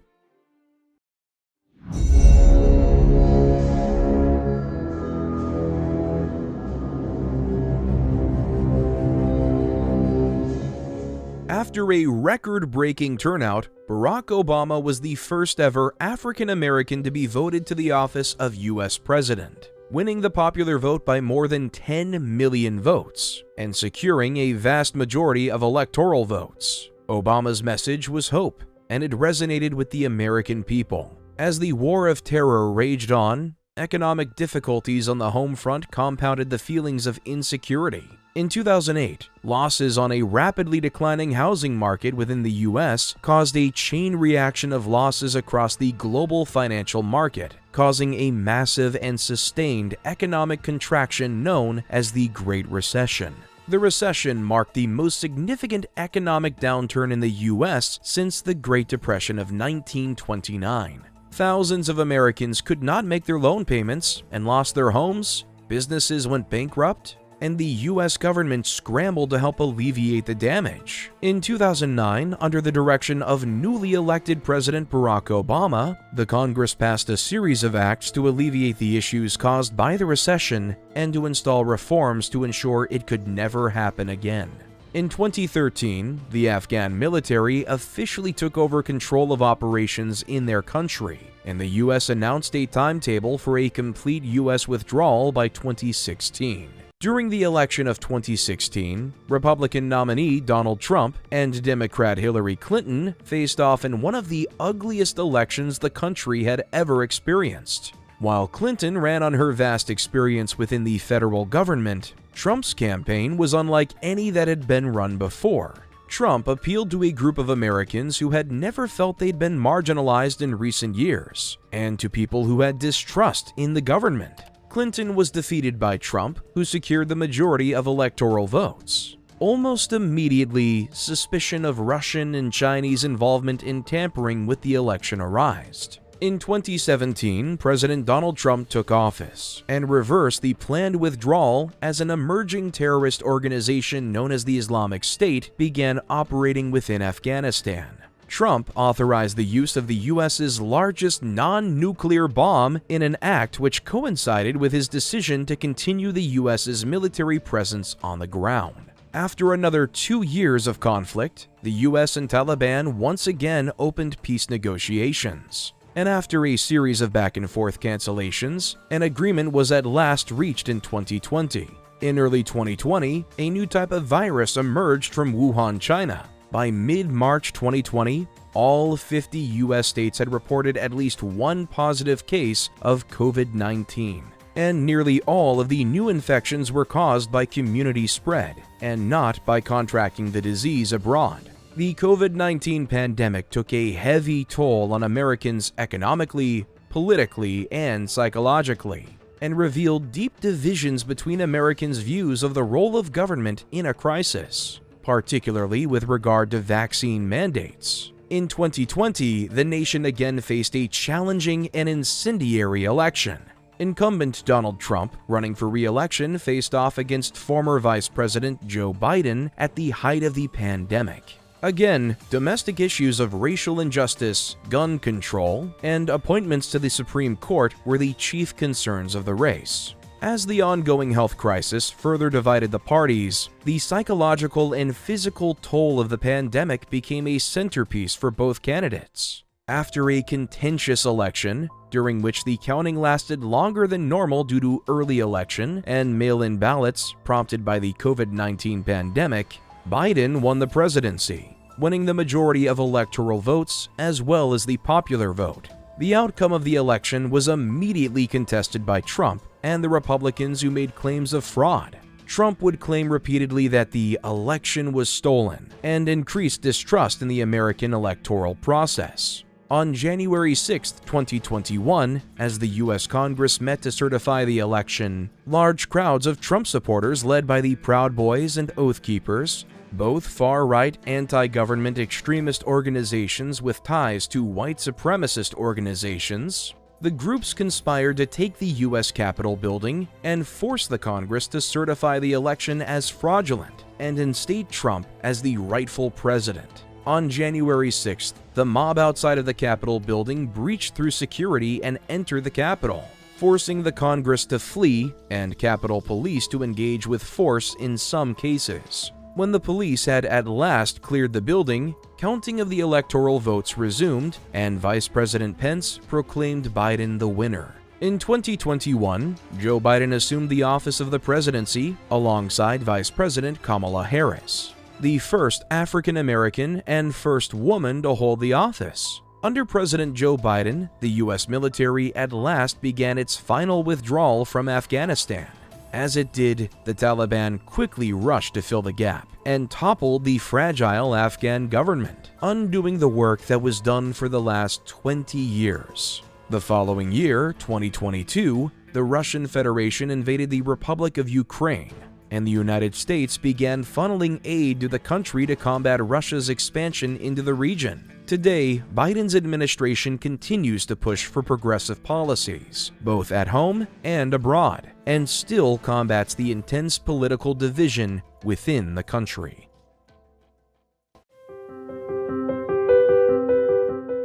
As the 2024 election looms, the future of the United States seems to hang in the balance. Since the signing of the Declaration of Independence in 1776, the nation has endured substantial and often violent changes politically, socially, and economically. But this is, in and of itself, the defining attribute of the United States, that despite the trials and tribulations, she always emerges intact and stronger than before. The beauty of the United States and its people is their resilience and its ability to adapt and change. Today, the United States remains a world leader to be respected and admired.